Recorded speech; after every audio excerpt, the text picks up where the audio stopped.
Hello, everyone. I am your host, Clifford John. Welcome to the Mojave Podcast transmission. We have a few things we're going to cover today, including something that Asmongold just covered.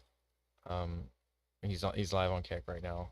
He had like 10,000 people viewing when it was going on. We're gonna cover it. And then we got some stuff else that we're gonna cover. I don't have the playlist pulled up, but it's a few things, pretty important things. Thank you for sticking around. Make sure you like, comment, and subscribe, and share this with other people who like this type of content. And without further, let us continue.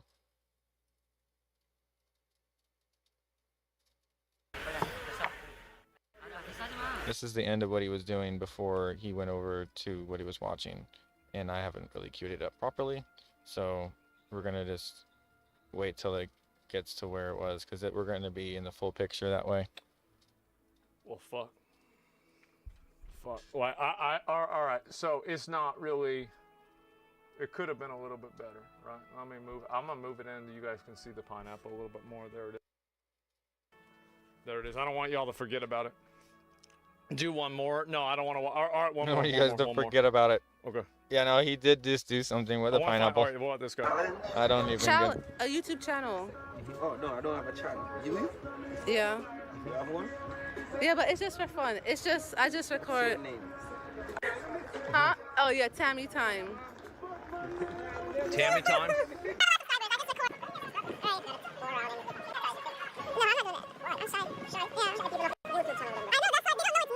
I feel like. I feel like that one was better. Like they had to speed it up. I got Alvin the I'm not trying to listen to Alvin and the Chipmunks, bro. Like that. I know, what the fuck? Sorry, excuse me. So yeah, no, I honestly think it Well, I was don't know not what that that was. bad. It was not that bad, guys. And yeah, that's his Destiny talking. Okay. So they're all wrong. I don't know if they are or not. I'm just saying about this.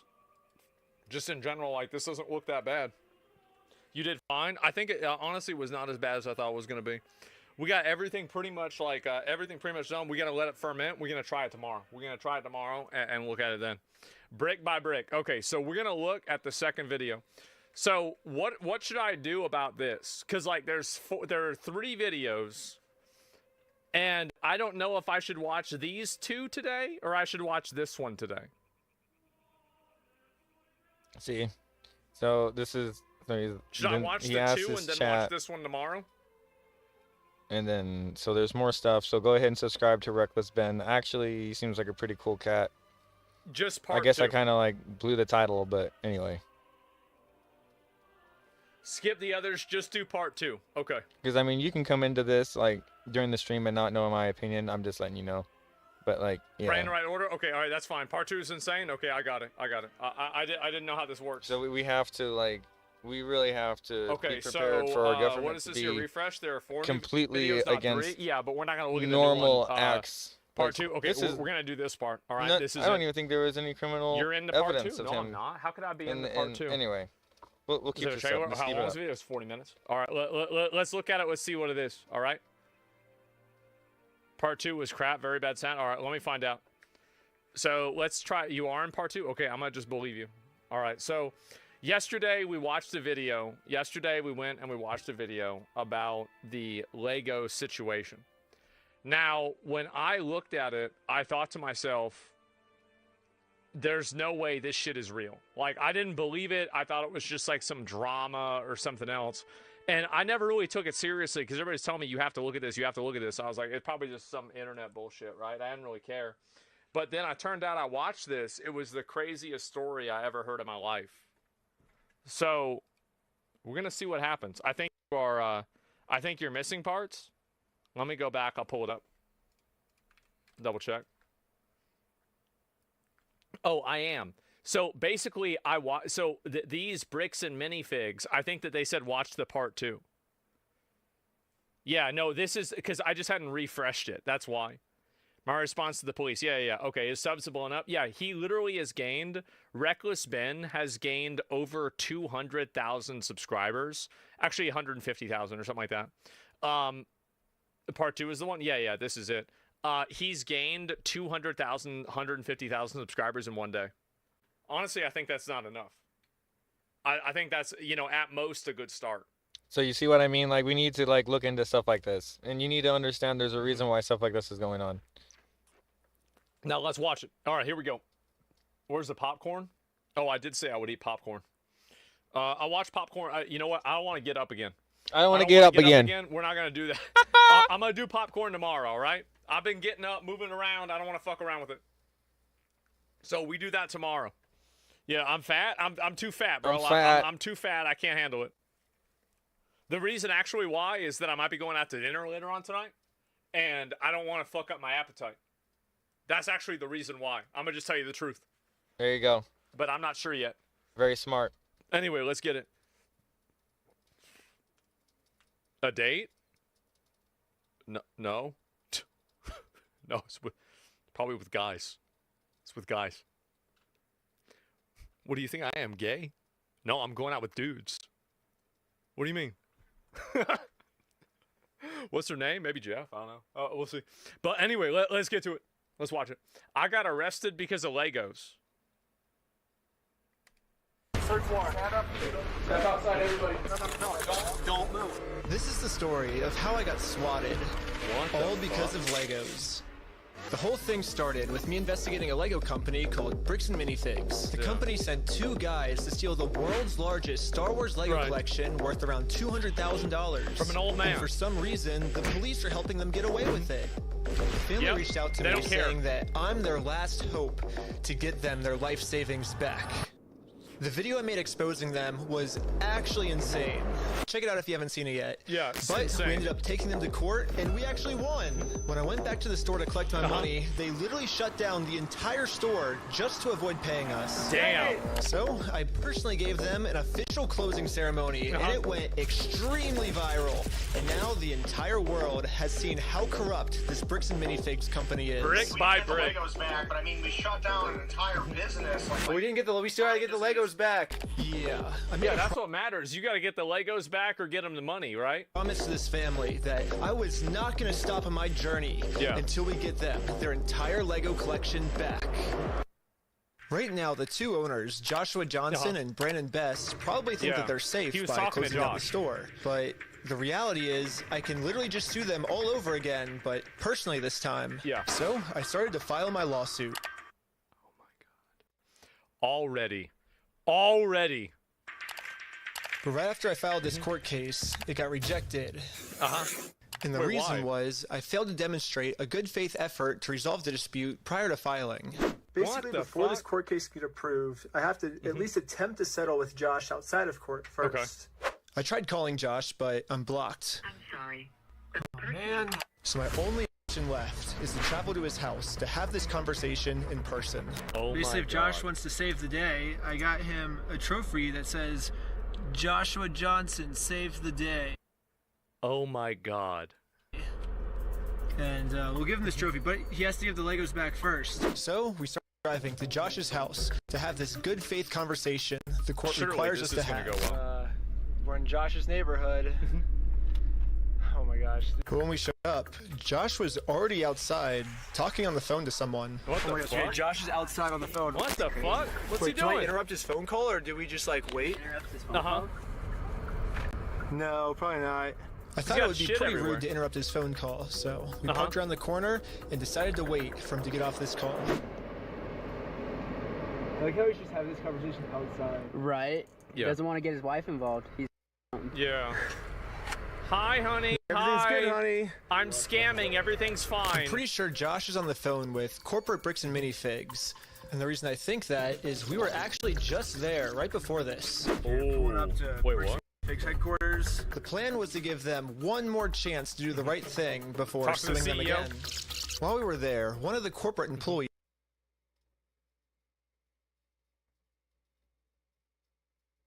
Oh, come on now.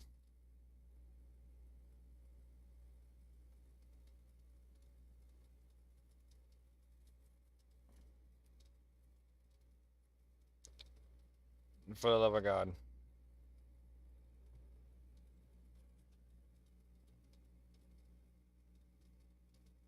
Okay, hold on. I'm gonna get the link and then send it to my Discord, and then we'll do it this way.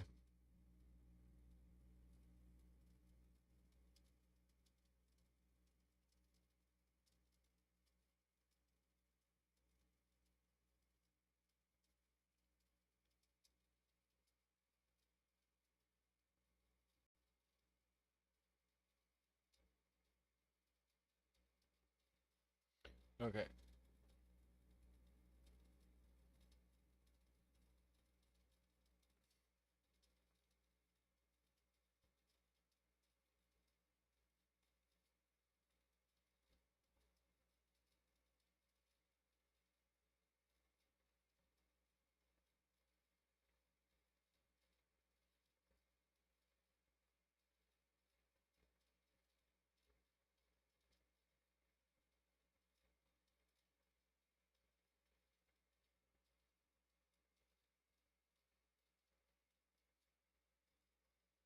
There's no way I'd be able to play that.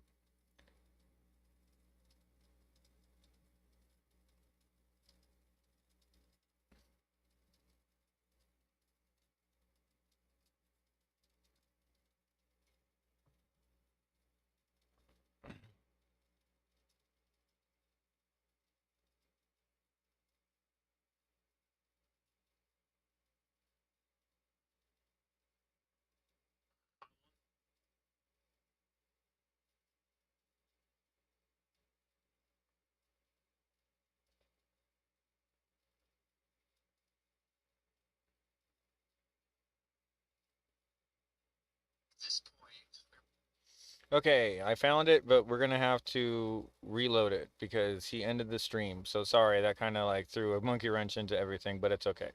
We still got the content we're gonna study. We're just gonna have to wait a second for it to load up.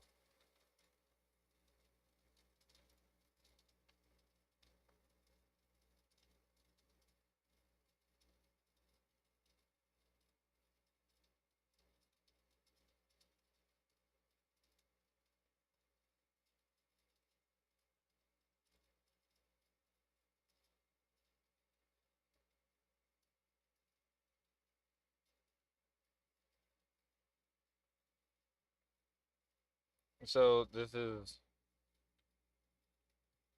the current one said it was 30,000. I don't know why it's not. Oh, it has to be this one, man.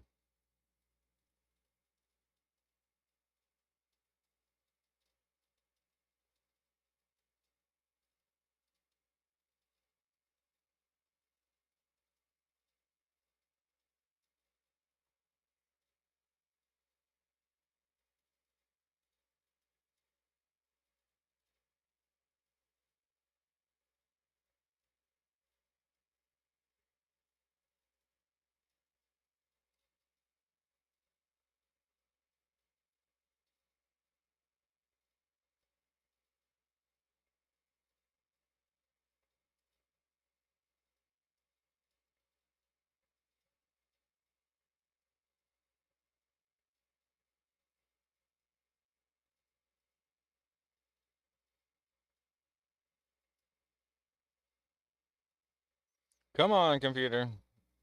I said to pause it.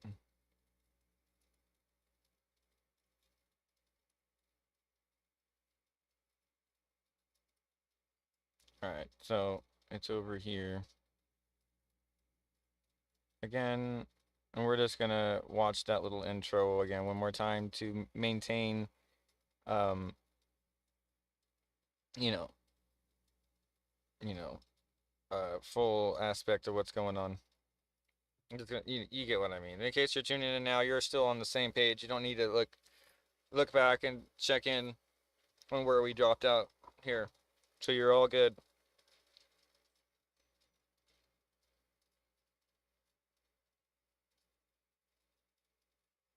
Oh, he's just saying he doesn't believe that this is real. Or something else.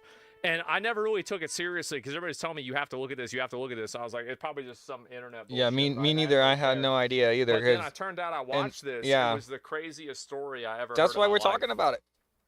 So first, we're gonna see what happens. Because I had some other things I wanted to talk about. I think you're missing parts. Let me go back. I'll pull it up. Double check. See, so he's trying to do good. So basically, these bricks and minifigs. I think that they said watch the part 2. Yeah, no, this is because I just hadn't refreshed it. That's why. My response to the police. Yeah. Okay, is subs blowing up? Yeah, he literally has gained. Reckless Ben has gained over 200,000 subscribers. Actually, 150,000 or something like that. The part 2 is the one? Yeah, this is it. He's gained 200,000, 150,000 subscribers in one day. Honestly, I think that's not enough. I think that's, you know, at most a good start.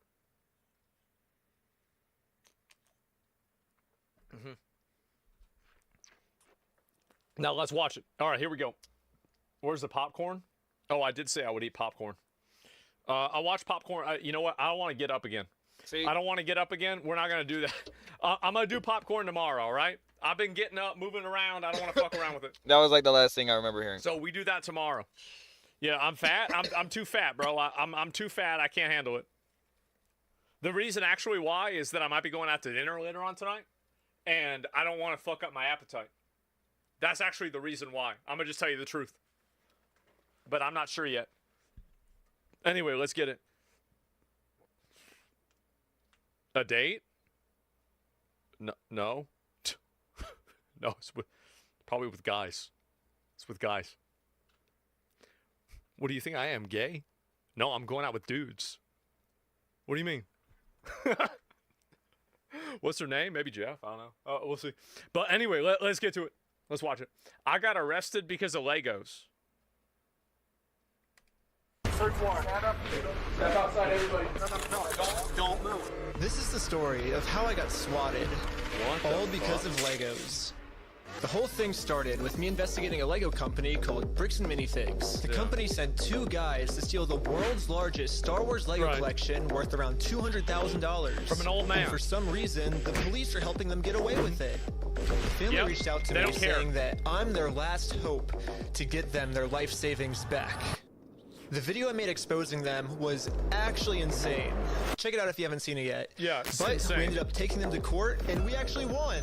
When I went back to the store to collect my money, I haven't seen that one literally either. shut down the entire store just to avoid paying us. Damn. So I personally gave them an official closing ceremony, and it went extremely viral. And now the entire world has seen how corrupt this Bricks and Minifigs company is. Brick by brick. The Legos back, but I mean, we shut down an entire business. We didn't get we still gotta get the Legos back. Yeah. I mean, Yeah, that's what matters. You got to get the Legos back or get them the money, right? I promised this family that I was not going to stop on my journey until we get them their entire Lego collection back.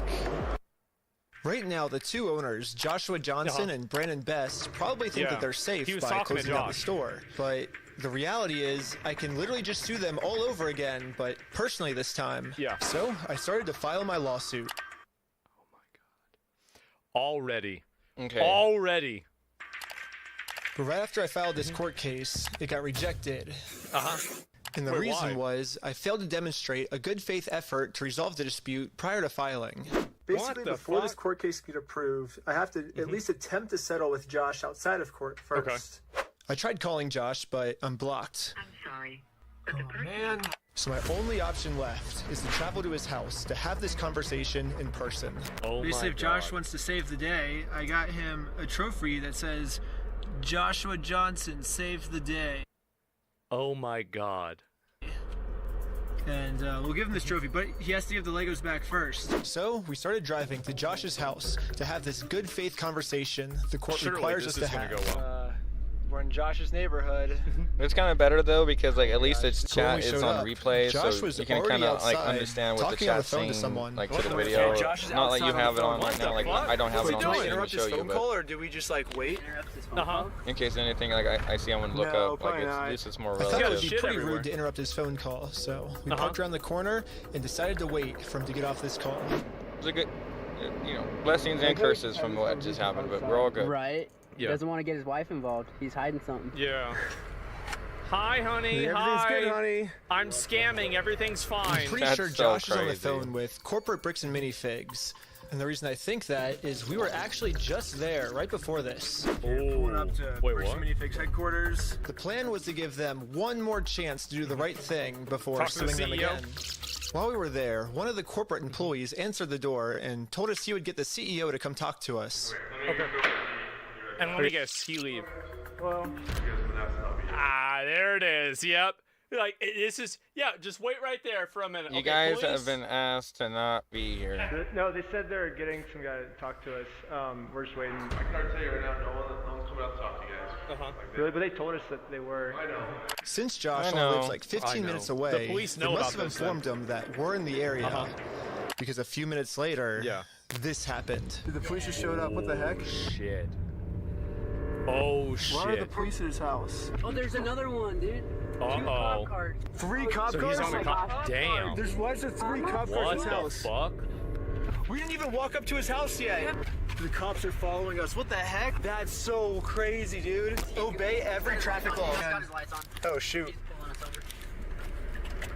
Oh my god. My name's Officer. This is American Police. The reason I stopped you is the stop sign. You didn't stop that. I didn't? I thought I stopped. No. Yeah, you definitely stopped. So you said you ran a stop sign? Huh? You said you ran a stop sign? I didn't see what happened. Yeah, I was like. Because I we didn't definitely run. stopped at the Yeah, stop we sign. stopped. Yeah. I was so sure that we stopped at the stop sign that I actually requested all the police footage of this. And as you can see, we didn't even do a rolling stop. We fully stopped at the stop sign. So this is an illegal traffic stop. True. True. Oh my god. Why would they do that? So who's Why Ben? would they pull them over? Me? Ben? How's Utah? It's good? Like it? Okay, it's pretty obvious that the police know why we're here. So I just explained to them the entire situation. This old man spent his entire life collecting the world's largest Star Wars Lego collection set. The only problem is it's a crazy story, and the police officer did not believe me. Wait, what? $200,000. $200,000. Uh-huh. Sounds crazy. Yeah, when the officer went back to his car, this is the message that he radioed in. Hey, can you get the contact for Reckless Ben? Said he did. They know his oh boy. Yep, they know all about it. But you're just straight lying to me about everything else, so. Since the cops don't believe my story, they trespassed me from the property. Everybody today is being trespassed from that property. Okay. Yeah, we were forced to go home without having this good faith conversation the court requires us to have. Yeah, what do we do now, dude? Like, we didn't even, get to talk to him, and we're trespassed. So, dude, The one thing I didn't understand was how the heck did they know we were coming? I was hiding in the back seat the entire time, and the car's windows were extremely tinted. These windows are so tinted, you can't see anything. But as I was outside inspecting our car tint, the same police showed up to our house. Oh no, we're getting pulled over again. What the fuck? Wait, what? Why are they doing this? It's called harassment. And it was weird. He wouldn't tell us why he was here. like I said, we've already talked about it. Yeah, well, thanks for being so cool about everything. Yeah. They're like after us, dude. Anyways, So since then why are Josh they there? clearly doesn't want to have this good faith conversation with me, I took his trophy and destroyed it. Damn, damn. Yo, fuck that shit. Throw off that thing. Just like in the previous video, I tried to give Josh the benefit of the doubt, the easy way. Oh my But god, again, this is how the arrow. Josh does not want to do the easy way. The only option left is to go the hard way. But before going the hard way, I actually remembered that there's another owner of the store named Brandon Best. Yeah, you go after Brandon this is guy. the guy in the Yeah, he's the security guy in camera the video. footage that illegally kicked the first owner out Yeah. of the store so he could steal all their Legos. Right. I tried calling him, but I am also blocked. I'm sorry. The only option left is to show up to his house. Hello. Hey, how's it going? Hello?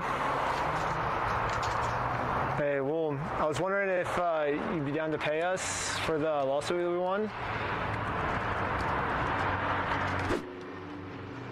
He's just sitting there, staring at him?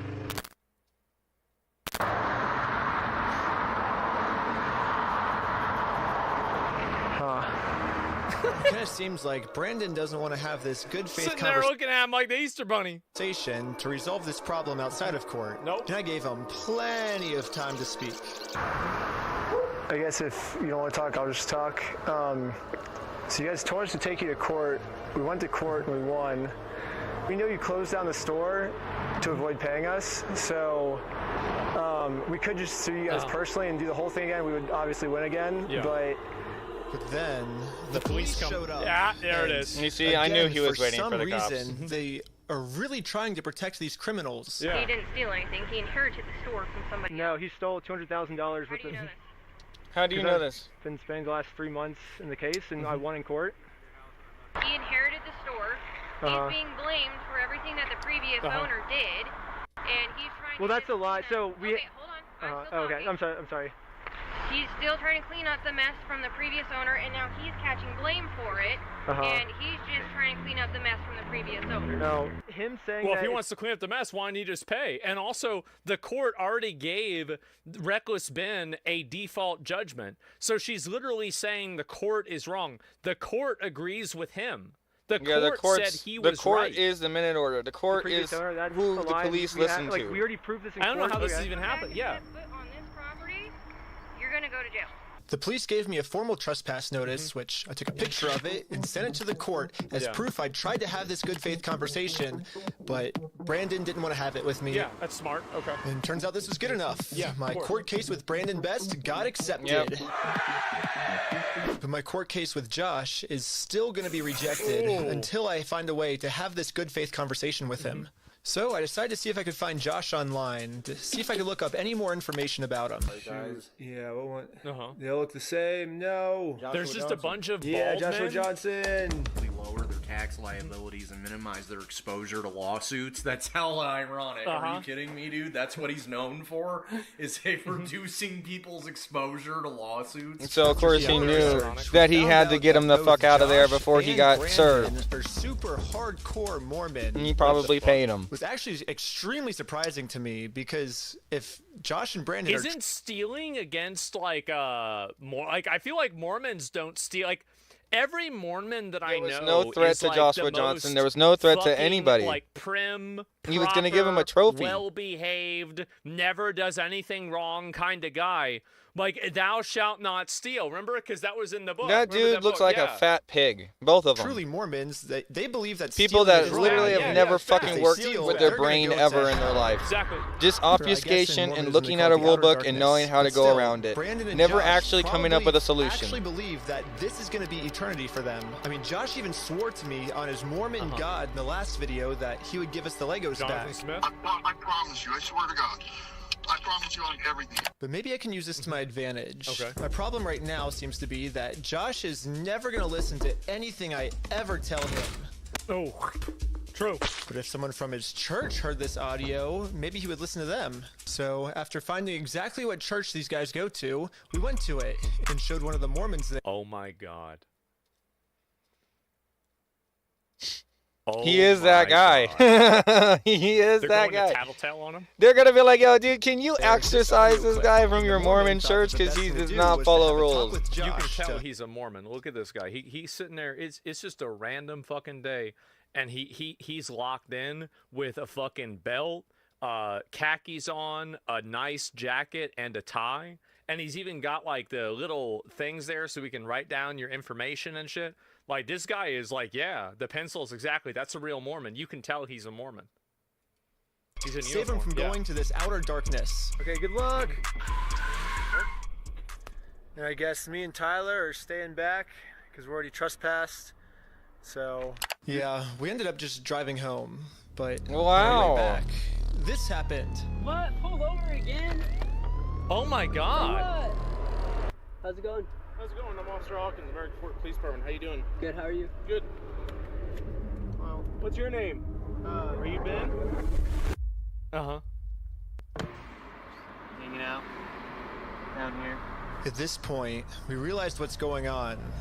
Yesterday, I told Brandon that our plan is to now sue them personally. we could just sue you guys personally and do the whole thing again. We would obviously win again. It seems like they're getting so desperate that they're going to resort back to the same strategy they used in the last video. You know what's really funny is after you left, I got a call from my boss, and it was like, how do we get them arrested? Yeah. How do we Dang. get them arrested? Yeah, Josh and Brandon think that if they can somehow get us arrested and thrown in jail, Right, of course. then we won't be able to sue them. Sure. I don't know what they told the police we did this time, but they caught us too late. The Mormon kid was already on his way to Josh's house to save him from this outer darkness and Oh no. bring him back to God. Oh no. You're gonna sit on down here for me, perfect. What brings you here? I'm just You're trying to talk to Brother Johnson. Okay. I'm in the other second ward. There's been an audio going around with the young men group. Okay. What's the audio that you wanted to play? Here's the audio. I'm not going to screw you. You have my word. That's not who I am. Uh-huh. I promise you. I swear to God. I promise you everything. And you know what? If you're a Mormon, that probably pisses you off. You're probably course. mad that this dude is cosplaying your religion Yeah. so he can steal Legos. Right. You know what? Yeah, I bet they're talking about this shit. It's fucking ridiculous. It is. It's outrageous. Who's that? So, I guess that's, from? that's him. No, I know that. I could tell that Yeah. from the voice, but I was just going to ask him, like, is he willing to give up everything like he said? Because he swore on everything. He swore on God. Yeah. This might be a crazy ask, but could you take a selfie with me? But anyway. I've never met a Mormon Can I you didn't take like. a selfie with me? I gotta tell you that. I think their religion's a little batshit crazy, but I never met a Mormon I didn't like. It's just the way it is. It's interesting. Back to us. Yeah. The police apparently got a call that we had heroin on us. Wow, you think somebody like him's on heroin? Have you ever seen what heroin does to people? They fucking go to sleep. You think these guys sleep? Yeah. This is insane. This is insane. Wait, is he gonna get searched for what? Searched? So they're gonna just go Why? through fucking everything off of some guy's literal find just something to After 2 get him hours word. of searching the car, 2 obviously hours? they found no drugs. Did they get the canine unit there at least? Or were they gonna plant it? I explained to the police that we didn't have drugs, and the reality of the situation is that Bricks and Minifigs is so desperate at this point Yeah. that they're willing to do anything to get us arrested so they don't have to Oh pay my for the God. property they stole. Yeah. Yep. And the police was arguing Clearly. back with just some of the worst comebacks I've ever heard, which is why I think the police actually redacted this audio in this clip, because if they kept the audio in, It just then looks so bad. the Yeah. world would get to see how stupid the American Fork Police Department is. Well, But why Yeah, are they exactly. able to even redact the audio? They in the shouldn't first be place? able I feel to like that's a little bit redact it. unfair. I think that's illegal. anyways, even though we were passing every single drug test they gave Yeah, us, what the fuck? they were still not going to let us go until we Should be told illegal? them where Yeah. the drugs I'm pretty were. sure it's illegal. right?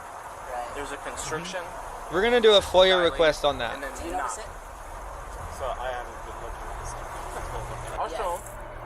Look, go ahead, look at him. Oh, look at you? Yeah. You do see it? So It's crazy.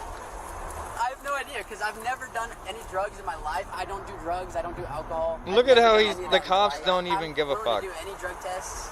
Like I'm very cooperative. I don't understand. Yeah, what you're seeing in my eyes. I'm gonna have a discussion with this officer. And then the police department illegally redacted this conversation too.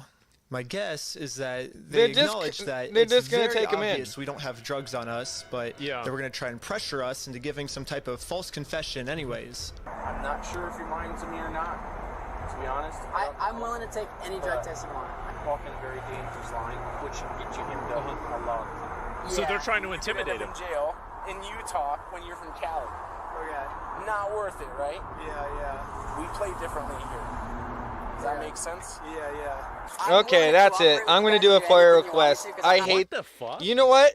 I am What the sick fuck are and they fucking doing? tired This of is fucking so people. weird. You know what? I hit this wall in the military. I hit this exact wall in the military where fucking people up in technical sergeant ranks will look you in the fucking eye and say, "You're from Cali. You don't understand fucking anything." And you know what? Matter of fact, your fucking opinion doesn't matter. We don't want anything from your they like basically think that we're like cut us out of the country and ostracize us from being from California. This is the type of shit that I'm trying to stay in California to fight against, because people like that, they just have some opinion. Whatever their opinion is, their fucking opinion. But I'm sick of this shit. It's been going on for too long, over 10 years. Okay, over 10 years. So you can understand why I have a little bit of a fucking sword thing in my side, a thorn in my side when it comes to stuff like this, seeing this shit, because I was actually a kid like him that got treated the same exact fucking way when I was 18. The same exact fucking way.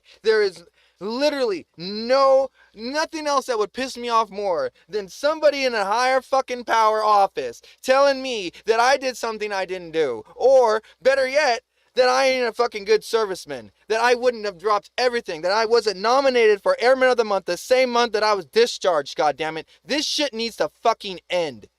What the fuck is we going weren't giving on? the police a false confession like they wanted, so eventually I guess they just got tired and let us go. We'll let you guys go now, but you're walking a thin line. Just be mindful of that. Does that make sense? Okay. At this point, I've documented everything I've been through to the court, that I've tried to have this good faith conversation with Josh.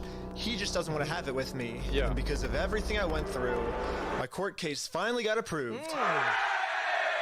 And attached to this email are court papers to serve Josh. The only problem is Josh is not going to open this door for anyone.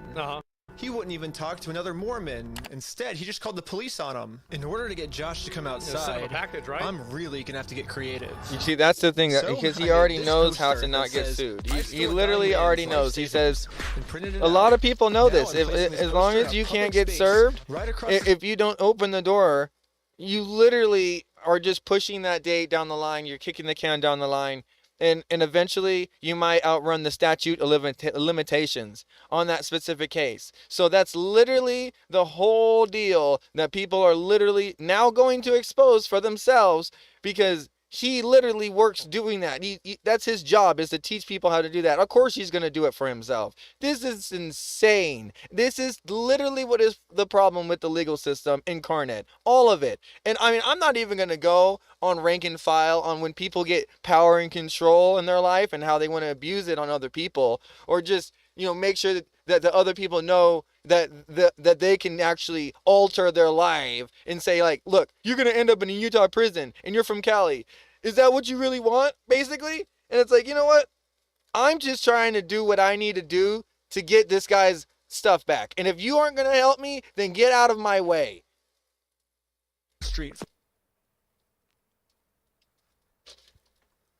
Lead, follow, or get the fuck out of the way. This is like white collar guerrilla warfare. It's actually insane.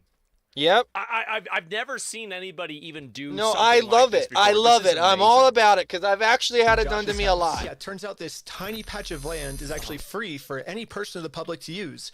And since we have the freedom of speech, I am breaking no laws by doing this. So when Josh walks outside to take down this sign, I have a process server to serve him his court papers. But almost immediately, my sign got blocked. Oh no, he's blocking our sign. What the fuck? What are you guys doing here? So we are in a court case with them, and we have to serve them legal papers. So I explained to the cops the entire situation. I'm not going on his property. Right, no, that's fine. Yeah. That's fine. The police realized that we're not breaking any laws. Yeah. They've been called here for a false reason, so they decided to leave. Awesome, thank you. Wow. Because they actually don't want to have to deal with it. They don't want to be involved in the court case, because a lot of cops just want to get their fucking money and go home. They don't want, you know what that cop could have done? That cop could have picked up those fucking papers, opened the door to that cop, to that fucking house, and said, if you call the police one more time on these stupid people and don't give them their money back, I'm going to take you to jail myself. Sue me. But nobody has the balls to do anything. Nobody. That is my fucking heritage. My godfather. Watch riots, firemen in LA. Witnessed whole bunch of bullshit. Taught me that you literally, there's one thing in life that they try to keep from you, and that is knowledge. And I will sit here till the day I die giving it for free for you guys. This is crap. Oh my God. Think about how much police money this is taking just to micromanage this, to prevent this Lego. I would have been furious. Really? I mean, not just go on with my day. Legos. This is like probably the amount of money. Look up Joshua Johnson and obfuscate police stuff. Let's just arrest him. He's obviously trying to outrun the statutes of limitations. There should be a law against that.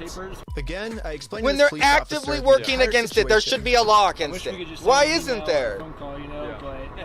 Tried to do that. The court requires us to come in person. Some bullshit. And this isn't even Cali. Again, the cops realized that we are doing nothing illegal and he decided shouldn't have to leave Cali to sue this guy. To serve Josh his court papers. But we got the police called on us again. Hello. And I'm not saying that because I wouldn't want to go serve papers. I'm just saying it's bullshit. Not breaking the law. Like, I mean, really, like, that's insane. Yep, I see those papers. Yeah. So this is what you're trying to serve him with? Yes. Yeah. That's required by the court. Again, the police agree that we are not breaking the law. They've been caught out here for a false reason. Yeah. This guy told me that he could even just serve the papers for me. Okay. Oh my God! Woo! Yeah. Promote him! Promote him! Sadly, we Promote can't see the police him! officer serve Josh because the police department redacted all of it. But How is that legal? What the Well, whole point of body cams? we need So, a I don't FOIA know about request you on this guys, too. But like, I thought the point for body cams was It's that transparency. you could see what the police like. If you're turning it off, like they're literally cheating. Like, what the fuck is going on here? the only thing that really matters is that Josh is getting served. Yeah. He does not want the paper. So He's not want the papers? here's that back for you. Okay. Yeah, the police told me that they Can can't. you refuse papers that were served to No. you if you've been identified? No. I No, don't you think can't. can. No, you can't. And that's why they redacted it, because it's incriminating evidence court that is going to be served used against him in papers court, so if they they can't know show it's it. you. Because he No, knows yeah, that he's a literally, YouTuber, that like, if that's he what I was spoils saying, evidence right? that can't be used in court. It's not That's legal, but all. Refusal usually doesn't work. Once the server positively identifies you by name, But you appearance, guys and informs you of understand, the if you're papers, listening to my you can channel, I'm often going to reboot start to servers. calm That's down what a I little thought, bit. Now yeah. that the fucking Yeah, cops like, actually you did their job. can't do that. Check for Utah.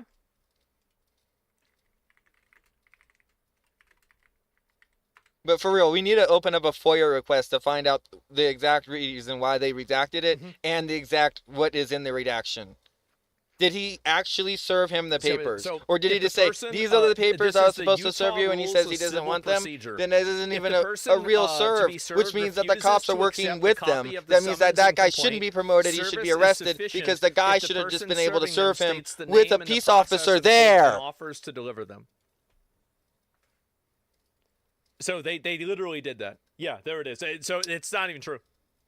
Serve the Explain papers the for video? me Okay. because I'm lying to them, and these aren't even real court papers. Not sure what this is. I've never seen something like that. To be honest with you, These are court papers. okay. It doesn't have a judge's name or anything like that on it. Because it hasn't gotten to the judge yet. So this is serving him, and then we'll go to the court, and then the judge will be there. So the judge doesn't get involved until we're in court. Why is he saying that you guys went on the property? Because he wants us arrested, so he doesn't have to go to court. It doesn't look good when you've been trespassed. Yeah. Trying to serve papers. Well, I think it looks exactly how we're supposed to do It is what it is. Way to do it. Well, we have Why are they so weird about it? They had to be getting paid. First, so There's only they're one incidents incident. because he's lying to you guys. He's making them incidents. We came to do a good faith conversation, which is required by the courts before you can get a court case approved. So we Yeah. did that. He called the cops on us. He Right. lied to you guys, Right. saying that we had heroin on us. And What we did the a 3-hour fuck? search of the car yesterday. We found no Damn, heroin not in the even car. weed or He's marijuana? going to make up any lie he can Holy to get us fuck. arrested. We Exactly. are doing things the legal way, the correct way. The reason he's hiding in his house is because God damn. he's the criminal. If something doesn't look good, it doesn't look good for You him. missed not for that? us. Yeah, I didn't know that at the all. legal process, Which is find what an we're actual doing, yeah. process server. She is an actual Straight to process server. heroin. And what is your guys' relationship? What's your relationship? I just met her today. Well, maybe Yeah. you just have someone not affiliated with you. That's her. Yeah, she's. Yeah, she's not relationship. affiliated. That's why she's here. Yeah. Yeah, she met That's him why she's today. here. We have no relationship, See? and that is who she is. The exact person that you were describing. What I the always fuck? thought Yeah. that the police were supposed to remain unbiased. I know a and if they were process gonna take server. a His name's side, Timothy they Kerr. Definitely shouldn't take the side of the criminal, but I guess I was wrong. Yeah, surprise. However, I'm not doing anything illegal. I'm literally just following Yeah. the instructions of the court, so the police can't stop me. Yeah. Have a great rest of your day. Have a Okay, great see rest ya. of your day. I wonder if the police are going to get called again. Now that the police are finally leaving, Yeah. it's time to game plan how to serve Josh. Uh-huh. But then, you guessed it, we got the police called on us again. Oh, sure. The For what? paper? The serving paper? Yeah. Here you go. Well, They think it's a false Document. case? What the What heck? the fuck? They just think it's a false document. I'm trying to speak with someone to verify if a case is, just verify if a case is real. Yeah, looks like a real small claims case in our court. Okay, yeah, no shit. That's all. Thank you. I think this phone call was the breaking point for the police. Oh, he's rubbing his chin. The police couldn't handle the fact that I was right and they were wrong. Uh-oh. Step out? Okay. Find your back. Am I being arrested? They arrest. Oh my god. My god. Oh, no. They must have got paid. Dude. Must have got paid. $10,000 hit his paycheck. For what? $100,000 hit his bank account. How much money do you think hit each one of their bank accounts? How many times do you think he's paid those cops? Sue this department? Oh, he probably will. Ben got arrested. How many times? Like, they didn't say anything when they were putting him in handcuffs. They just said, you're being arrested. Yep. They didn't even give him a charge. I mean, the same police officers That's breaking every fucking law I know. Didn't even read his Miranda rights. Public, right? But you can't go on that property. If you do, you'll be charged. Okay? Yeah. Okay, yeah, for sure. I got arrested for just doing what the police told me to do. What's even more confusing is the police are supposed to be the good guys. Why are they arresting an innocent person to protect an evil criminal? Yeah. Well, back when I was still waiting they in the car still read to it to serve you in Josh- Cali. I don't know why he says it's been cut out. You have to do that. It's a legitimate case. They took the paperwork. They verified the paperwork was legitimate. The guy refused service. Like, I mean, this is insane. I got a phone call, and this call was from Brian, the collector's son, who got all their stuff stolen. And he has a theory of what might be going on here. Yeah, the cops down there are definitely all in with the Mormon community. Yep, exactly. You could tell. You could tell they literally are paid for this. They have donated hefty See? to the Mormon church. See? Of which all the cops are probably a part of. They conglomerately associate with paychecks from outside the police fund. To me, they should all be held accountable. They should be arrested for taking bribes. Not donations, bribes. They were all Mormon too. And they take care of their own, man. They're like a huge clan that takes. How about that? Oh, I'm all about tribals. Holy shit. I understand how to take down a tribe. I own one. And instead of trying to get rid of the few bad people who are making Mormonism look bad, they're for some reason choosing to protect these criminals. But eventually, I got released from jail. This is ridiculous. Out of jail now? And this is when it really hit me that the justice system has decided to protect these criminals. Yeah. So now, there's really only one way I can think of to You get have to this talk to family Donald the Trump. money back that got stolen from them. Get him. Which is a GoFundMe. Yeah, it is a pretty anticlimactic ending, but at least I'm confident that I'm not going to get in trouble for this. Now that our GoFundMe is live, it's time to promote it, to start getting donations. We printed out the GoFundMe's picture to hang it up so we could get a nice Instagram video to post to social media. But before the group could even hang the picture up, the police came. What you guys up to? Oh my god. We're starting a GoFundMe. Yeah. What we're doing is we're going to get a bunch of publicity to get basically all this money back for this family. Yeah. You know, we're not going to do the lawsuit anymore. We're just going to do this GoFundMe. We've already got it started. It can run into some defamation stuff. Again, the police were thinking of... Defamation's a civil suit. I thought they said they weren't going to enforce civil suits. any technicality they could think of to protect their Mormon friend. Oh my God. See if it's that. If it's not, we're going to look at disorderly. If it's not disorderly, then we're going to look at the city ordinance. So they're just going down the list. They're going down the list. They're trying to do everything they can to fuck this dude over. They're going through every law they could think of. Keep this in mind. These are the guys, they're going through everything that they can. Meanwhile, they let people that are fucking, like, random shoplifters arrested 30 times. They're like, oh, well, Darnell got away again. I guess that's just what happens. Yeah, this is for real police stalking. This guy. It's actually crazy how much goodwill these guys lose by doing this. It's insane. No, like, I understand. Like, you think that money runs the world, and it's just like, oh, this is an outside donation from a source that no one should be able to track. But, bro, community when something is this blatant and this obviously completely biased. What I'm trying to say is my Internal Asia affairs, 2026 server, It turns out that hanging act this sign on a fence basically and taking a picture involves. of it for Instagram I'm is trying to not get illegal. it to pause, In but it's fact, not allowing what the me group to do is anything doing right is now. actually Give me a second. protected under the First Amendment, freedom of speech. So one of the police officers let the group know that they were okay to keep doing this. Okay, so we're gonna keep following this, but I wanted to say that my Asia 2026 act it's called the American Sovereignty and Integrity Act. Basically, in a nutshell, through geothermal wells in our own backyard that we have out here in the Southern California area, we can uncouple from our neighboring power grid from the Hoover Dam, decreasing the power rate, how much it costs for the local area, basically making air conditioners free, doing all these different types of stuff to make different types of fuel with hydrolysis, because you'll have heat, which you can do steam power, you can do different types of power.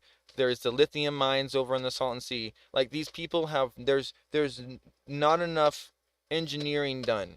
Like, there needs to be an engineering governor. Like, sure, there needs to be a law governor, but there needs to be an engineering governor. Like, there needs to be somebody like me, or somebody that listens to me, or people like me that are actually in tune with the earth, that understand like what the hell we need to do to become self-sufficient, micromanage our regions, biodiversity, keep the Joshua trees from going extinct, do things that are actually going to like protect people from the future, like future things that people would do, like come and harvest these things and take them to other places.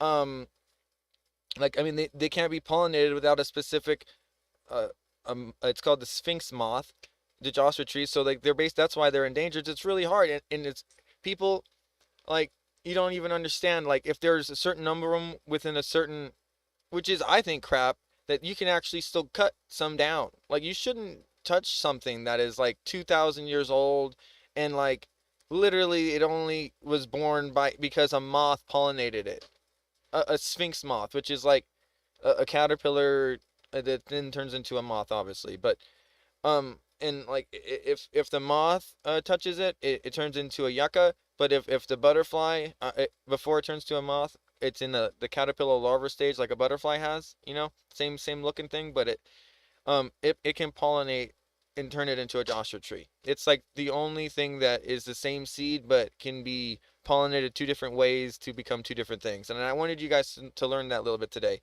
But like, we're too worried about small little things in our life that we don't understand how crazy our own reality is around us, and that it is all just frequency, and that we really need to attune to this frequency and harmonize with it, and not just think that burning fossil fuels forever is going to be the problem. Or I mean, it is going to be a problem if we keep doing it forever. It's not sustainable. So what should we do? In my opinion, there was always going to be sea level rise, water rise.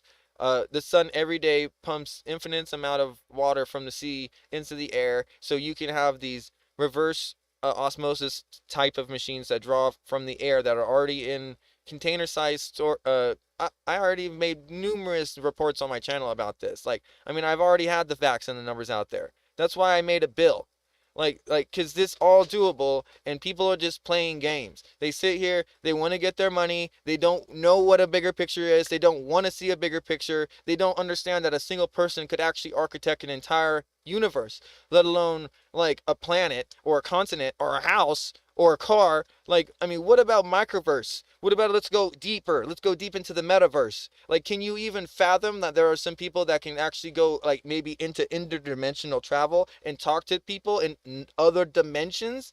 Like, when we wonder what mental illness is, and we have no idea, because we don't even know like what 10%, we're only using 10% of our brain, right? So if somebody unlocked more brain power and they just are like short circuiting because their body doesn't normally do that, how would we even know if it's angels, demons, or just our body acting with an outside attachment to our pineal gland, which is like basically a biological radio receiver, and just basically amplifying the signal that's already there, making us an example, or you know, more out of resonance with everyone else, that's for sure. So we don't really know what's there, but sometimes some of these mental illness people, they say some of the craziest shit that is actually true. Like I mean, anyway, like, to bring up a couple of them, it would take too long, and I'm going way too off track. But I digress.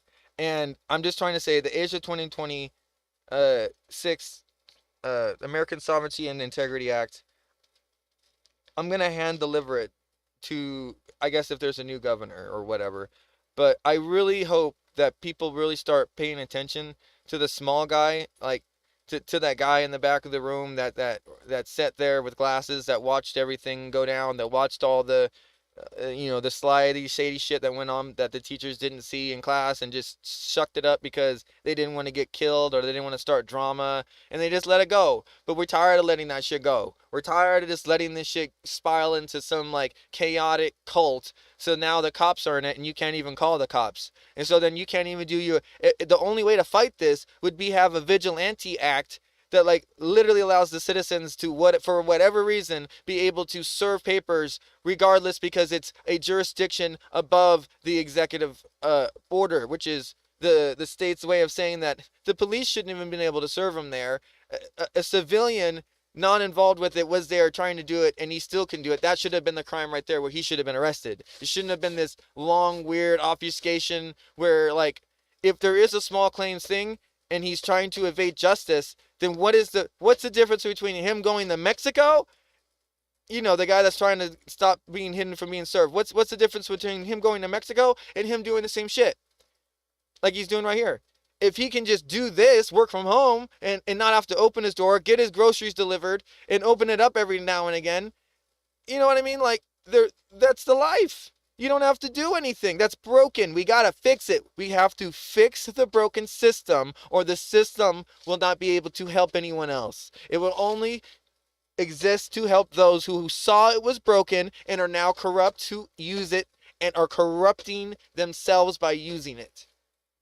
Corruptive. It's absolute power corrupts absolutely.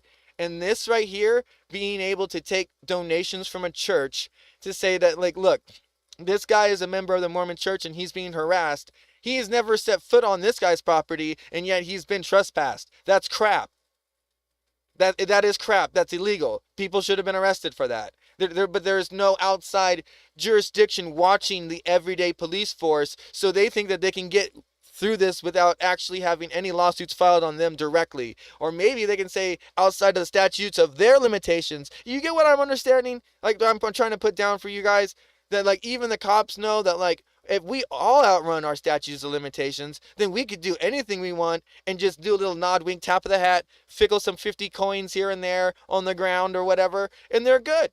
Drop a gold bar, CIA. Like, did you see that guy that would just say, like, was actually privileged enough? That's white privilege. Okay, you line your way into the top spot of the CIA to there ask the government for gold bars for some shit and watches to pay to get people out of hostage situations. You keep it, and I don't know what happened to the hostages in this situation. I mean, it's nuts. What are we doing? This talk about getting past the gatekeepers.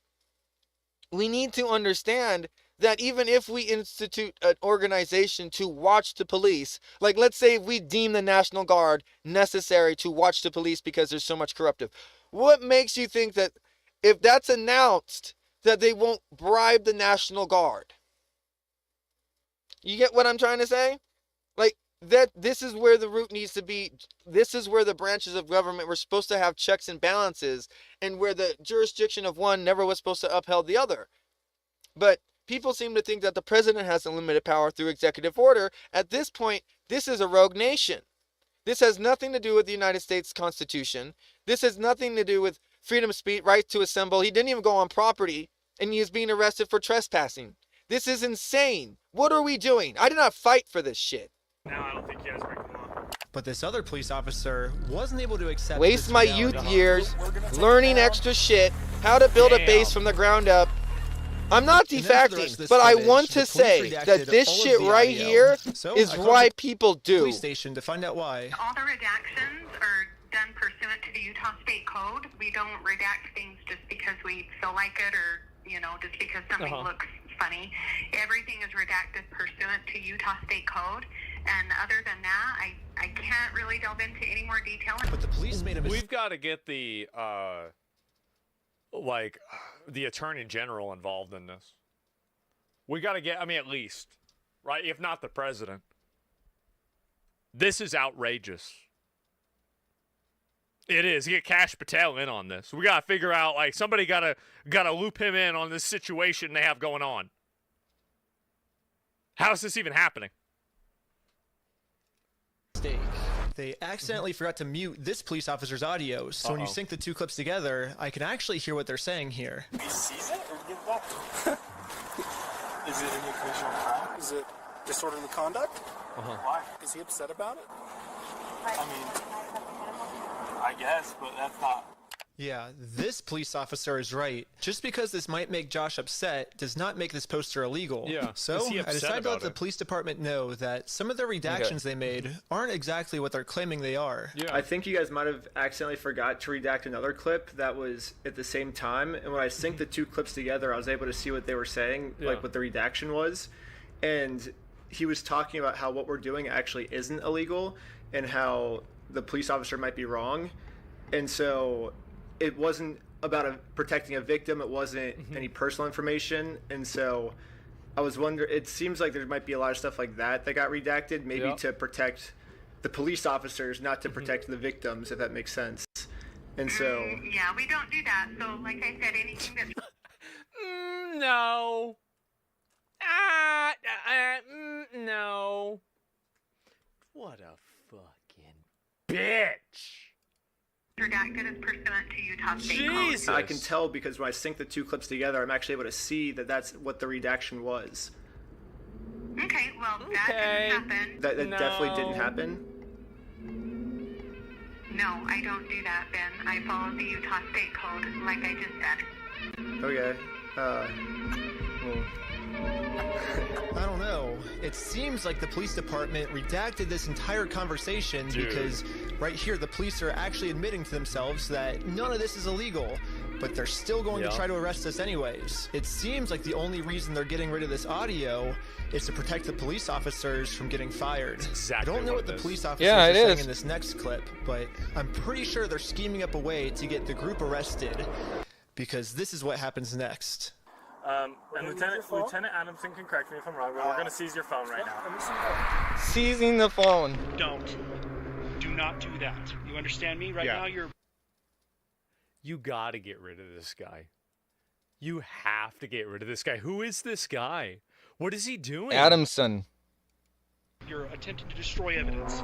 Okay? Put your hands behind your back. I was just locking my phone. Okay, I'm going to switch over to the police officer's body cam POV so we can dissect what just happened. First, the police officer asks if he can confiscate Sheldon's phone. So Sheldon says, okay, and reaches in his pocket to give it to him. But at this point, Sheldon sees that his phone is unlocked. And at this moment, he decided that before giving it to the police officer, he was going to lock his phone, which is totally legal. There's no search warrant, so Sheldon is legally allowed to lock his phone. But as the police officer saw Sheldon's thumb moving towards that lock button, he snatched it out of his hands. And now the police officer's claiming that because he tried to lock his phone, he's destroying evidence.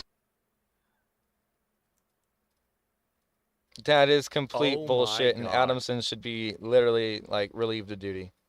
I'm done. Not even just a first trial. Oh, dude, you knew what you were doing. You got paid the fat checks to get fat. Look at his belly protruding underneath of his fucking shit. Can you even run a PT test, you fat fuck? It's on my, God, I'm so sick of these pigs. Thank you, George Floyd. He doesn't even have the body cam on. Because there are these stupid fat. Look at his hand in front of it. He is trying to stop it. There, and now we have the evidence. Now we have it. Now we know. Now there's accountability. And number one, they're always running, by the way. But you can say tap it. them on and off to make situations more like a highlight thing. So don't be like, don't be told that just because it wasn't on means it wasn't running. They're always running and recording. Okay. But that's what I'm trying to tell you guys. That you could see because it wasn't blinking that he made it on purpose to not. And again, that situation wasn't going to be like looked at immediately. All to protect an evil criminal. Yeah, he didn't even. What was he even being arrested for? Just over nothing. Basically fabricated evidence, and due to the fact that the other guy's linked with the Mormon church, it was almost to a religious stance. Oh, now he's being interrogated. Great. Okay. My name's Detective Nikosha. Trying to say it was like a hate crime or something, when he was trying to serve him paperwork. But when I handed him my phone, my wallet popped up. So I said, hold up, let me hit my power button. And, you know, I have it recorded as well. That's all I went and did. That's not obstruction of evidence. And then I let him have Obstruction of evidence? Is that even real? In fact, it is actually impossible to delete something from an iPhone from a locked screen by hitting the power button. Yeah. So in no context could I have been trying to erase something by hitting one button on my phone. Now I'm sure you have a phone as well. It is. I haven't heard about that. That doesn't delete anything, does it? I imagine it wouldn't, yeah. Yeah, so that's all I did. So I don't know how that's obstruction of evidence. Look at how tight that wristband is now on that him. Sheldon is in jail, just for promoting our GoFundMe, we started doubting if we'll ever even be able to get Brian his money back for his dad's Lego collection. It's crazy that out of all the powerful organizations I've gone up against, the one company I'm not able to beat is a Lego company. I literally couldn't have imagined a worse ending for this video. But I had no clue that it was about to get way worse. What the fuck?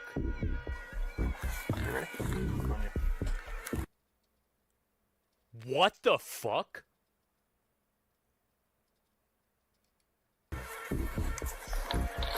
American Park Police Department, make yourself known. Search warrant. Stand up. Step outside, everybody. Come on. I've been arrested like this before. You understand me? Don't move like that. Okay? 12 guys, all these having a gun, AR, asking where my gun is. He claims it's because I was attempting to make an escape or something. Don't move like that. You understand me? Don't move like that. Don't move quick. Everybody just... That cat was so fat. Look how fat he was. Jesus, look at that. Wow. Garfield. Oh my God. Make it a little lighter. Yeah, damn, he broke his. Could have broke his, like, you know. But if we go back if he a was little a bit, you can see I was being hollowed completely bone still when he person. grabbed me, and This I is actually made 100% a lawsuit. zero quick movements. Yeah. So this police officer is just straight up lying, so he can give me a serious injury. Included in the warrant are Legos. Yes. The police department got an official warrant to search our house for stolen Legos. I should. Wow. This is so basically, the guy who stole them said, "Hey, look, they did it. They must have did it." This is so. Why do they hate you so much? They must have stole the Legos. That, like, you would expect something like this out of like some random third world country where the leader gets This is when I killed came into the every video. other year, I didn't right? see anything like, oh my God. up to this. And I still wanted to do a section on it. Josh did threaten me in the last Right video here. that if I go out and actually try to sue him, seen this and I was he's gonna like, come out and say that I'm the one that stole the Legos. He did say that. Okay, let's do it. Fuck you, man. You stole them, bitch. I stole the Legos? He actually said You're that. a fucking thief. Dang. Oh my God. Dang. Okay. You can shut the fuck up. Or That's your fucking choice. I'm gonna fast forward basically a little bit, said, just to give you "You're a guys some thief, context, or you could but shut up." I actually got a copy saying, of this "I'm gonna warrant. frame They you, were searching or our you could be house. quiet." Was it says there is now certain property or evidence described as any stolen merchandise, specifically. They said they had Legos. Oh, okay. Lego merchandise. Oh, right. Well, that makes perfect sense. Never been there once in his life. That we stole the Legos. He's never showed anything They're about looking at Legos we ever stole in the his life. Legos Is why they stormed our house with no evidence. And this is after Yeah, he's been proven no to make up evidence. stories about us before. And so Some now he's bullshit. just pulling something out of his butt. Oh, they're the ones that stole the Legos. Yeah. And for whatever reason, the police take him seriously, even though he's acting like a crazy person. Yeah. Anyways, the cops probably felt pretty stupid when they searched our entire house Yeah, and there didn't were no find Legos. any stolen Legos. Again, I don't think they felt stupid. I think they knew there weren't going to be any Legos. I think they did this on purpose. The process is the punishment. It's what I've always said. police illegally They knew redacted that. this conversation They knew to it avoid was- them they knew it looking was bullshit to stupid, begin but with. I'm pretty sure that's what they were talking about. But instead of doing what any rational police officer would do and let us go, they're sticking to their story that we're the thieves. See? This is so unreal. In handcuffs again. Wow. Oh my god, I don't even know about that music. Is gonna copyright me? Come on! That's not fair. Lord above, please. I was about to say, man. What the fuck? Back right?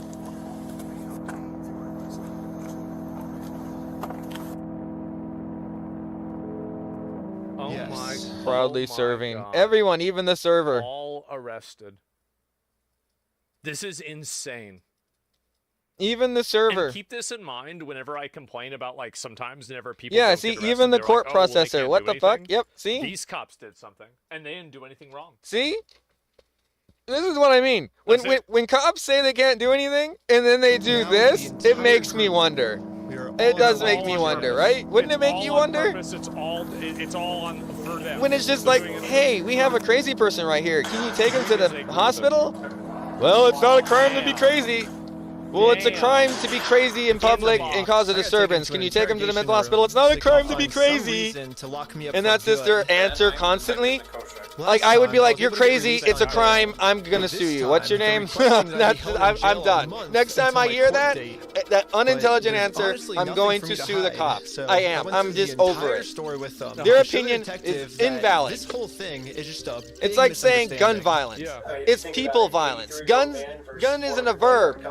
Okay? Even though the $400 million company. I mean, this is real. I wish we could just send him an email, like, show up to court this day. That would be so easy. It's people violence, not gun violence. This is how the law works. Like, that's not like, my and this fault. is Like, I don't insane. know the law. If I made the law, send him an email. Yeah, exactly. You just have to figure out civilly. I'm like, this is the civil method, you know? Like, to do it civilly, you have to serve. Serve them. Then just sue them then. I'm like, Yeah. that's what we're doing. Okay, yeah, Like, exactly. Like, you see how No, this isn't a lawyer thing. He doesn't need a lawyer right here. Josh's side of the story, because I think he said might have been heroin in the car or something, and they did like a 3-hour search on our car. There's no Obviously heroin. no heroin, so I don't know what Josh is telling them to. that Well, we're it's like, doing, at but- what point is it not illegal to just send the police after people lying? Like, I mean, that's insane. It's beyond insane, It's Asmund. not working for us. So let's do a GoFundMe. But right after I mentioned this GoFundMe, the investigator wanted to leave the room. Hang tight here, and then I'll be back with you, okay? Okay. Okay. Something about me mentioning this GoFundMe really caught his attention. Good. Well, I'd just like to know more about this, like, GoFundMe. Like I said, I have no idea what's going Yeah, on. we were just trying to get, so basically what ended up happening is Ben got arrested, which we were pretty blown away he got arrested, but I'm like, all right, I'll take over now. Like, I don't want you to get in any more trouble. And he's like, yeah, I can't get in any more trouble. Like if you take over, like that, you know, that was my decision.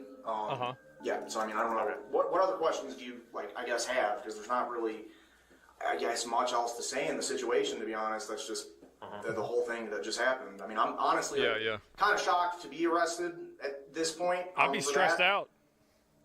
Yeah, this is definitely a very strange thing to be getting interrogated about, especially considering from my angle and the evidence I've seen, the overwhelming evidence that That Josh did it.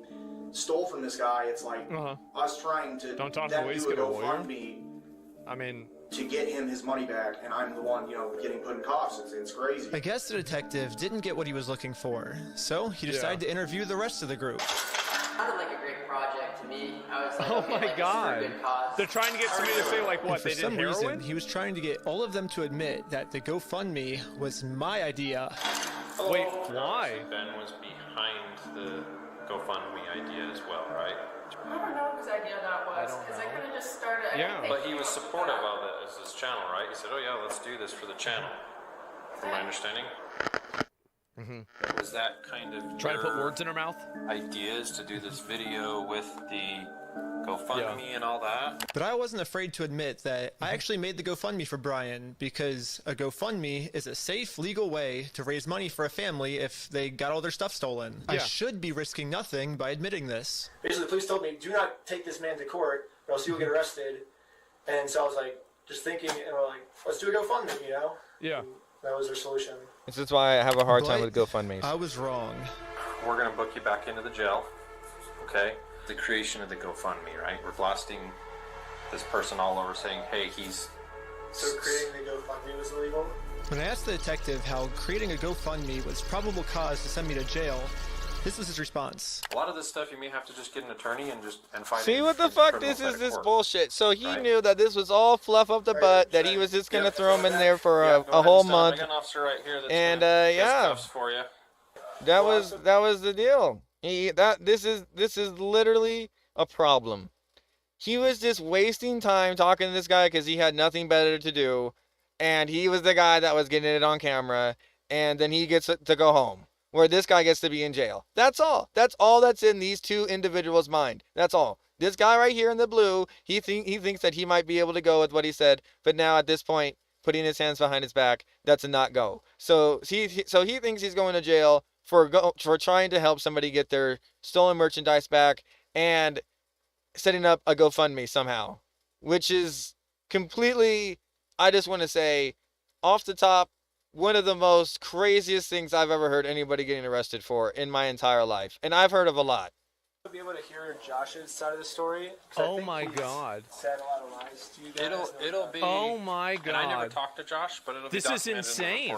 This is what's wrong with the bureaucratic part of the police force. They control it like an ecosystem. Yeah. And when I finally go to court, I'm going to be completely but blind it needs to be what I'm monitored by an outsourced somebody who can't be bribed, somebody that won't be bribed, somebody that is a friend of the people, the people's people, like the people who really are the people. Like maybe a jury to look and see, like you get picked for jury duty to fix a problem with the cops.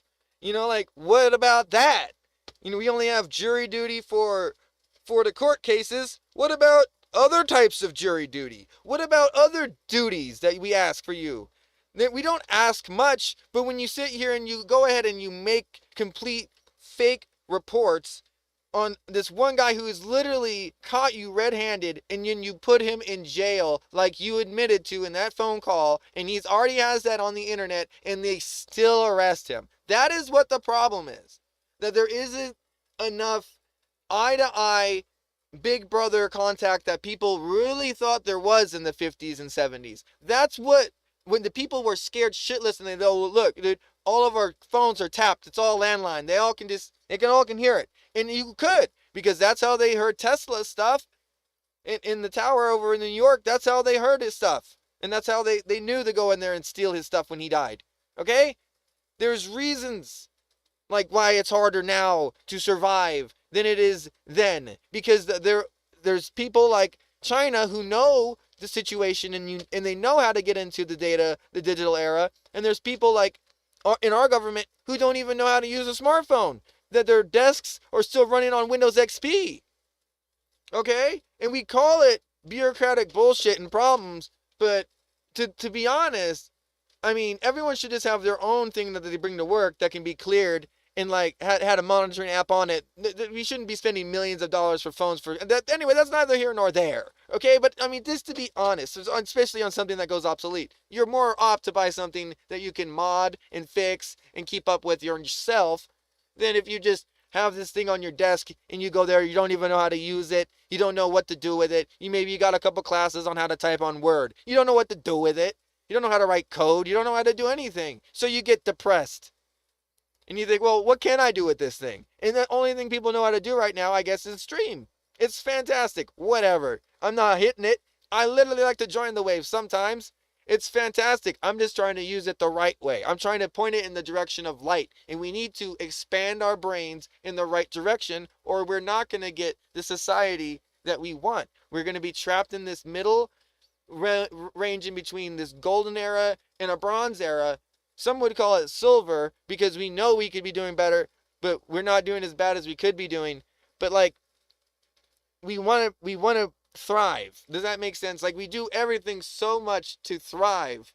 We don't spend so many taxes on so many people to just have this be the thing where they get bribes on top of the paycheck that we give them, which I guess is the other bribe for them. So where does it really stop? Where does the buck stop?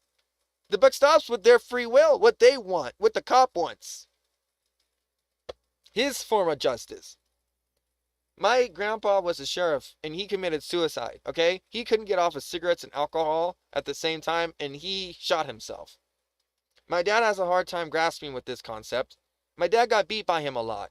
There was times where my dad got punched in the face while he was eating dinner because he didn't eat it fast enough. And my dad was bleeding bloody nose all over his spaghetti, and he couldn't see the blood between the sauce, and he was forced to eat it. And my grandpa was a sheriff. So he was the chief sheriff. He wasn't just the sheriff. He was the guy all the sheriffs talked to. So what are we going to do? What are we going to do here? My dad couldn't call the cops. My dad ended up hating the police. I mean, but then he loved the police because it was his dad, and then he ended up committing suicide, and then my dad thought he was the problem, and my dad's not doing too great. I mean, it's just a big mental fuckery that we got ourselves into. Hate the police, love the police. Hate the police, love the police. So they don't know. They're just there. The police, I notice nowadays, are just there. They're not there. They don't have the real soul that once people had.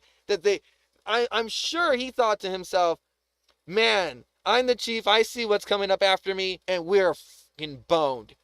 Okay? That's honestly what I think. And my dad had to raise a kid after that, because I think I was very young. I think I got to see my dad's dad, my grandpa, when I was like 1, but I don't really remember it. I was very young, took me on a flight to go see him, and very soon after that, he was done. So, and he didn't even kill himself properly, and he was in agony for a very long time, and it was just, it's not something I like talking about, but I guess I should just break it on the channel. But it's just why I have a strong opinion on the force. It's because, I mean, I went to the Air Force, and I understand, like, the intelligence of it all, and then I understand it because, like, each branch has their own police. Like, I had friends in the military police. I know the rigorous training that they go through. So they know they're all hot shit and that, and they want to, at the end of the day, don't ever get to use it. So, like, sometimes, like, when situations like this where people get ticked off or maybe they get paid to do something, they really want to do something, and they get their feathers all up in a bunch, and they're like, no, we're going to do something, you know? And in my brain, I really hope that it becomes more of a gold standard to have these like jury type positions where you could watch the body cam of the cop in the action of the instance of the day, like it was a live thing. Like you didn't get to choose who you got to watch, but people were watching you, and I bet people would act a lot different. I bet people would act a lot different. And let's make this easy. Let's say that you could work from home, watching cops, making sure that they're doing the right thing. That they're not just sitting there talking, doing blah, blah, blah, blah, blah, blah, blah, blah, bullshit, doing nothing that they should be doing, especially when they're out in an instance, and maybe hold people more accountable. Okay? Accountability ran the military. And we're going to sit here and think that we're going to have a police force that's unaccountable? Oh, hell no. I'm not in support of that. So you understand where I'm coming from? Even from a family who loves that. Like, this is the problem.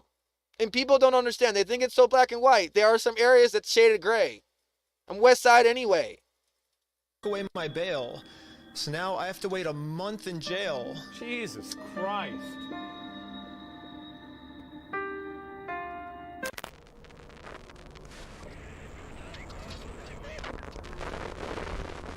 What the fuck? However, I ended up getting extremely lucky. When a judge ended up reviewing this arrest, they thought the whole thing was so stupid and ended up releasing me on bail. So now, at least I'm a free man until my court case. It doesn't last though. Right? I was like, there's no way. It's a false sense of freedom. The illegal act that I committed was mentioning that Josh stole the Legos in our GoFundMe. So if you say who the thief is, then that is illegal for us to do that. What? Now, like I I said, have to wait for court. Like I said. And honestly, I'm not excited. So basically saying that the guy could delete evidence, and make it harder for him to be caught. But when he's caught, he's caught. So what's the bullshit about it? That's what I mean. There needs to be a vigilante thing. Like, all this is bullshit. All this is just too much. Yep. I couldn't fix anything. I mean, how many cops got paid to fuck with this? I mean, this is, and then they got a story for it too. They're like, remember that YouTuber we took down? I mean, I can't take it, bro. Like, I can't. I failed. And now it's time to go home. Oh my god. This is gonna be a twist. He's gonna be like. But before I made it home, one of my roommates called me saying that a police officer more just showed up things to in our the world house. that you should be doing than taking on a YouTuber trying to serve court paperwork? He's like, is Mr. Snyder here? I was like, why? I was like, can I deliver a message for you? He's like, how could you deliver a message? He said it just like that. He was like, just tell him he has he has a warrant for his arrest. Like, he thought he was in an action movie type walk off, and that was his, like, end scene line. What the fuck? If I had to guess, I'd say that Bricks and Minifigs has seen that I am a free man, and they can't have me actively working on my lawsuit against them. And considering how many lies Bricks and Minifigs has made about me in this video. Hey, fuck you, man. You stole them, bitch. I stole the Legos? American Park Police Department, make yourself known. Oh my Included God. in the warrant are Legos. I can only imagine of what I'm being accused of doing now. Yeah. So immediately, I called the I Utah called the Police feds, Department to see what my warrant was for. Yeah, Someone showed up at my house today saying that there was a warrant out for my arrest. If that warrant has, it says a no bail, those are the ones that are more serious. The only thing the police department could tell me is that I do have a warrant, but this time the judge approved it that I will have no bail. And I am now a physical threat to Josh, the person the police are protecting. What the So fuck? basically, at any moment now, I could be arrested without bail for some mystery crime. Oh my there God. really is only one thing that I can do now. Well, I'm in Mexico now. Yep. The American police have no authority. Yep. He did it. Sorry, guys. I know that was loud. But he went there, bro. I don't know if I would do the same thing, bro. Because I know how to be, you know, survival man. All, you know, they won't find me. Fucking Okay? God. And I know how they track the heartbeat and they still won't find me. Okay? This is insane. How is this even real? He had to leave the country over Legos. Get this shit to Cash Patel. Yeah, we gotta send this to. There's some people I could message. Here. Some Same. individuals I know. I'm doing that right now. This is bullshit. We gotta fix this. This is insane. Look, there's somebody that could do stuff like that. You think he's just gonna go and steal $200,000 worth of Legos? Bricks and Minifigs thinks they can just bully anyone who tries to stop them in committing their crimes. Yeah. And what's the only way to stop a bully? To stand up to them. Amen. If me posting Thank you, this Chris picture Perez. online I shout out once to you, got bro, the right city now. This upset where they had to arrest me. Just think about how He stood up upset to the they'd bullies be for me because if my name's thousands of Clifford and people I started didn't wearing really know how to it. take it when I was a Picture kid. that got me arrested, I'm putting that picture on a shirt. And you can buy this merch at WeStealFromOldPeople.com. So go right now. It's gonna be sick. And yeah. Oh my God. Yeah, all of the law enforcement that's protecting Bricks and Minifigs is gonna be pissed. But there's nothing they can do because I'm in Mexico. Oh my fucking. Anyways, part 3 is now live on my Patreon at patreon.com/RecklessBen. Also on Patreon, you'll find tons of behind-the-scenes Holy content, shit. plus the movie I made that all the streaming services rejected once they saw how gnarly it was. And all of the money I make think I goes might directly subscribe to towards this trying guy. to fight Bricks and Minifigs I so they might. stop This doing guy bad is a things to legend. people. Like, this Also, is make sure to insane. donate to the GoFundMe we set up for Brian. I mean, Wow. there's really reasons sure why how I to cover promote what I this. cover. I mean, This is I got insane. arrested just for creating this thing, but Yeah. I'm gonna do it anyways. Everyone donate to this GoFundMe. I'm in Mexico now. The police can't do anything to me here. This is the most Outstanding. insane, ridiculous, unfair, Outstanding. dumb fuck, Because he knows retarded Cali's story corrupting and I've the ever Cali gone police will through. just be involved in it have. and send This them to is Utah. unbelievable. Police response, listen, one You get day pulled over at for a parking time. ticket. They We go are to gonna his go through house. the They probably police stalking him at his house in Cali if he tomorrow, goes back. okay? And then I will be caught up with everything being, you know, like I'm all caught up to the timeline. All right. So I'm gonna give it. No. I'm telling you, yes. That's what's gonna happen, bitch. That's the way it is. Too bad. Religion makes people do insane things. It's not even religion. So if he wants, But it could be the donations from the religious source that makes the people think that they are divine protected for doing this, and it's corruption at its finest. It's deceit within our moral boundaries, and I don't like it. As somebody who used to be a volunteer for church for about 7 years and then worked myself into a paid position. They said they would either fire me or hire me, and I didn't know what that meant. And I'm not seeing it anywhere here at all. And they said, we love so much what you do, but we can't allow you to do it for free. Yeah, I said, right. oh, So the I was getting paid probability $20 an hour, and I wasn't I think even in this high guy- out of high like, school it's yet. already probably going to be resolved, or it's being resolved. So I might 20 not have to. But if he wants to reach out to me or something, 2010, I can, 2011. I can do what I can do, right? I mean, I don't know what else I can do, but Yeah, and you're gonna get arrested. I mean, check his Instagram. Oh yeah. I guess I could just From a church. Instagram. Like I only have Instagram on my phone. Let me see here. Reckless Ben. You don't think that type of kindness helped me like become a man and it helped me want to join the Air Force? Ben Well, it Schneider? did. I do all my own stunts. Yeah. Anyway. Okay. So we're gonna end this segment with him. All right. And then we're gonna go on to this.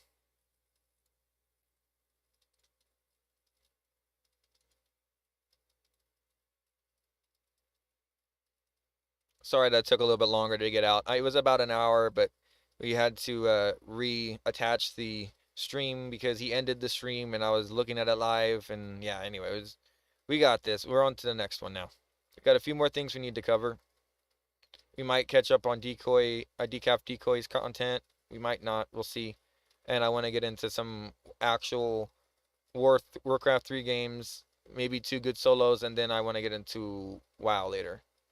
If you're actually watching, I have no idea if anyone's watching this, but like I said, I'm just trying to get this out because I'm in, not getting my core curriculum done as I speak. Anyway, let's go.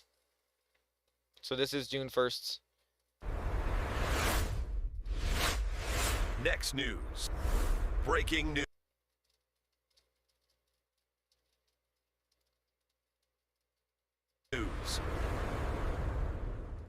Tonight, the UFO story just crossed a line the media can no longer laugh off. This is no longer a conversation about grainy lights in the sky. It's now about who inside the government is still hiding information and why President Trump may be getting stonewalled by unelected insiders. And whether the real fear is not aliens at all, but what full disclosure would do to markets, religion, and public trust. Members of Congress are talking, Hollywood's talking, investigators are talking, even the stigma is dead. So here's I don't care. Get question. the intelligence out there, man. Everybody suddenly agrees. I already know the something real. big It is didn't make there, me want to kill who's myself, still and I still slamming know the God. vault Fix shut? that. Get it out there. Now this is where the story gets serious. A whistleblower says he learned It just made during more sense why his official nobody wants to duties talk about to a us. multi-decade UAP crash retrieval and reverse engineering program, and that money was being moved in ways the public could not track. That's not science fiction. That is an accusation of hidden lunatics. power, hidden budgets, and hidden technology. Then comes the part that should make every Tribal American savages, curious. One source says presidents themselves may not even know who to ask because the real control sits layers below the political appointees with entrenched operators who outlast every election. And now Representative Tim Burchett says that White House officials told him President Trump is being blocked on the UFO files by alphabet agencies pushing the excuse that disclosure might disrupt religion. That's the new fight. Not whether something exists, but whether the permanent bureaucracy thinks it can overrule the elected commander-in-chief and decide what the American people are allowed to know. And while we're talking about systems designed to confuse ordinary Americans, this next part obfuscation. Now they're trying to hide. You know what this is, Gary? Because you know what this is, man? And I don't like cutting Gary off, but like since it's about UFOs, I will say a little bit. You know what it is, man? It really boils down to this has been a thing for a long time. You don't think that religion, our country has been founded on Christianity. Of course, it has been something about hiding it from religion, but it's the lack of the talk about it, even in our religion. I was talking to my Bible study teacher because of what I saw. I said, hey, look, there's nothing that you can say to me that will erase what I already know, what I want to know from you. And I made it very, very specific. And I'm like a very young kid saying this to this guy, like young man, 13 years old, like the guy who made the shake weight thing to charge your phone. Dude, that was a thing that I guess there was no patent on that device. You couldn't patent it. It was a flashlight that they sold on TV, and this kid's being like, oh, bro, like in my science fair, he couldn't even know what a science fair was. It was clear he didn't learn that technology, you know? Like his godfather, his dad taught him that, and he's just trying to get like GoFundMe for his family project, whatever. Fine. But you can't fake it. Because I know intelligence. You can't fake it.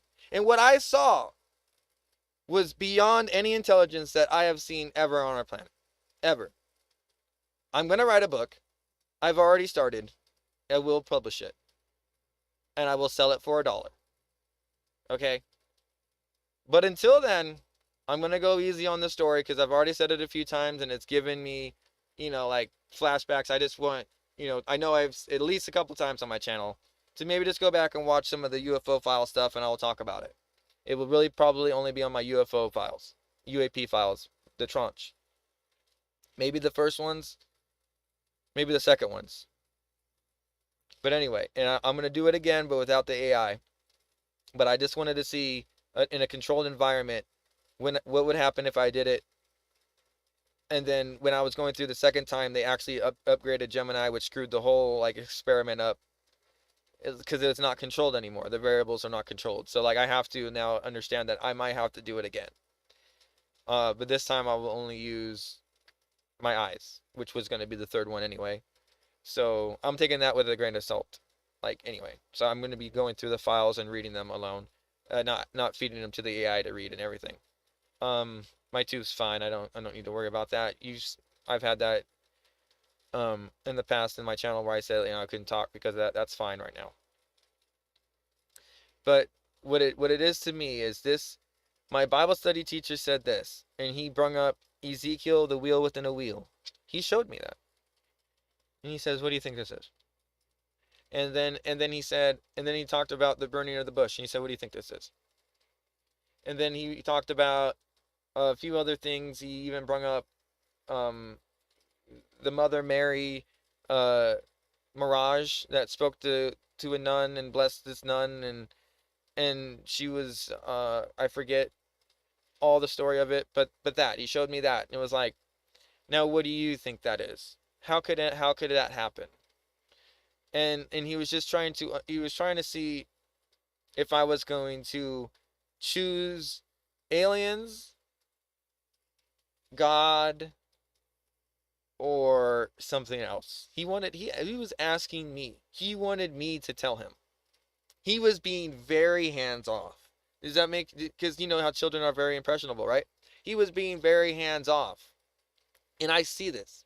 So I say, you're never going to tell me that what I saw was aliens, are you? And he said, and he looked at me and he kind of chuckled and he got up and he shut the door into this house because he had a separate office, and he sat down because you could tell he was in the era where he thought that he was bugged and the satellites were listening on us, and maybe they will aware because he's done trips to Jerusalem. Maybe he knew. And he said, "Clifford, not a lot of people have seen what you got to see.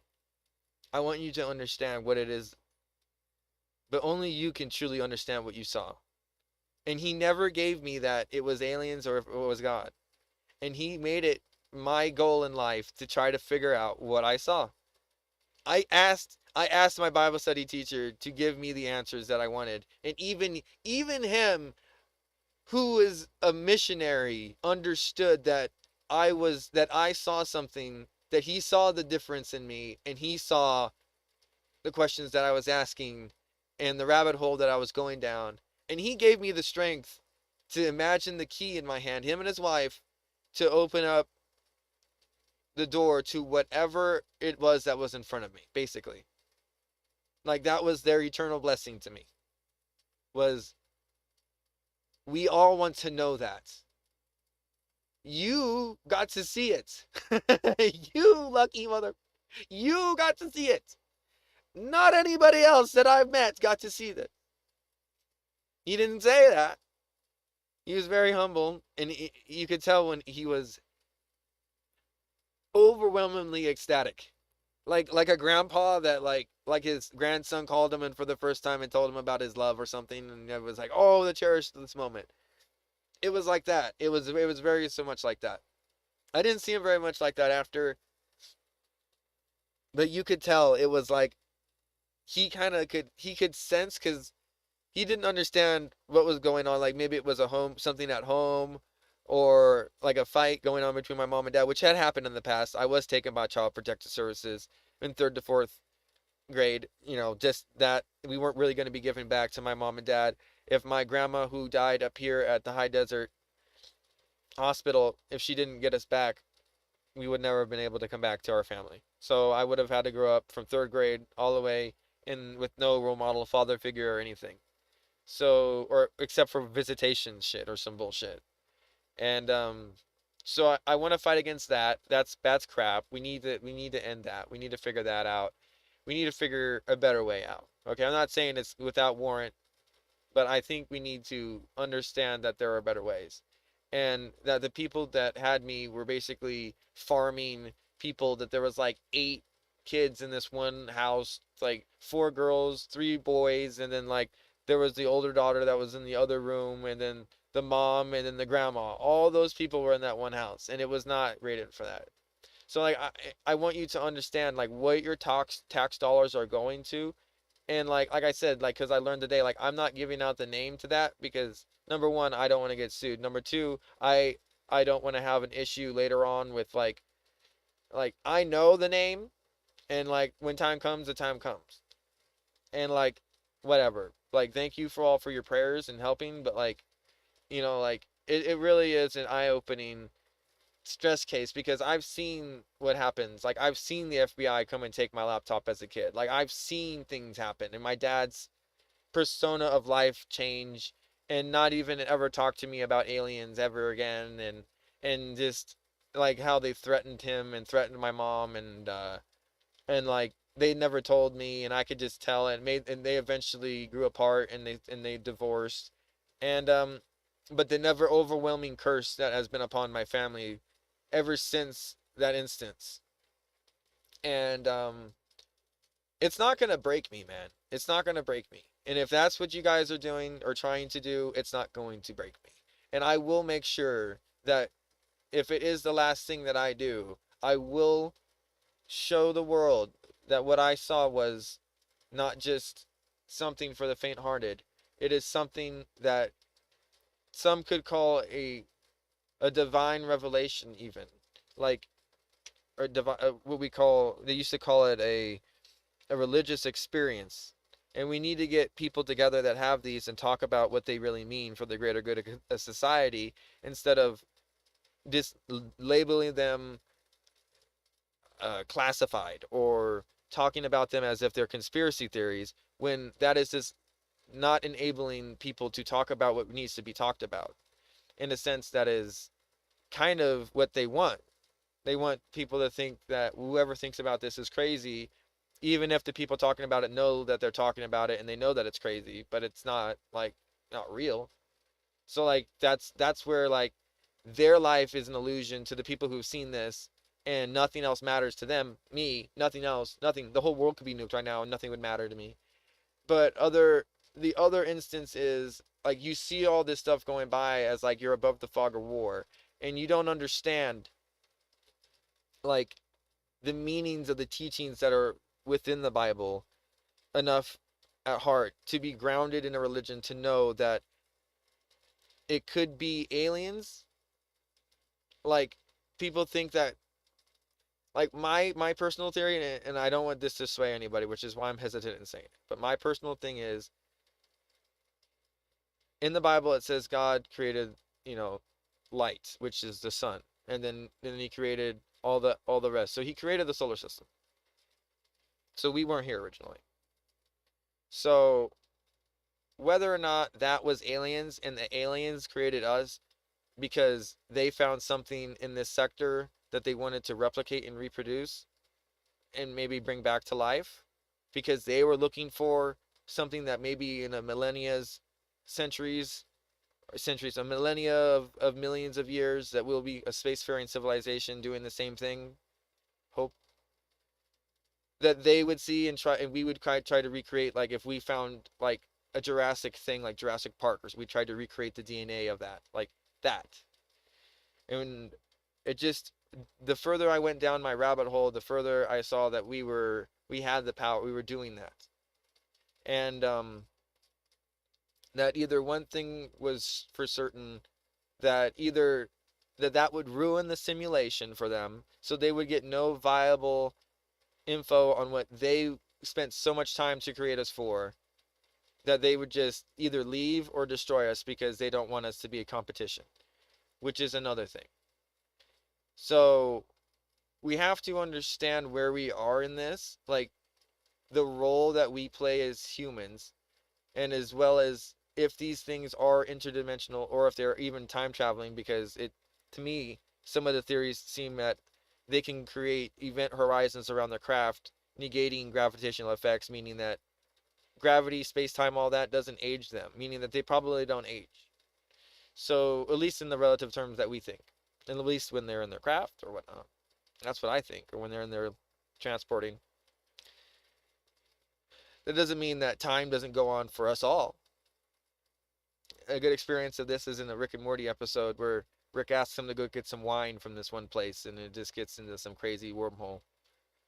But where Morty's just the same, and he's just trying to prove something to like these people, and it's just like over eons, like centuries. It's just, I don't think it's like that, but it's kind of funny how people are like actually able to ask questions enough in their brain to come up with a skit to put on Rick and Morty that is actually pretty close to what we're actually dealing with. And it makes me think, like, were they paid to make what we were supposed to become attuned in frequency with mainstream in order to actually jive with it, to not just be overwhelmed by the religious opposition and be crushed out of existence like the Knights Templars? You get what I mean? So like, this is the real questions, Gary. And I'm sorry that I took such a long time because I was ranting for so long about that other thing, but I think that was like 15 minutes or so. But that's my outlook on it. The grand scheme of it all, to boil that back down to, it's not one person. If you want to say the Vatican has a hard hand in it, maybe, but like it's not like like even Trump like is saying like what does this even mean? Like what does this matter? Like Trump's not into the aliens, but unless you know what it means, you're not going to. So this is why we need to have these conversations, because no one that knows what it means is meeting the people who don't know what it means that can actually do something and help the people who know what it means. You dig?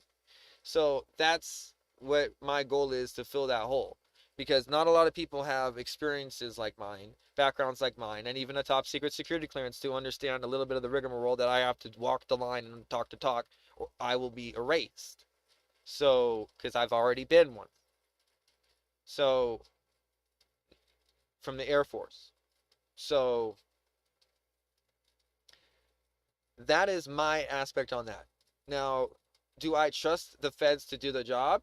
I think Trump is right when he says he wants to do it and he's getting opposition from religious people. Do I think Trump should pay any mind? No. I think it should be national security that we get this information out there, because then we can actually get people talking about it. Like me, getting to people like you who actually, don't know what's going on. And the people who do know what's going on won't be stigmatized into thinking that they're A, going to get killed, B, going to get hostile, or taken like C, or like, let's say like I go there and they're like, okay, I'm going to tell you, you won't be leaving this facility unless you're going to work for me, or some shit like that. Like, I'm not into any of that, bro. Like, I like my life the way it is, like everybody else likes the life the way it is. And that's why I lived my life in silence for such a long time. But when I have people like this, like Gary stepping up to the plate and trying to say, hey, look what's going on. Like, he's been doing his channel for 13 years. He understands the conspiracy thing of it. I'm a young up-and-coming channel. I don't have millions of viewers, like subscribers to me, like that I could like get shadow banned and like, so he's trying to protect them. I am trying to protect you guys, but I'm also trying to get my agenda passed as well, and you guys are along for the ride. Dig? Because if you are fearing the government, I want you to unsubscribe from me right now.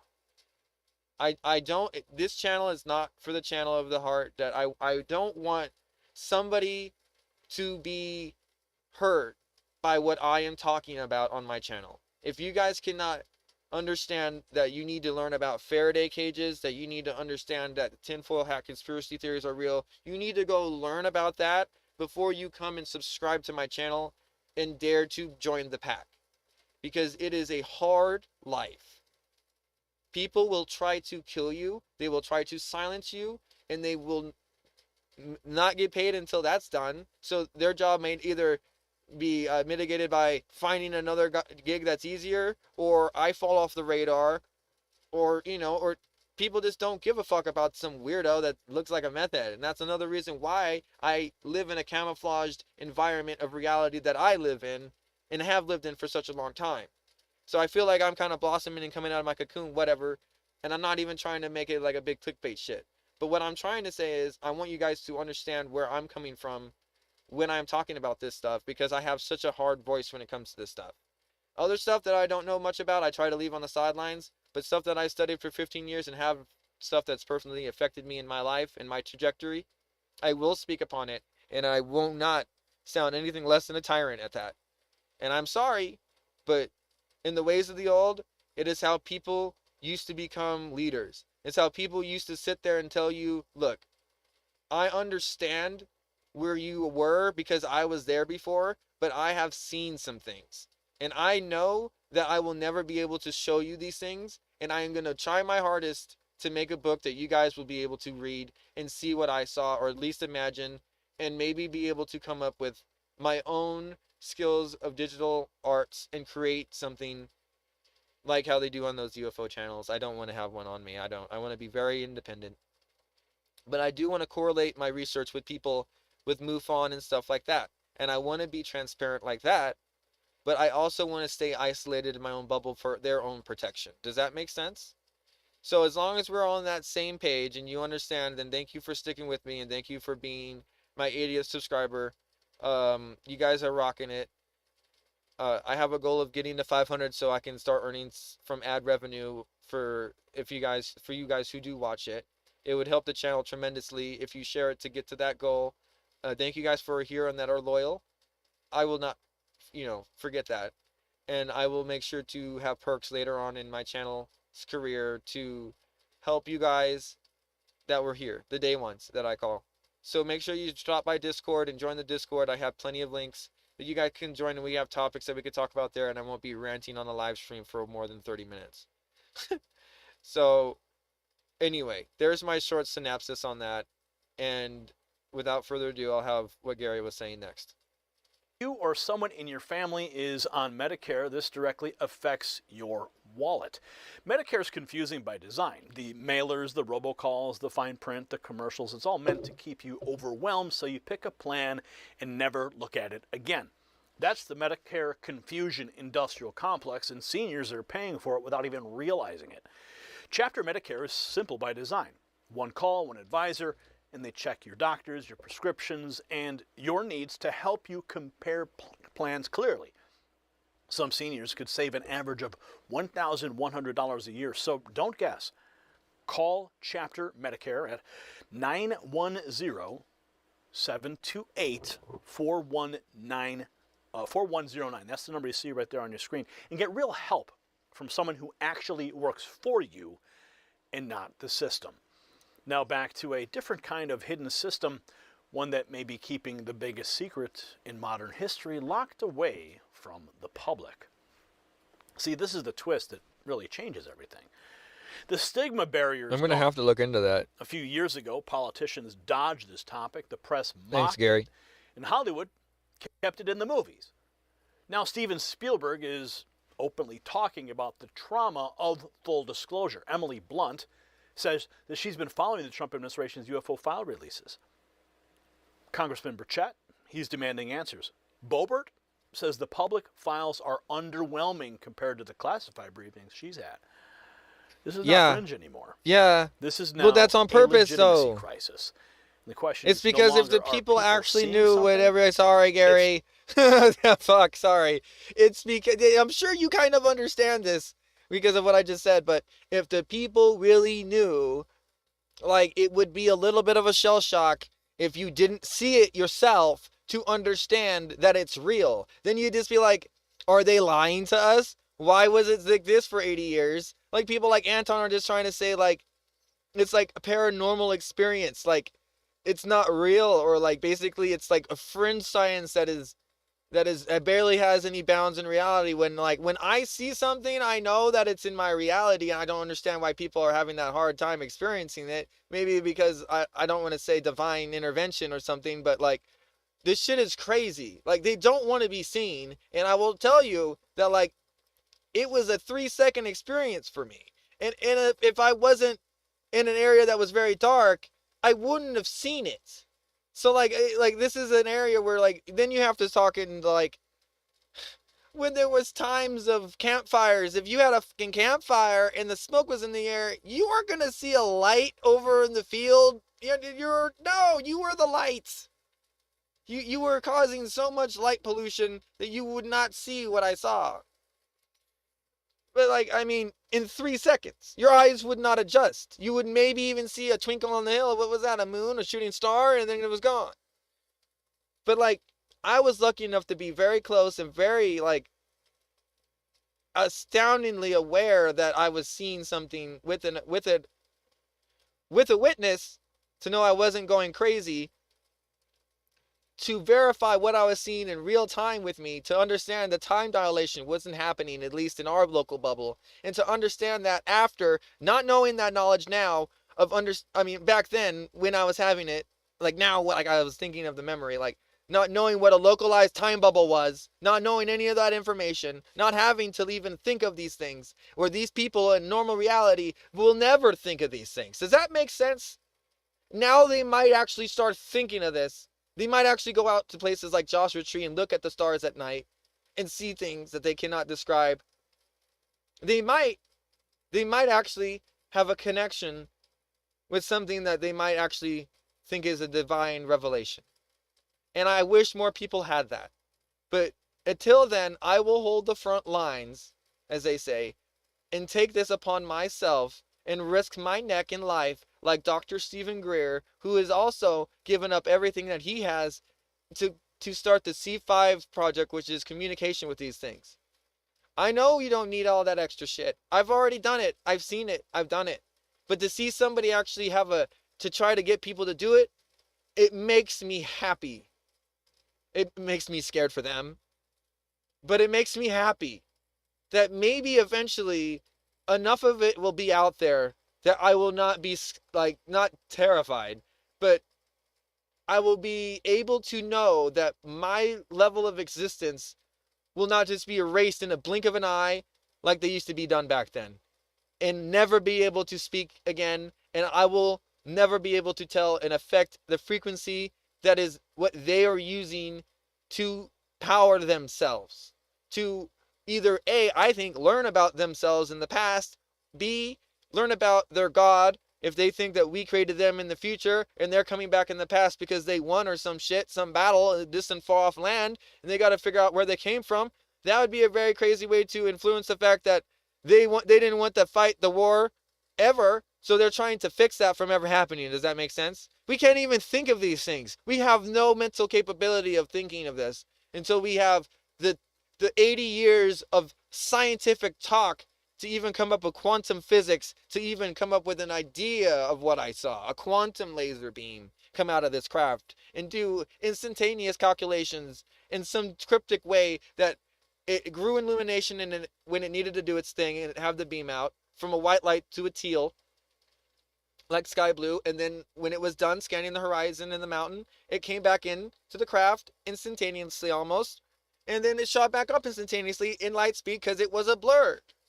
And when I followed where it blurred out, and it seemed like it was just a dot in the sky, like it was just sitting there, blending in with, and I looked at my witness, and I knew when I did that, because I kind of needed to get grounded back in my own reality, that like I knew what I just saw, and I was like, wow, that, because I've seen E.T. I've seen the movie E.T. Like I've seen like a little bit of like, it wasn't just like, oh, it's a burning bush, like, you know, like it was a little bit different. So I was like, okay. So she was saying it looked like Sesshomaru from Inuyasha, and I said this in my thing before, but Inuyasha is an anime, and his brother Sesshomaru turns into a full ball of light in his full demon form. He can turn into a ball of light.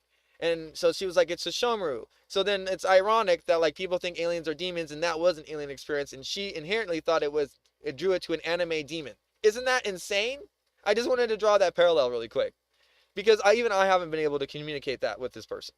So like, anyway, on the side note, seeing this and not being able to correlate it with any files on the internet, records, and then having your investigation just taken from you, your computer taken like it's some type of like obviously investigative piece, and they needed to know the password. They didn't ask me for the password, and they just erased the hard drive. They deleted the evidence that I had. They didn't want it, or they found it and they realized that, oh my God, we better just delete this because this guy's onto something.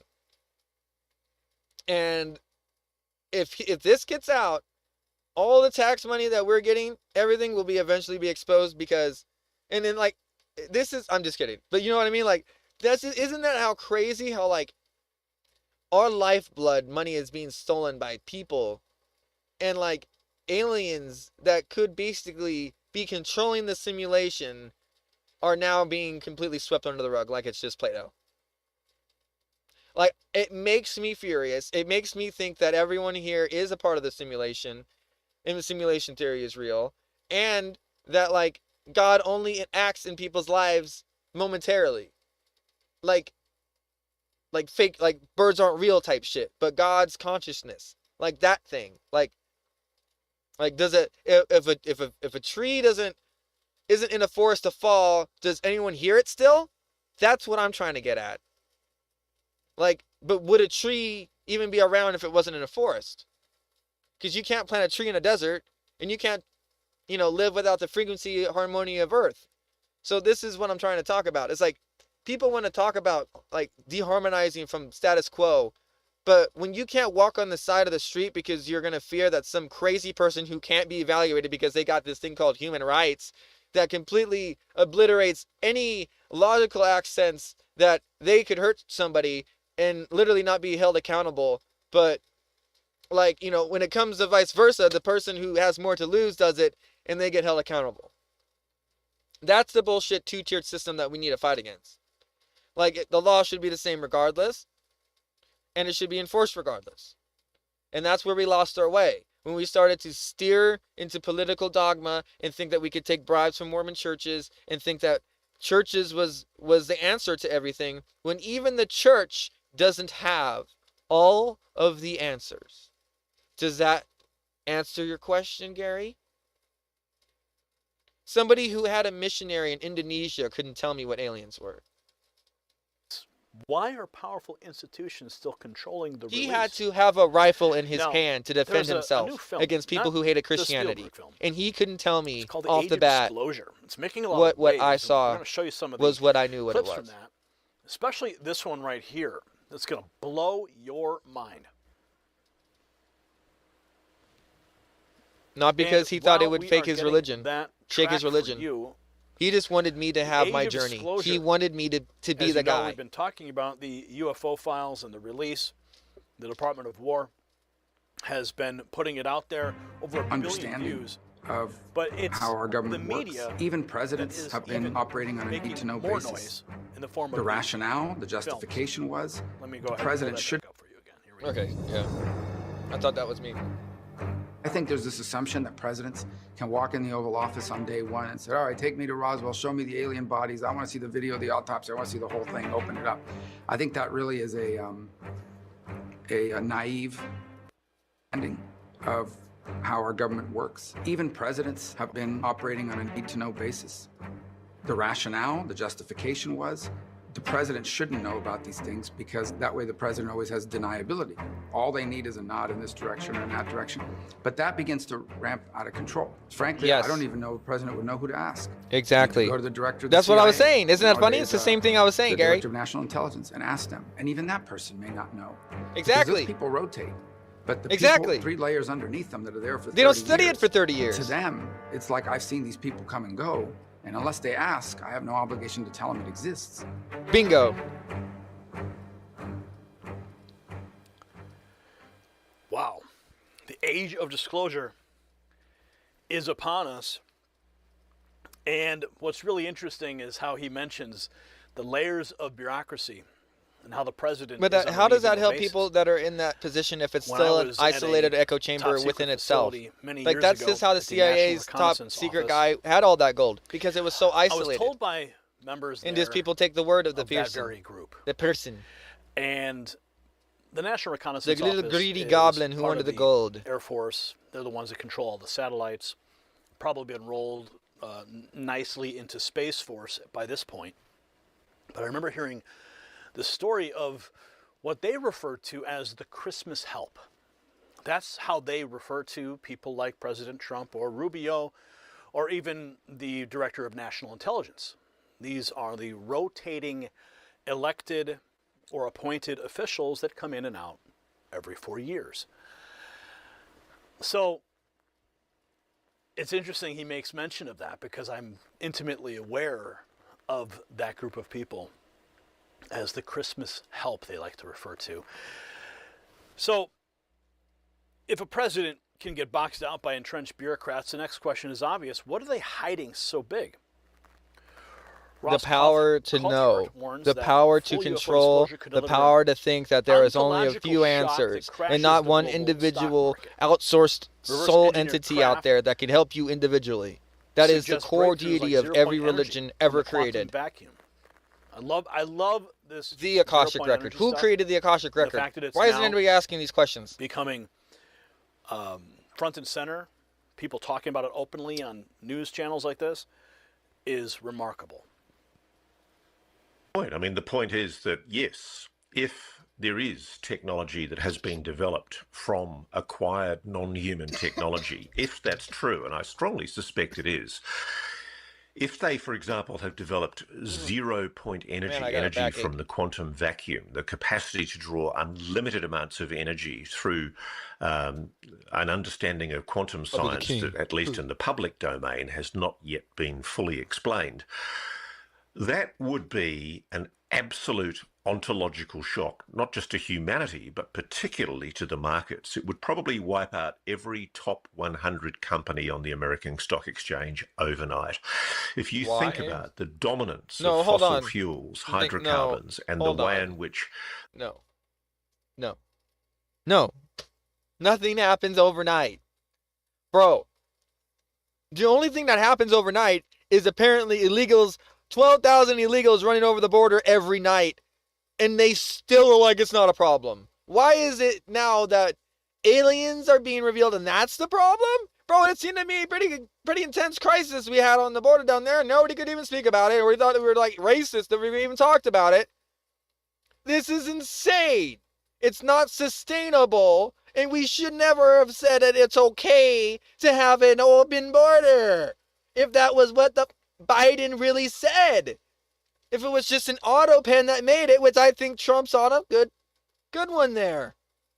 The incredible power of the fossil fuel industry, the oil industry, influences just about every company in America. It's like somebody like Biden needs the where we get people our energy, like them, people who play video games like Age of Empire, like Warcraft 3, like people like that who understand resource management, enemy movements, resource allocation, time management, different types of anger control, like type of things that, like, if they try to press you and make you rage quit, like you persevere, like like stuff like that, like you don't fucking give up. Like people like that need to be in office, not people that are like oh my god, this is like so overwhelming. I mean, look at the 12 border guard down there, and there's like 100,000 people coming in like the next couple of days. We see it on satellite right here. What do? We're just gonna let them all in, or what, are they gonna flood the border and it's gonna look even worse?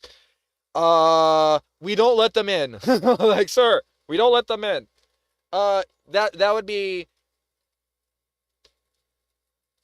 illegal. That would be the breach of a constitution that can't protect its citizens, because the citizens are supposed to be built on illegal immigration. Like, no, people were documented. They came over and they had in the past notes on who came over and when, and how much money was in their pocket. If you're just flying over this thing and not even having, and I'm talking about the gotaways too. I'm having to lump them all together because I've been ranting too much today. But like, when you have that type of instance happening, it just incites it to happen again if nothing happens. And then what happens when you start even like looking towards fixing the solution? Everybody that knew that it wasn't going to last forever just disappeared from the equation, because they're playing the card game and we're sitting here just dishing out the cash. We're not even caring on what it's spent on, the blood shed overseas from the Somali funds from Minnesota that got sent overseas to kill Christians with what is it, Al-Shabaab terrorism, and we're gonna sit here and like think that we don't have blood on our hands by being passive in a stance that we already know that this is happening, and now we can't do anything about it, right? Or something, right? No, I think that we need to do something. I think we need to overnight do something. If you believe something can happen overnight, which if they are in the system and they know that it can happen overnight, two things can be true here. He could be lying and telling the truth at the same time. Which, I guess, who are you speaking to then? If something can really truly be done overnight, and we can fix these problems overnight, like lots overnight, this ain't happen overnight. And it's like, if everybody else can't get things to happen overnight unless you put in excruciating effort in maybe 24-hour days for weeks on end and maybe getting 2 hours of sleep here and there. What are you talking about overnight?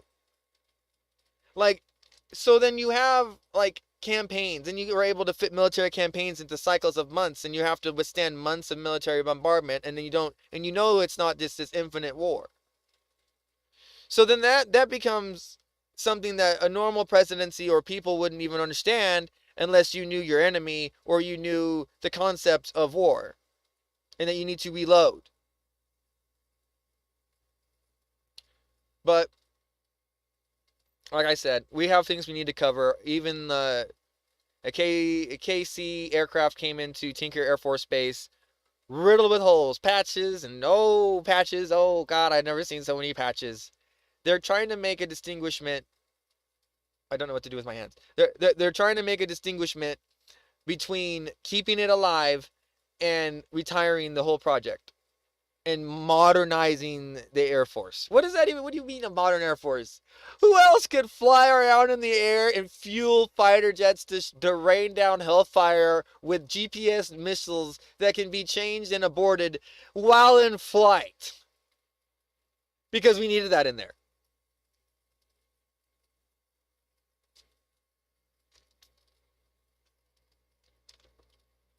Anyway, that we can fly through an air vent into a bunker and blow up a nuclear missile silo. Not basically, but it was an enriched uranium site. It created, you know, the posture for us to move in and say, hey, look, you know why we're here, right? we know why we're here, right?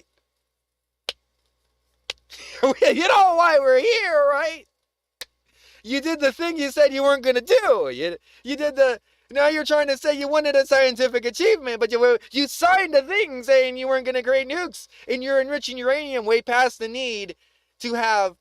The only reason why they would have anything up in the 60s ranges is to make it to 90 to blow up something in a bomb. You, to a nuclear fusion physicist, you can ask them, you do not need anything higher than 30. Which is why they wanted to give them the uranium to use for their experiments for the scientific achievement. But they weren't working with us. They don't want to work with us. It's always been this big, you put the puzzle piece here, draw out time, oh my God, oh la la la la boom, and let's do some more bullshit later. You know what I mean? Like, fuck, I'm getting so tired of this shit, dude. Like, I mean, for some reason, we can't get somebody in office that literally understands the threat that is existential to our survival. Not just something that is this passive, that is literally going to act in any way, including parasitic tactics, to overwhelm an overwhelming force, in which the United States is proudly in that position. But until we, luckily, I will be around to see that day. I believe I will, and we will get this done. But until then, we're sitting here on our hands trying to play democracy with somebody who basically doesn't follow the rules, likes to kill their own people who speak out against them in droves of 30,000s in a couple days. And we gotta have people on our streets saying that we're bad. Come on. Where did you grow up? You didn't grow up in the era where you saw the Twin Towers fall in a classroom, did you? You did not. So this is where the difference is, and we have to draw the line. we have to understand that there is a problem with where we are living and the situational frequency that we are adapting to, that it is not what we should be at for our timeline. Correct? Correct. If they can manipulate our timeline, if we're so advanced now because of how they made us, if my two ideas are either one of them's real, one's fake, or whatever, like if they're able to come over here to stop the war happening in their future, like if we stumbled upon them on their planet eons in the future, and they understood how to erase any of that from existing and happening without ever having to do the fight or whatever, like a Ready Player One experience. Does that make sense? If we couldn't get there, that would never happen. So we could have these conversations. We could really, I'd like to have that on this channel even. Really, to have people on here that like understand multi-verse theory, multi-string theory, particle accelerations, people who understand wormholes, portals, black holes. I mean, I can only understand so much and portray you with what I know, like Neil. But like I'd like to have more people on, and I'll be able to. I want to like do my own research into who I want on here. But if you so happen to share this with somebody that like that and likes this type of content, I've been more than happy to have them on the podcast and talk with me. More than happy. But we need to start thinking about not overnight solutions to this stuff, because they hid it for 80 years. How are we going to have an overnight solution to this? So of course you're not going to have all that crazy shit out on the first. You have to literally say, hey, look, these are the things that have been rumored that happened, and we're saying it's true now. That has never happened. Why is nobody saying that? Overnight. They just think it's supposed to be some like crazy. Where are the aliens hidden, bro? Like what the fuck? You haven't even learned chief executive what's real in the Capital past. Management, who What do you has mean? actually started up an exchange Talk about trading skipping fund chapters. You're looking skipping at books. UFO disclosure. He's decided Series it's time of- to se- put together an decades investment of- fund that bundles together stocks, commodities, Blue Book. bonds that have UFO-related technology that might give investors an advantage by investing in it. And so he's trying to pick those potential stocks that might leap if this revelation of disclosure occurs. And yes, it would be market changing, but I explore this idea with Matthew Tuttle in my interview. Is it going to destroy the American economy? I strongly doubt it. One of the things about America is its resilience and its capacity to bounce back from. So if that kind of technology has been buried to protect powerful interests, it also explains why the public keeps getting scraps. Now Congresswoman Lauren Boebert says what she's seen in classified UFO briefings is far beyond the underwhelming files that have already been released to the public. Well, let's talk. We've got a lot to talk about. So let's talk about this Pentagon release and UAPs. What is your take on all of that? Yes, well, I said it. I heard it best just today. I had a little bit of time in between laundry switching, and I was watching a reel, and this guy said, I trusted and believed in aliens a lot more before the U.S. government started saying they were releasing the information. And I could find a lot of truth in that, but there's a lot of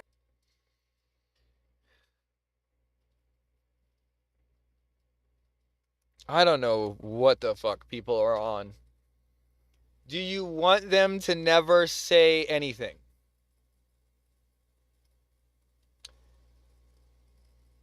I don't fucking get people. I mean, we've fought so hard to get them to say something, and you're like, this is underwhelming. What is this? This isn't even a picture of a flying saucer. This is a picture of a smudge on a thing, and they have no idea of particle physics. These people are looking at something that is like completely out of their league of even conception. So it'd be like an infant looking at a rocket and being like, that's a car, when you tell them it's a vehicle. Like, no. frustration. Every skiff that I've gone into, there's always a caveat and excuses of different contractors who have onion-like clearance, and not everyone is read into everything. And so while one department or one contractor may be familiar with one layer to the onion, there's so many more beyond that.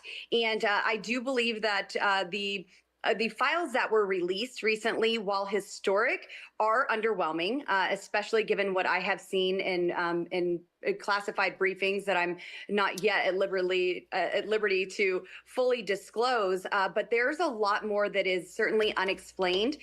There is a lot of underwater activity, and I'm excited for some of that to come out and have the American public get. The only way they're going to get me to shut up is to get me in a skiff. And some of this, just very Otherwise, well I'm saying everything that I see with my own eyes. I don't technology give a that we fuck. have tapped into that we aren't letting our adversaries. I mean, I'm putting the bishop most of the things that we are behind seeing, the we are not ponds. familiar with other countries having this sort of technology, or even ourselves. And there's a lot that is unexplained, and some that is even supernatural. I agree with you there. I have my thoughts on what all of this is about. Matt Gaetz was on here a couple of weeks ago talking about the alien hybrid breeding program. Years ago, if I would have said those words, I probably would have ended up somewhere with, But you see, this is how, like, this person right here is the exact epitome of what is wrong with our society. If you are that scared that you literally think that this ain't an alien hybrid program, that you would be like thought of as a kook, like, just because you cannot talk about it, you can't even have the idea. Like, that's a problem.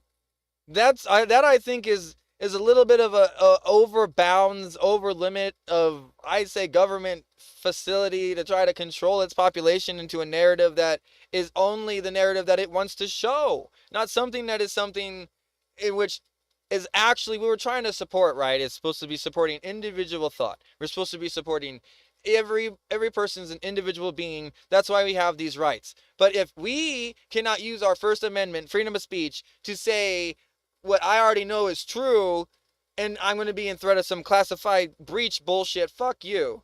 Nuh-uh. We're going to go to court, bro. Or you're just going to have to kill me. Because that's the shit that is literally on the plate in which I live, okay? So if you want to understand why some people act the way they do, they're so isolated. I never talked to anybody when I was a kid. I never had this WoW experience, the World of Warcraft experience. I never had that because I was too paranoid that FBI agents were watching me, that they were waiting for the right time to do something.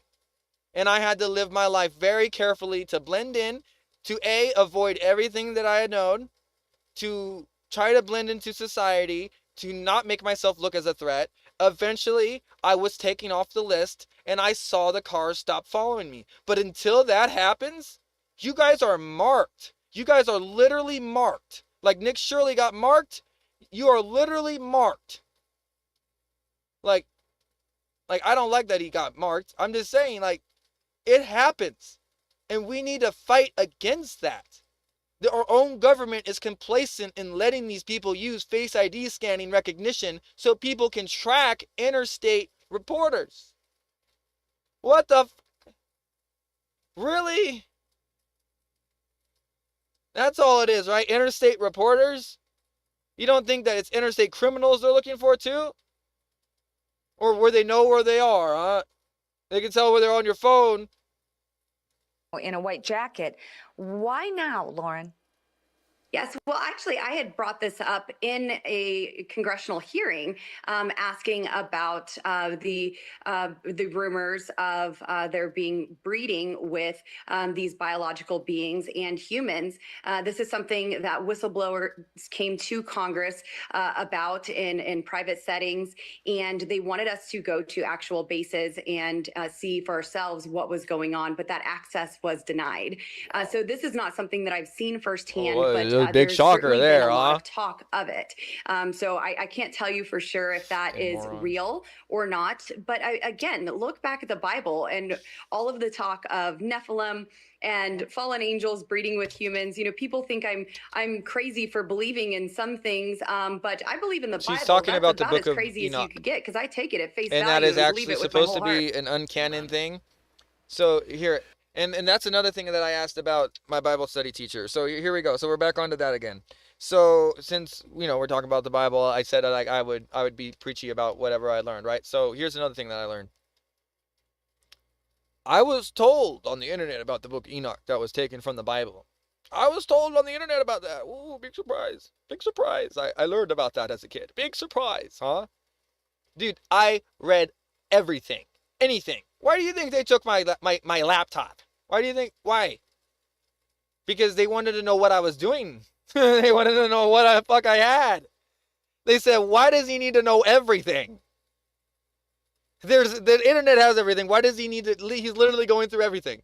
Like they were like, they had the seeds there on the internet on purpose to track people when they saw things. I took the like the flounder, like SpongeBob, where he put the Krabby Patty on the hook, and like it went up. Bro, like that's it. Bro, that's it. Like I literally did it, and then but like knowing that happened, it gave me such gratification. Like in my life, that I knew that I had to play like this overwhelming game of poker. And I had to have a poker face that was stronger than Lady Gaga, I tell you what. And it was around the time that song came out and all that bullshit with her being a fake artist and like the person who really wrote her songs like killed herself because she got famous and stole all the lyrics and that whole crap. Nobody's talking about that anymore. Do you remember about that? I remember about that. I lived through it. What about you guys? But anyway, a lot of these people lived in a different world, I think. And I got like fused into this one somehow. Like some kind of Mandela effect. Like this. Here you are. I don't know. You died. Now you're here. Do something or not. You don't get many of these. Like. Rick and Morty. Yep. But for real. So the book of Enoch. I digress. So the book of Enoch is supposed to be uncanon, but it was in circulation for a long time. For a very long time. So the elder of our generations and our generations and our generations that got us to this point grew up knowing that this knowledge was part of the Bible, is what this person is trying to say, and which is what I was trying to say to the Bible study teacher. Like, so who deems that information was false? Did they find any information, me being the scientific method, did they find any information correlating that this was fake or false for them to strip it? Or why? Or was that just chosen because it was uneasy to listen to? And he looked at me, and he was, like I said, he was like a grandpa that was cherishing this moment. You could tell he was going to be thinking about this for years. And he's still alive. But yeah. So he was like, there is a committee of people that come up with the standard version of the Bible that we produced today. And it hasn't been done in a long time, other than when they do the revisions for King James and they start changing visions. That's the only time that it's so. He explained to me a little bit on how it works. But the need to get the thing from Greek to Latin and from Latin over to here allowed for a lot of translation error and a lot of things that maybe didn't really make sense to the next generation. And then it's causing extra discourse in our generation because people like me like to have everything, right? I like to have all the information. But like I like to take things with a grain of salt, and I like to apply the ancient method to things too. You know, like the whole like pictographs and like why do they need to do that, and like, you know, all these different types of things. Could their civilization never get over this certain tier? Why couldn't they get over this certain tier? Was our tier of industrial evolution just too much for them to counter at the time with the Black Plague. Like, how many times throughout society have we been taken down a notch? And was it after a correlation event between, like, I go full Death Note anime on this. Like there is, like when L is trying to, N is trying to find the Light Yagami, I guess. I forget the main character's name other than the guy who has the Death Note. But trying to figure out where he is, like that type of like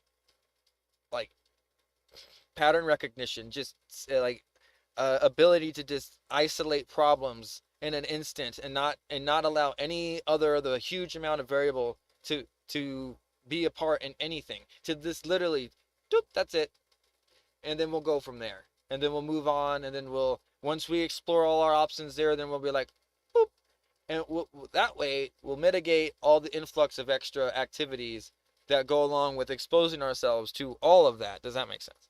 So I have learned a way to learn this stuff without being marked, so to say. And that's why, like, these podcast transmissions are very, like, new to me. But it's also a way because I also learned a little bit during Joe Rogan, like, how he wasn't being, like, tracked. And I was like, why is that? Why is this dude? Because did it just fear Joe Rogan? Or was it just because they had no idea, like, what he could do? Because they didn't know how to do podcasts? Or, like, what is it? Oh, hold on, my girl's coming in.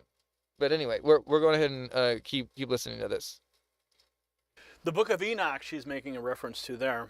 Her point is simple, though. People get breadcrumbs while the real material stays locked down. Meanwhile, even Hollywood is pressing the issue. Steven Spielberg and Emily Blunt openly talking about whistleblowers and what full disclosure could do to society.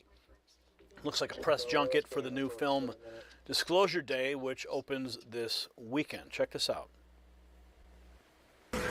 I mean, this certainly sparked the fires of my imagination when I started researching everything to do with people who have had these experiences, from the congressional hearings that have taken place, every documentary, docuseries.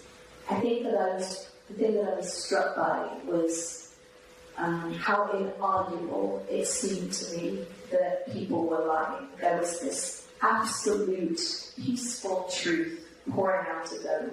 They know what they saw. They believe it even if they've been discredited, disvalued, kicked out, lost their jobs, accused of being whistleblowers. They believe it. And there was a sort of universal peacefulness, I think, in all of them, as to what they had seen, and that they had been awestruck by it and shifted by it.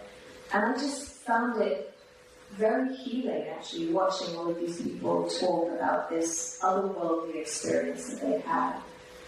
And I think it would be a very good thing for human beings to question their place in the universe. And I think it might be an arrogant thing to assume that we know everything, that we're alone. I mean, they just discovered 1,000 new species in our oceans this year on Earth. So why would we imagine that we know everything that's out there in the universe? Uncanny timing. Such a film would be released in the middle of the Department of War's disclosure. So when even Hollywood's admitting this could shake the country to its core, the obvious follow-up is who paid for the secrecy. Next, we have another clip from this Age of Disclosure film that's about to be released. A hearing clip that lays out the claim of a multi-decade crash retrieval program and the budget shell game that may have kept it off the books. Watch this. The American public has a right to learn about technologies of unknown origins, non-human intelligence, and unexplainable phenomena. I was informed in the course of my official duties of a multi-decade UAP crash retrieval and reverse engineering program. But how does a program like that get funded? Misappropriation of funds. Does that mean that there is money in the budget that is set to go to a program, but it doesn't, and it goes to something else? Yes, I have specific knowledge of that. Yep. We cannot track $2.3 trillion in transactions. The age of disclosure is upon us. So the hidden program is one thing, but Where would something like that operate without public scrutiny? Joe Rogan takes the question straight to the deep end, quite literally, arguing the craft may be moving in and out of underwater bases the government can't fully monitor. Joe Rogan has an intense argument with Harlan Williams over whether or not aliens have been living in our oceans. Check.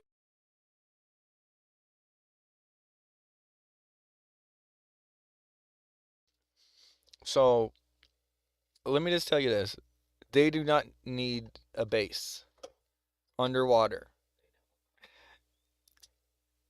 If you want to imagine them with a base underwater, that's cute.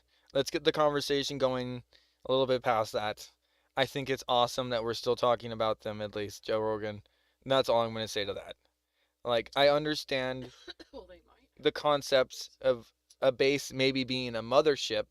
I'll talk a little bit about that with you, like, if you want to have me on. But, like, there's just no way. Like, what I saw could have been a drone light beam, and when it went up to the sky and blended in with the stars, there was no correlation of it just disappearing into a craft and then the craft going away, like a T3B or whatever triangle craft that we think of today that was never in existence when I saw my thing, as far as I know. Not even dreamed of. So it just kind of blows my mind, man. Like, anyway, we're still thinking that they need to have like a physical form even. Like, this is what I'm trying to, that's the thing here. Is like, it's like a consciousness that can control another state's matter because it's just such a higher frequency. Or you want to just say that, but like their biology is just that more advanced. Or we are made to be servants of that.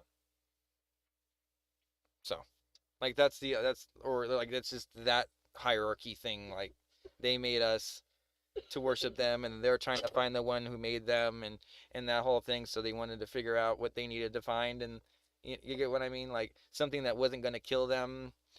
And anyway, it could have been that, or it could have been the whole concept, like I was saying, like the whole Ready Player One.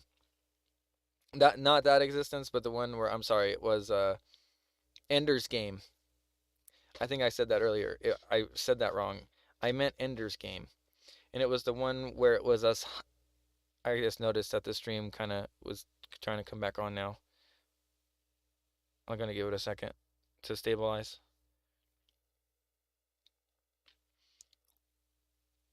Okay, but Ender's Game. That's a great movie if you haven't watched it. And it tests this young kid who was supposed to be, doing a mission before doing the final mission. And the mission before that ended up being the final mission because they knew that he would crack under pressure. So he had to do the problem, fix the problem without actually being under pressure. Otherwise, the problem would inevitably be broken forever. Or they would all die, or, So, like, that right there, that type of pressure would break anybody. Like, so think about that. Like, you're being put on a task to re-engineer something that could alter our reality. How are you wanting to touch that? How would you want to touch that? People said that they tried to open the engine block and they got vaporized and blown up. That's Balbazar's statements. So, if we have people that intelligent, whoa. If we have people that, I saw it go down to 0. Wow. This isn't good. I gotta go check the router one more time, people. But, anyway, the whole Balbazar thing with their cracking open the engine block, and it had that effect, that vaporized basically the guy that he took over. Balbazar took over that guy's position. Balbazar wouldn't have done that. Like, he wouldn't have opened the thing. He wouldn't dare to have opened that. Like, try to drill into it or something, and it blows my mind. Like, you have something from outer space, and let's just drill into it.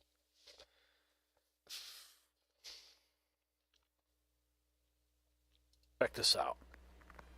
That's why the aliens are under the water. Maybe they're the ones that survived, You believe the that? apocalypse. Yeah, I don't know about the aliens under the water. Tim Burchett was on this podcast. Well, what does he know? He said that there are 3. Did he say 3 bases or 5? I don't remember. When your last name's bullshit. No. It's what is it? Burchett. Oh, Burchett. I'm sorry. He's a very honest man. So what did he say? He said that there's these 3 locations. I think it's 3. See, 3 or 5. I can't remember which one. Hang on, let me tell you. 5. So he said there's these spots under the ocean where regularly they have these events where things come out of the ocean. When you say things, are we talking giant squid? Are we talking extraterrestrial? They're talking crafts that move in a way that we can't right now. 500 miles an hour under the water. They're transmedium, meaning they can go above the ground and in the water with no, it doesn't seem like it's causing them any resistance. He said ground. Burchett said there are 5 underwater bases, and in some reports it's phrased as 5 or 6. What? The clearest reporting says he pointed to 5 areas in the U.S. waters where such bases could be. So there's a bunch of areas in the ocean, and if you think like you were going to hide something, that's where you would hide it. We don't go in the ocean that much, right? On land, we go in the ocean, but we don't know the ocean. It hasn't been mapped. I think we've only mapped less than 10% of the ocean floor. We know more about the surface of the moon than we know about the bottom of the ocean. Correct. And so when if they were here, funny. That would be the place to hide. Okay, I like that. And on our channel, we talk a little bit about Japan right now has the ability to transmit energy from space to the ground. If you have energies like that, you can map the ocean floor. They are mapping the ocean floor. It's being mapped by space satellites. Look it up. They're green lasers, and it's a top secret program, but look it up. And that is my little tidbit for you for the day. But go ahead and look it, not on my podcast. I want you to look it up. You could even maybe say China. Don't even say Japan. Just say China's green space laser satellite maps ocean floor, and see if you can get what I saw. There's a nice article about it, and then you could ask AI about the technologies to help you kind of grasp what's happening there. But it's kind of like a how the cop like tracks you with the radar gun to know how fast you're going. Well, since it's a stable orbit, it's tracking how fast the laser goes to the bottom and back.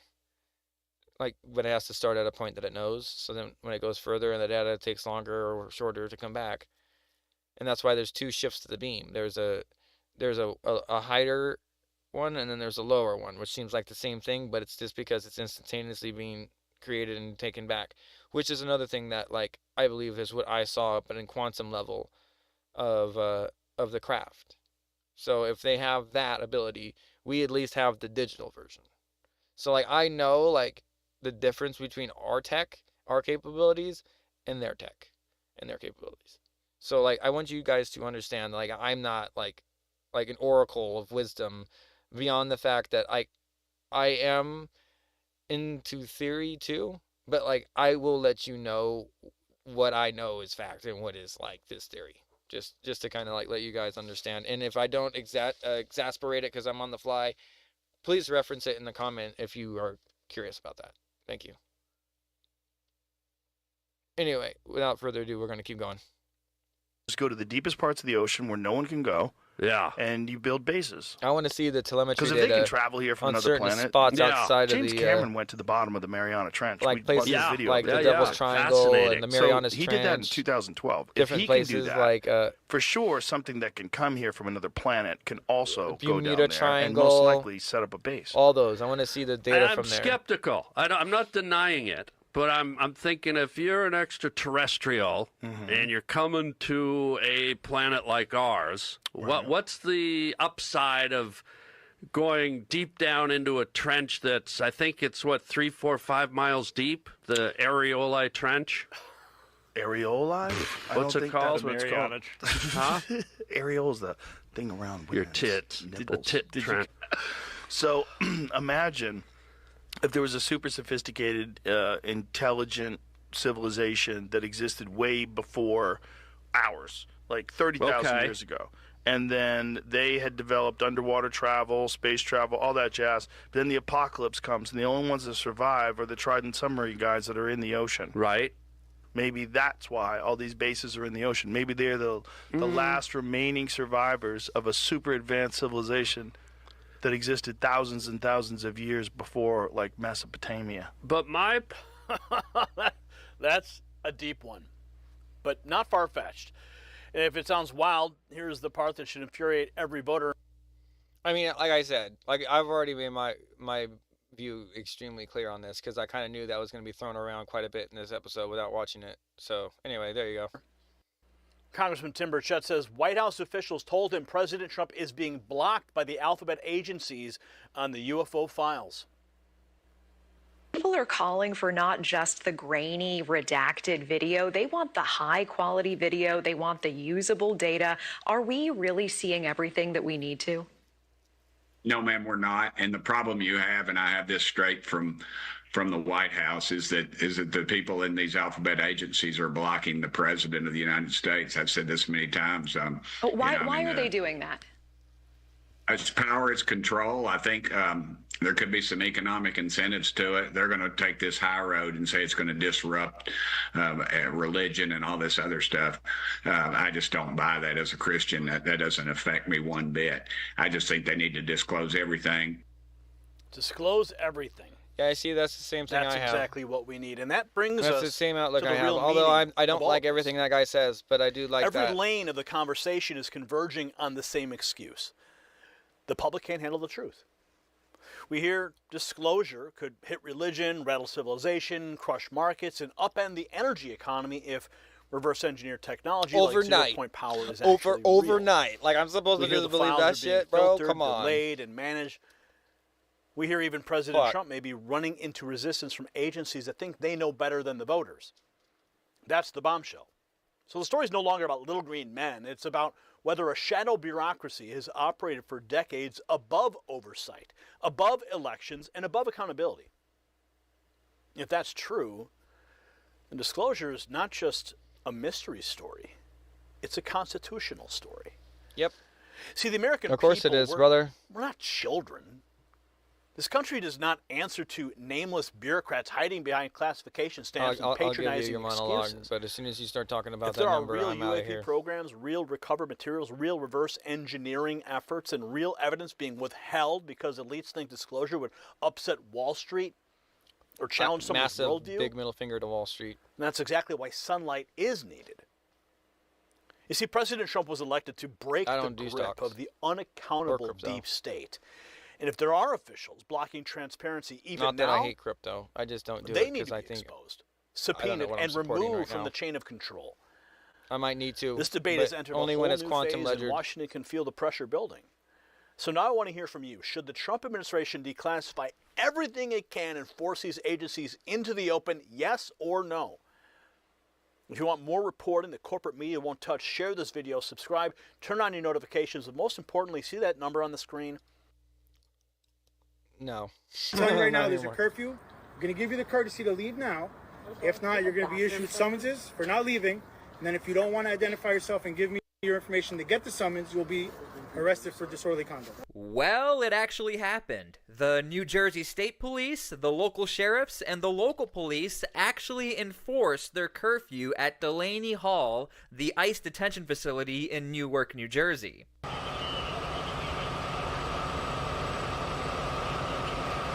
Look at these little So it turns 4-year-olds out the that can't Essex even County follow Sheriff's curfew. Department brought a Fucking whole bus idiots. in anticipation that they might have to arrest a ton of people Good, because of this they curfew. should every Nobody really time. knew what was going to happen and whether the or not fuck have we been protesters doing? were going to cross I that have line had and not follow the stories curfew. So of this my Delaney father going to parties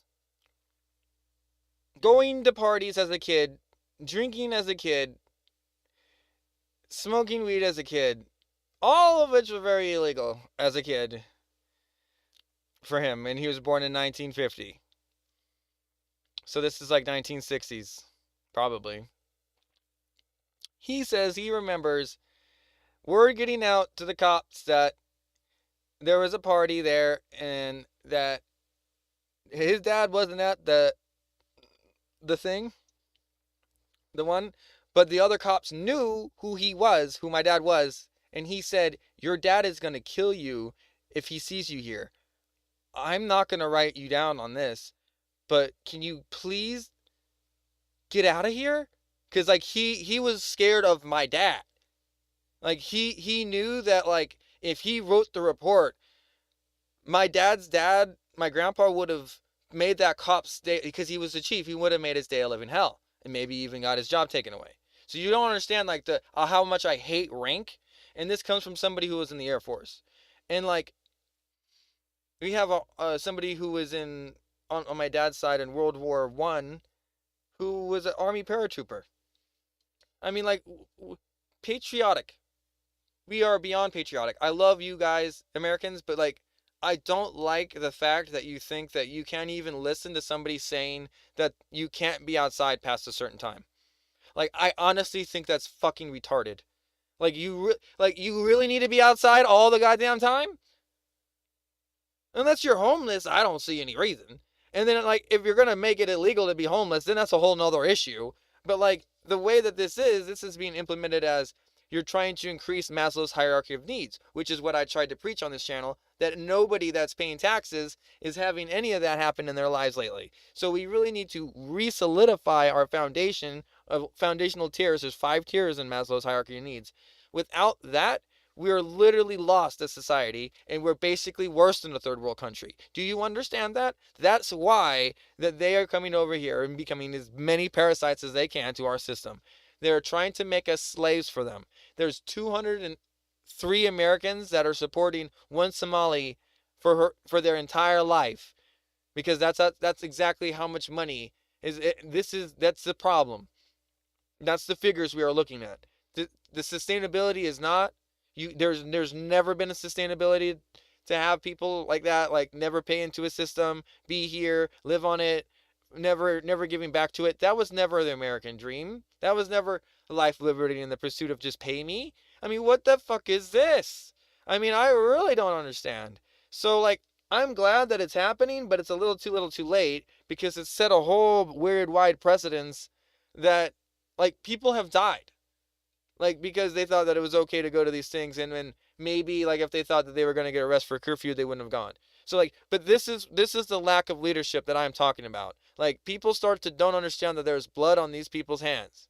The Hall story is not only about protesters clashing with federal agents or police officers. We also have a lot of lawmakers who are showing up to Delaney Hall, and recently Hakeem Jeffries is now also calling for Delaney Hall to shut down. So we're going to watch this video as well and dig into all of these recent updates. So before we dig into all of this, make sure to please like the video. It helps out a ton, and it also helps others see the videos as well. And we've been covering Delaney Hall super closely. I don't want you guys to miss a thing.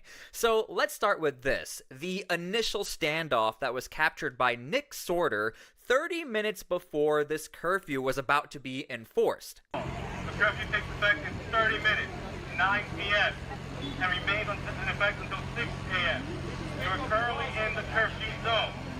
All members of the media must clearly display their verified credentials and must not violate any other municipal ordinance or state law.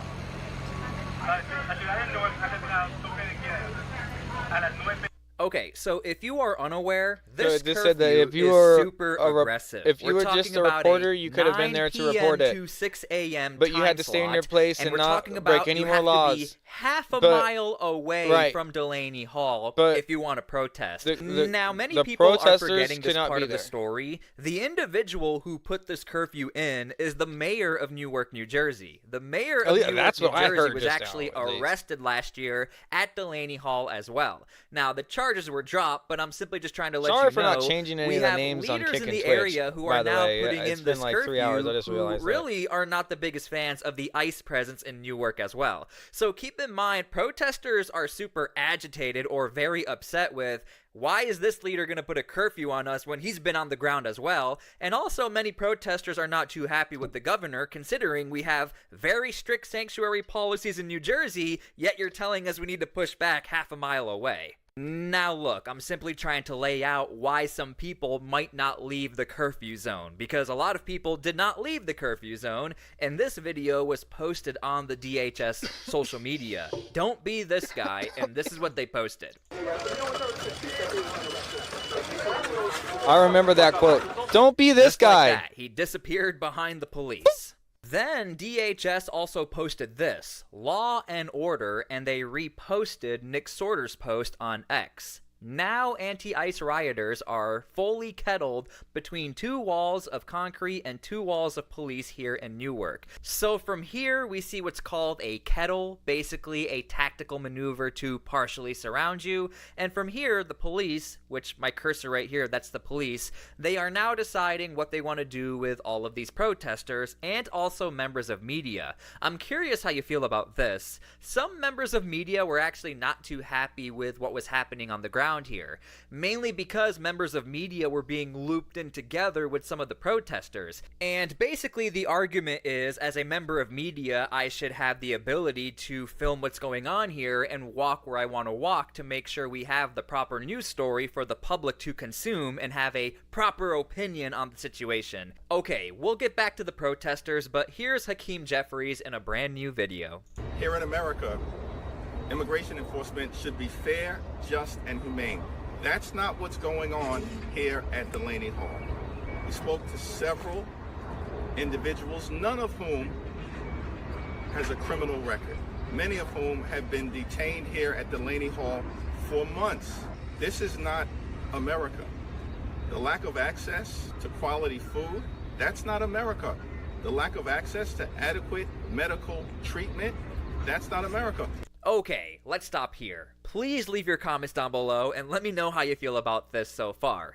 Now, I do want to point out, this side of the story is what Homeland Security is also trying to fight back on or push back against. We have lawmakers who are conducting oversight visits, according to them, to try and figure out what's happening at Delaney Hall. Meanwhile, Homeland Security is saying everything that they're saying is completely fake. The people in Delaney Hall, they're getting fed, they're meeting the federal standard it takes to live in a facility like this, and so we really have this back and forth going on.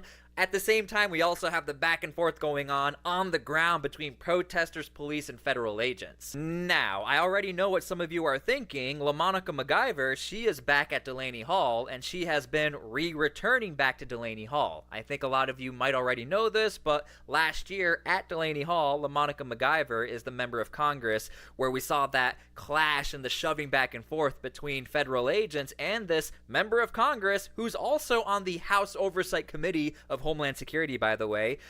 She has been accused of assaulting a Homeland Security agent, and I know what some of you are thinking. I mean, she's actually coming back despite these charges. Yeah, she is coming back, and here's what she has said recently. Please let me know how you guys feel about this. What happened in May 2025 at Delaney Hall became a model for how the Trump administration treats oversight. They tried to skirt the law by requiring a waiting period for oversight. They tried to block all oversight when they shut down the government. They handcuffed a United States senator for asking questions. And they're trying to put me in prison for doing oversight. Over 20 armed ICE and HSI officers tried to intimidate us. They're detaining people who shouldn't be there. Citizens, innocent people. Immigrants are suffering. Okay, let's stop there. As far as the accusations for citizens, I would love to see the proof, because if that's the case, that's a pretty big deal. If there are U.S. citizens being detained in an ICE detention facilities. So, yeah, keep in mind, these are the 3 individuals that were involved with the Delaney Hall incident. All members of Congress. In humane conditions. People are having their dignity taken away each and every day. We've seen American citizens shot in broad daylight because of this administration. In broad daylight. So imagine what's happening inside these privately run detention centers. That is why they've worked so hard to prevent us from going in. The reason that these facilities are staying filled up and people are being detained longer is because the people that actually own the facilities are donors to Donald Trump. We're not backing down. We are introducing the No Delay Act today.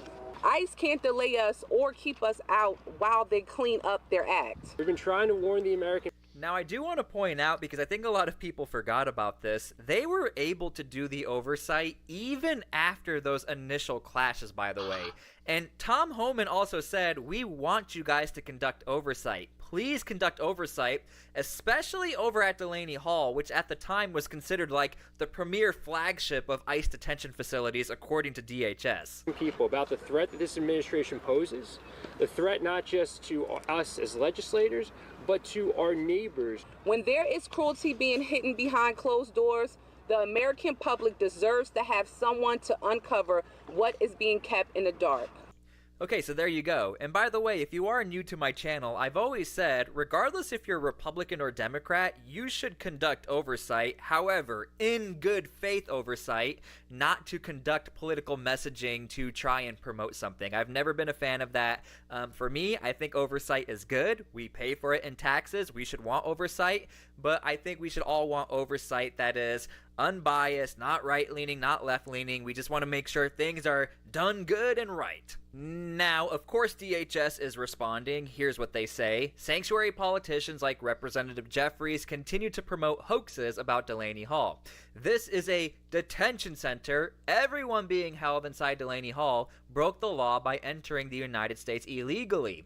No lawbreakers in history have been treated better than illegal aliens. All detainees have beds, clean water, comprehensive health care, and receive 3 meals a day. This is according to Homeland Security in response to that video from Hakeem Jeffries. So I did have a strong feeling that Homeland Security was going to counter with this type of messaging towards Hakeem Jeffries. Mainly this talking point. Everyone being held inside Delaney Hall broke the law by entering the United States illegally. And that's in direct response to Hakeem Jeffries saying, everyone we talk to is not a criminal. And I'm gonna be honest with you, I'm a little shocked that Hakeem Jeffries actually brought up that argumentation, because you guys may have noticed we don't really hear this too much anymore from Democrats, where if you come into the country illegally, that's not a crime, that is a civil matter, so you can't call them a criminal. And you may have noticed that argument really died down. In my opinion, I think it's because when you look at the polling or statistics, it turns out a lot more Democrats actually agree with Republicans as far as if you do come into the country, you are breaking the law. So if you want to call them a criminal or not a criminal, that's fine, but you're still breaking the law. In my opinion, that's why I think we don't hear that anymore. But here we are, Hakeem Jeffries brought up the argument, well, the people in Delaney Hall, or the individuals we talked to in Delaney Hall, they're not criminals, and here is the counter talking point, which by the way is more popular. See, Joey, I would say it's worse than any other riot that I have ever attended, you know, over the course of this quote-unquote anti-ICE stuff, right? I mean, it's total anarchy. That video of the horses, I couldn't believe it. Them hurling 2x4s and rocks at the head of horses that are, you know, walking down the street. It's not like they were charging people with the horses. They were merely walking down the street. They were trying to disable the horses. I mean, that's a pretty nonpartisan thing, man, where, you know, you'd probably be like, yeah, trying to kill horses in the street is a, you know, like not a controversial issue. Like, so keep in mind, according to New Jersey officials, there are apparently a lot of people in the crowd who are not even from New Jersey who are causing this chaos. That is straight from the governor and also the commander on the ground who's overseeing security efforts at Delaney Hall, which, by the way, again, is mainly being maintained by the Newark Police Department, the sheriffs who are out there, and of course the state police, not so much federal agents. These people are clearly sick in the head. That's it. Also keep in mind, Nick Sorter was over at the Portland protest, and you may have noticed we don't even really hear too much about that. It is still ongoing, and we did see some clashes just the other day, but I don't really see a reason to report on it because people want to see this. Yeah, it made my blood boil. I reposted your video. Don't attack law enforcement. Don't attack the law enforcement horses. That really fired me up. Thank you for capturing that footage so we could show. Okay, so the big question is, what happens next? Well, keep in mind, in context, we are in the middle of the week. So naturally speaking, a lot of people won't even be able to show up if they do have jobs. Also keep in mind, we still have this curfew in place, and now protesters know if anybody wants to cross the line, you can and probably will get arrested. And you're certainly not keeping New Jersey safe. Today and going forward, I urge those protesting outside of Delaney Hall to bring the temperature down so we can focus on the detainees and their families. So comply with the lawful orders from local and state law enforcement and let advocates, faith leaders, and members of this community continue their work. So this was back on Friday, just to give you guys an idea of how far things have escalated, where the governor was basically pleading with protesters to please calm down, please comply. And you guys can go and watch my videos covering this, or Nick Sorter and others. I mean, we're talking about some very intense, heavy clashes with multiple different layers going on here as far as where are all of these people showing up. Again, according to New Jersey, a lot of people showing up are not even from New Jersey. People who are being arrested involved with the protest, not from New Jersey. Apparently, the local police even have embedded intelligence agents to try and figure out what's going on as well. So we are monitoring this situation to figure out what's going on. It looks like, or it appears as if, New Jersey is willing to comply and work with Homeland Security to help with security on the ground. So yeah, thank you guys so much again for being here. I hope I was as fair as possible. I just wanted to give you guys a little update as far as what's happening at Delaney Hall. We haven't really heard too much from the mayor of Newark, New Jersey. We haven't really seen his face too much. But what we do know is that the order came from him, apparently, that there's going to be this curfew. And like I said before, a lot of protesters are also not too happy with him and, of course, the governor of New Jersey and the local police in the area. So thank you guys again so much. Make sure to please pray for peace. We don't like to see the clashes, so pray for peace. We need that right now. God bless all of you, and please seek Christ. Thank you so much.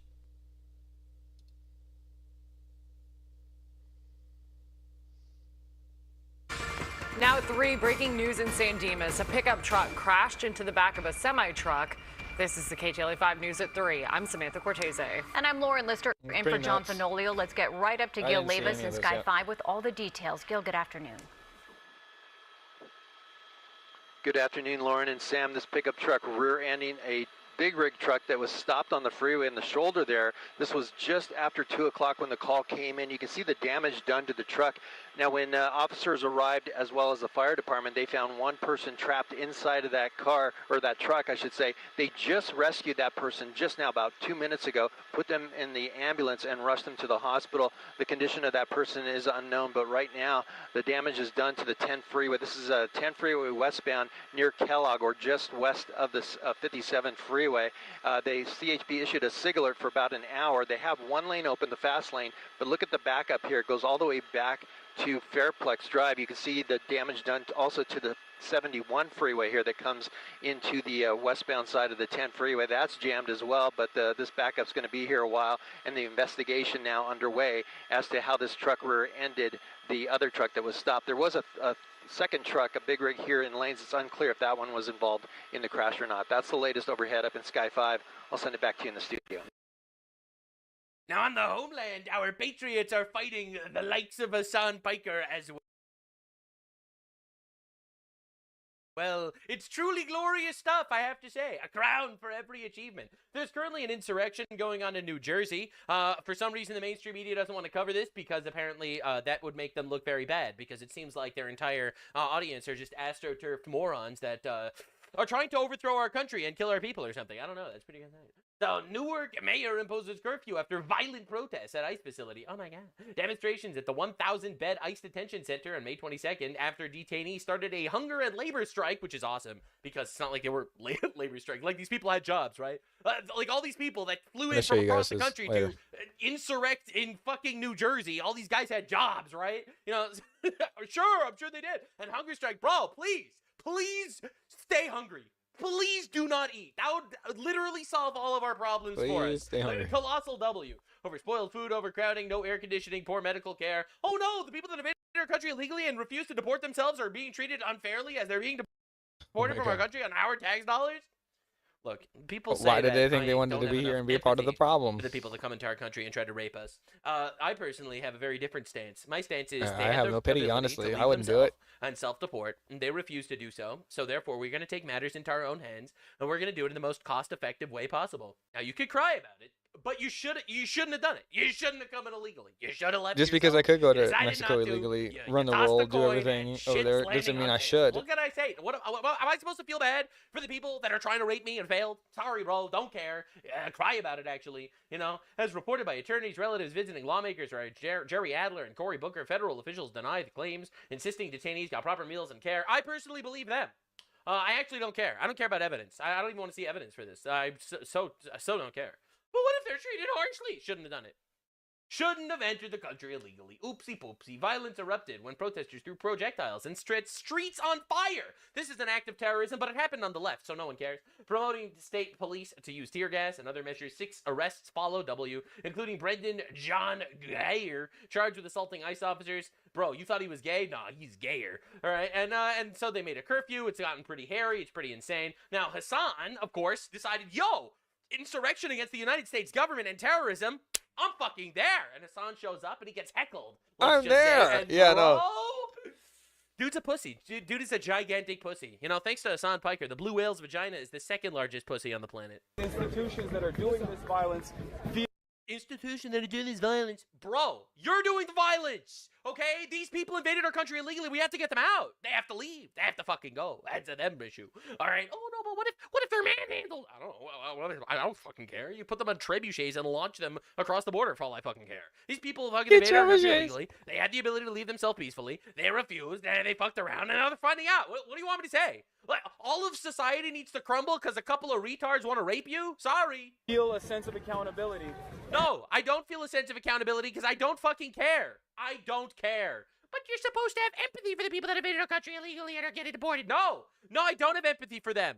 They should have empathy for me. Empathy that my tax dollars shouldn't be going to fund their lifestyle. That's a political philosophy, right? That's what it says. I thought you knew what I was saying. Uh-oh. Are they heckling Hassan Piker? They getting him out of there. He just got something just happened, bro. Yep, he's running. Something just happened. Be careful. I just seen a nigga bust his ass right there. He's running. Wait, what happened? You mean to tell me that Hassan Piker is one of the most disliked figures in all of America? I told you, man, I invested in the Hassan Piker is bad, like back when the stocks were low, and now stocks are fucking booming. I am getting paid back in dividends, bro. I invested in this fucker. What happened that quick? What happened? He's a fucking fraud. He don't know what the fuck he talking about. That's right. That's People right. follow him because he got money. Yeah. Look at him running. That's right. Look at the pussy. Look at the pussy go. That millionaire fucking communist. Look at the fucking pussy.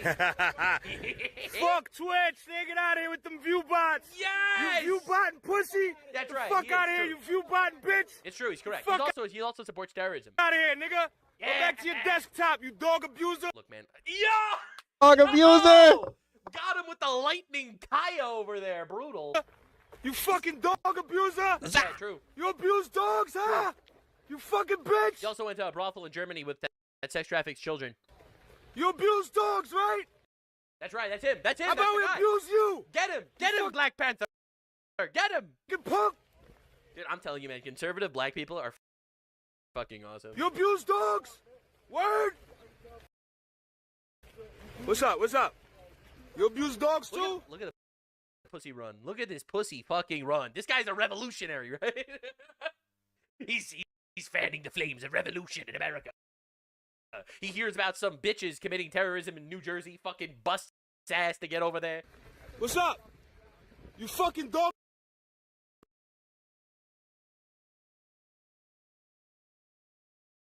In America. He hears about some bitches committing terrorism in New Jersey. Fucking busts ass to get over there. What's up? You fucking dog abuser, get the fuck out of my shit. Fuck out of here. Fuck Twitch. Go suck Dan Clancy dick. Yes. Punk. God, I love this guy. Patriot. Patriot. Nah, I ain't talking to you. Respect women, queen. I would never disrespect you, queen. Stay in your lane. This for my people right here. Patriot. I don't even know this nigga. This is my people. Fuck you. Fuck Twitch. You dog abusing bitch. Yeah, you dog abuser. Yeah. Yeah. God, I love how Hassan Piker is just like universally hated. It's awesome. Abuse dogs, right? You think that's him. sexy? That's the guy. That's the guy. You think that's sexy? You think don't touch. You think abusing dogs is sexy? Hey, don't touch this Patriot. You think abusing dogs is sexy? How dare you? You think abusing dogs is sexy, you weird ass bitch? What's up? By the way, this is Hassan Piker freeing the inmates from ICE detention, LARPing his revolution. It's not just him. Okay, so fuck him then. Fuck him then. Why you walking with It's not just him. There's a lot of people that support the abuse of dogs and support terrorism. him if he did it? Bro, you're literally wearing the fucking terrorist headband over here. What the hell is he in character for? This is freedom of speech. What the fuck? This patriot has the right to free speech. He has the right to yell and niggle this man in public. That's my new favorite word, by the way. Why you walking with him if he abuses dogs? Yeah, that's right. Patriot, because he supports Hamas and they abuse dogs. He supports all the other fucking terrorists that abuse dogs. Islam hates dogs. Why you walking with him if he abuses dog? Good question. So if you condone that, you got involved? Fuck you too. Oh, true. Okay, come on. Get him. Come Get on. him, Yeah, we can run. Let's run. Let's run, baby. Oh, I like running. Let's run. Let's run. Let's run. Oh, I like your red hair. That's nice. Yo, you abuse dogs, you fucking weirdo. Yeah. You abuse dogs, you weirdo. Get him. Fuck Twitch. Don't touch me. I didn't touch shit. Get shit. Yo, you smell like shit though. Back up. You do. Fuck Twitch. Fuck Twitch and fuck you. Fuck Twitch and fuck you. You fucking view botter. Yeah. Yo, you abuse your dog. That's crazy, bro. Yo, your dog. Man, he's getting him. $5,000 clothing to fight for Got a communists. shot collar? Your dog got a shot collar? Get the fuck out of here. What, you gonna hit me? No, I'm not gonna hit you. Okay, so what? I'm in public though. Freedom of speech. He's a dog abuser. This is wild. That's right. That's my He's Patriot. a dog abuser. He's a Patriot. He's a dog Look at abuser. this guy. Why are you condoning a dog abuser? True, all these Fuck people. Twitch. Yeah. You abuse your dog. God, fucking Patriot. Fucking, it was Israel. Hassan Piker getting ready to respect. It was Asmongold. True. God, it's just so fucking good. So anyway, that's the best news from the New Jersey insurrection. It gets a lot worse. Now, while Hassan Piker goes to fight for terrorists in New Jersey, they get him on everything, bro. I don't have any personal contact with Roy Singham or any of these other people. I mean, I know some of these people. They're wonderful people in general. They're activists. Wonderful people fighting for foreign communist regimes that are adversarial to the United States. Wonderful people. I don't know anything beyond what is readily available information, but none of it is actually hidden or illegal in any way, shape, or form. Fox News Digital says I have a subpoena, but I've yet to be served one. So I don't even know what's going on. Because he's on the run. It feels like you guys have more insight into what the federal government's doing than I do, and I'm supposed to be subpoenaed. Bro's going to jail. Bro's scared and running away because he is going to jail. It's bad. You know, Hassan, so while Hassan was there fighting for the freedom of terrorists and rapists, as one does if you're a leftist these days, he is singing the We Are Charlie Kirk song. Charlie respected that, and it's really sad to see the remnants of the conservative movement refusing to carry the flame in the way that Charlie Kirk wanted it to be carried. I, on the other hand, do carry that flame because we are Charlie Kirk. Discussing things like Right, so this is him basically celebrating the assassination of Charlie Kirk. And for those of you that are unaware, this is a very popular song among leftoid retards. We are Charlie Kirk. We carry the flame. Not even gonna front. I'm not even gonna listen to it.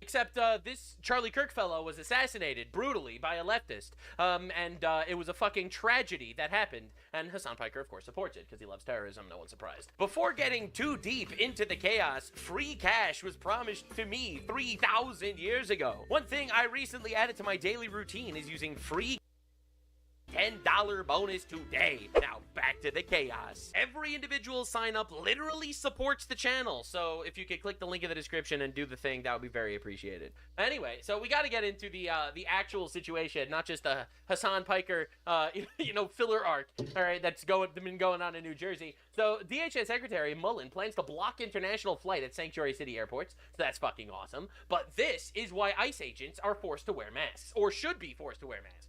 So this is a guy unmasking an ICE agent and saying, "I saw your face, I'm gonna kill your whole family now." I'll kill your whole fucking family!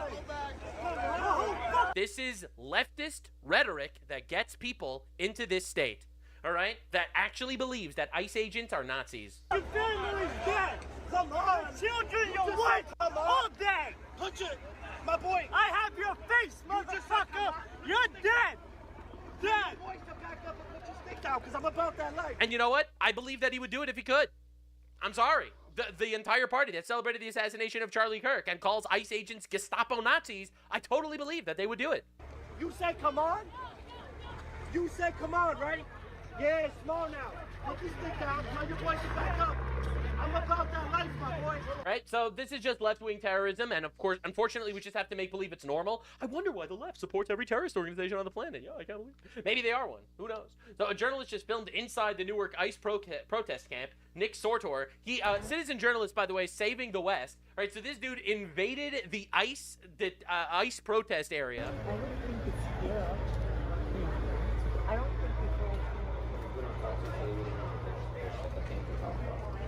Yeah. A couple of libtard white women. And foreigners, of course. Of course. That's just what they have. Yeah, this is totally not AstroTurf. Totally not funded.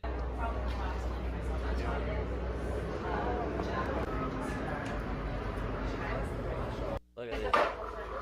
I'm sorry, what? Medical tent. Medical tent? Okay, thank you. Appreciate it. Medical. Medical. Look at this. You're going to tell me this is just a couple of people that naturally got together to protest for the rights of rapists or something? No, absolutely not. They were paid to protest for the rights of rapists. Medical tent? Is that? Oh, you got it. Thank you. Just need hand sanitizer. Okay. On that table. Sounds good. Thank you. Look at this. Look at this level of equipment, bro. This is the fucking MMO guild hall of leftoid violence. Make a full for everything. Yeah, and then I'm gonna tape out the map here. Yeah. Just infinite eye wash because they know they're gonna actually get pepper sprayed by people that are trying to do their jobs and protect their country.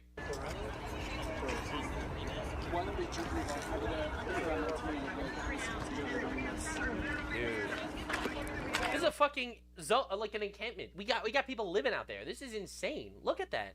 Nick Sorter went in with a hidden camera. He found tens of thousands of dollars of equipment on site, riot gear, not signs, not banners, riot equipment, hot food delivered every hour on schedule, medical stations, expensive tents, organized supply chains. This is outside Delaney Hall ICE Detention Center in Newark, New Jersey. Protests have been running for a week around the clock. Andy NGO documented week-long violence from Antifa at the same facility. State police did nothing, obviously. Obviously, no one knows who sourced it. Now, this is somebody who was acting AG. Todd Blanche was threatened, right? Did I show this to you? Family's dead. Right, this is the guy screaming, "I'll kill your whole family." Children, your wife, all dead. Punch it, my boy. I have your face, mother. You're dead. Dead. You're dead. Your children, your wife, your whole family. I'll kill them all. And then ironically says, "I have your face." We all have his face. Yeah, so now, by the way, this is exactly why the left is trying to get ICE agents to unmask. Masked agents terrorizing our neighbors. No, they're agents that are protecting themselves from violent terrorist leftists, of which there are thousands, to be a moderate estimate for you. And they're doing their absolute best to keep our country safe from invaders. So do we. And look, that's a federal crime. And not only threatening the ICE officer, but think about how disgusting this individual is, threatening. I love that he's looking at it from a stake of individualism. Bro, This is an ideology that's inbred on the left right now. His family and his children with death. What is this man doing? He's just doing his job standing there. And so that is disgusting, that what you just showed, and we see his face, and I promise you, we will find him. And when we find him, we will arrest him, because it is a crime not only to threaten law enforcement, but not surprisingly to threaten their family as well. Yeah, so now I'm not going to sit here and be like, oh, Trump administration, they're not going to do anything, nothing's going to happen. Boom, never mind. Told you, FBI just arrested the man who threatened to kill ICE officers and their families. FAFO, based. Pam Bondi could never. Holy shit, we got him. W, they raided his house. They cooked him. Based, actually. This guy. Right, that guy. They just arrested him. Trump FBI raids the house, carries out felony arrest against leftist terrorists who threatened to kill ICE agents and their families on camera.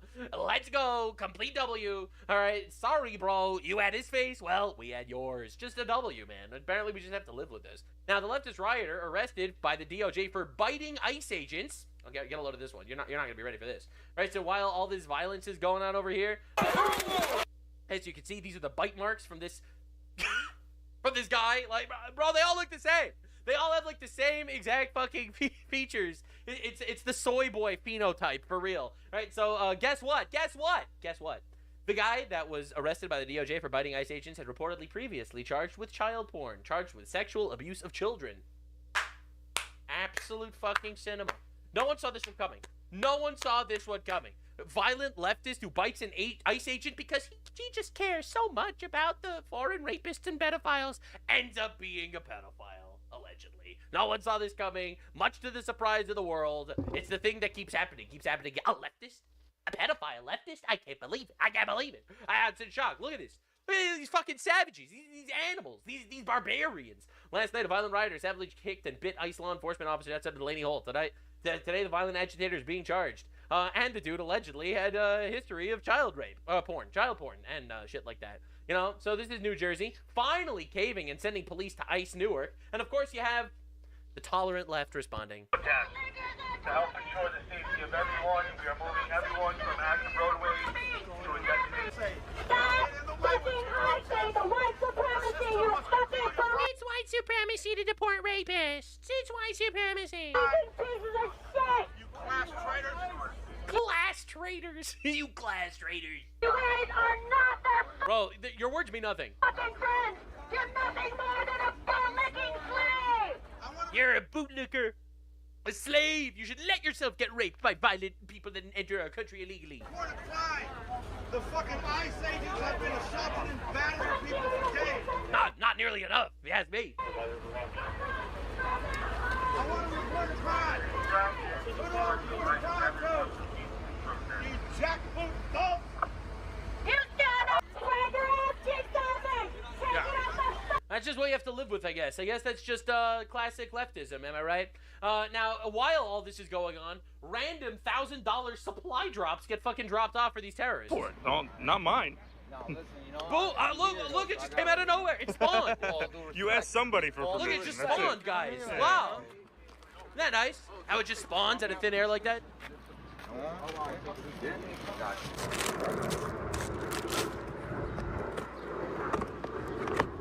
Wow. Saline solution.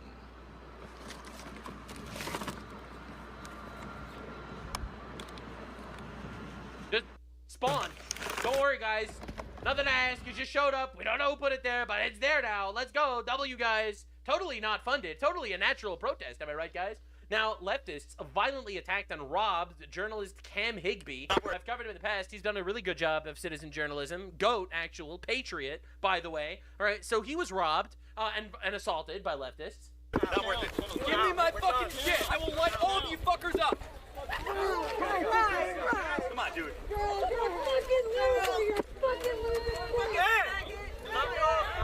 Give me all my shit. Yeah, so he was robbed. He was beaten and robbed. Journalist. I have your phone. Take your truck. Throw it at me, bro. Baldy, yo, bald guy, look at me. They did, I don't know. Hey, Guys, enough. Yo, we gotta go.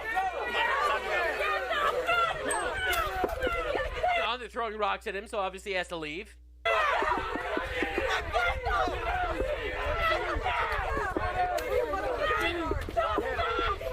think, by the way, all these leftoids that are running defense for the violent people, I think they should be arrested for accessories to crime. Like, I really don't know why we don't take this more seriously.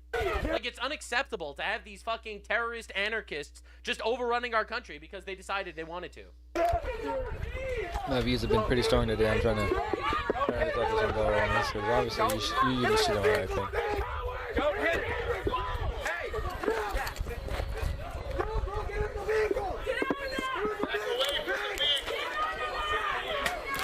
They're throwing shit at him. They don't know what's flying. Fucking wanker! And he was pepper sprayed, so he's blinded right now, so he's being walked by this guy.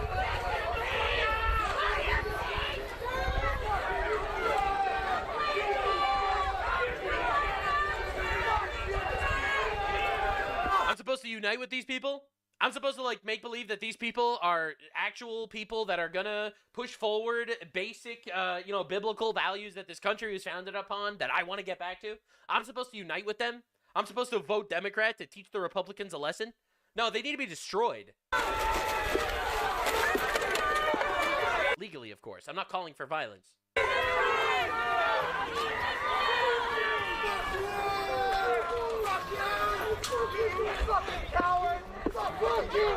Yeah, so that's insane. Like, actually insane. Leftists got away with violently attacking and robbing journalist Cam Higbee at ICE in Newark. Now the leftists are bragging about it. And guess what? Guess what? It's even worse than you could possibly imagine. Cam Higbee calls 911 because, he got beaten and robbed. This is how his call went. Dispatch 911. What's your emergency? Me. I need an officer to take my report. I was attacked and robbed of at least $1,500 worth of property at Delaney Hall. Sir, who robbed you? Me. The masked chaos agents that are apparently allowed to run our streets while officers are nowhere to be seen. Get ready for this. Dispatch. Sir, are you saying ICE robbed you? Bro. The blue cops are just completely and utterly fucking captured by this ideology too. Me. Are you stupid? No, I'm saying ICE. I'm not saying ICE robbed me. I'm talking about the protesters who attack people every single night outside Delaney Hall. Dispatch, sir, they are simply peacefully protesting. He literally has footage of it. And he has to argue with these bitches. All right, did you miss the part where they robbed and attacked me? You can keep your brain dead opinions to yourself. You're a 911 dispatcher. I was robbed. I needed an officer, not your stupid input. I will be filing a FOIA for this 911 call with the Newark dispatcher. The first dispatcher hung up on him.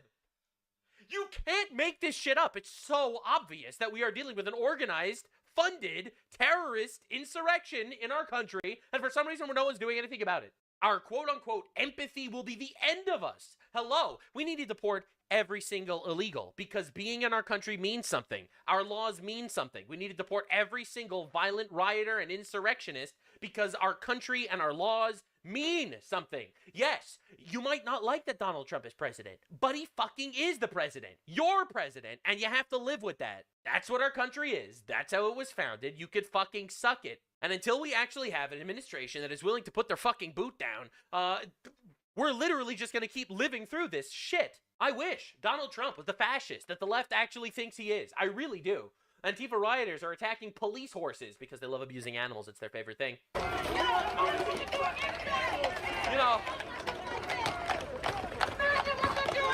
Animal rights activists attacking horses, but maybe they're fascist horses? Have you considered that perhaps the horses are just vehicles of fascism? My God.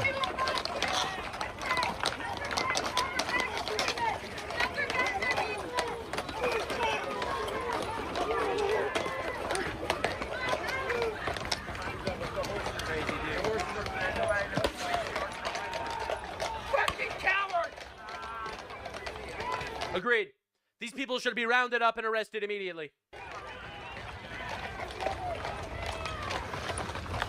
Holy shit, bro. What the fuck?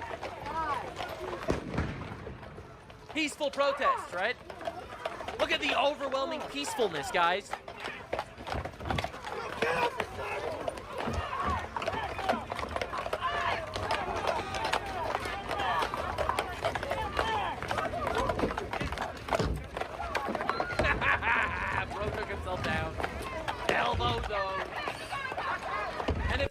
forces would have kicked one of the rioters and he would have died, that would have been a classic fucked around, found out situation. Now, that guy would have become the next Renee Good, all right, a retard who committed suicide by cop. But this is just what we're dealing with here. And it's insane. Being tolerant of this shit, that is not a virtue. It's really not.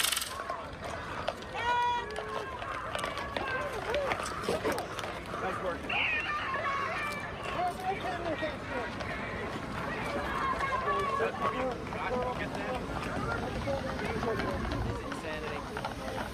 Just complete chaos. Just absolute and complete chaos. So the governor of New Jersey just revealed that 5 of the 6 people arrested by Newark were not from New Jersey. Total AstroTurf. We know that people from outside the state have been interfering in the protests and escalating them. 5 of the 6 people arrested last night by state police were from outside New Jersey. Wow. And some national extremist groups have become involved in the protests. Wow. You mean to tell me that it's a totally AstroTurf violent protest where terrorists are basically being bussed around the country to commit insurrections everywhere? And we're not really doing anything about it because they're masked and we make believe that this is free speech? Here today. To the people coming from out of state to create chaos and dangerous situations, you should not be here. Wow! Strongly worded letter. That'll help, guys. We got a strongly worded letter from Governor Sherrill. It's over now. It's over. All right, so this is just some comedy. They literally shot through my dick. Look. Colossal W. We will not have any more of him. Jesus Christ. It hurts to laugh. W, let's go. Is it still there? Fuck them, bro. Fuck them, you know? Yeah, fuck them. How brutal, how evil of them to shoot this guy in the dick when he was attacking them and stuff. And to think, this could have been avoided if he just wouldn't have been a terrorist. Now, don't get demoralized. Don't get saddened. I know that everyone's like, you wish Honestly, more wish things it was a happened. real bot. I'm with you. I'm with you all the way. I also wish more things happen. But do not lose faith. We are radicalizing a generation of Americans, and at some point, the dam will burst, and this will fucking end. I'm so grateful that we have someone like Donald Trump who has pushed the Overton window this far, and we just need to push it a little bit further. I can't believe Ice Agent shot this man in the dick, saving him all the effort that he would have had to go to cut it off himself anyway.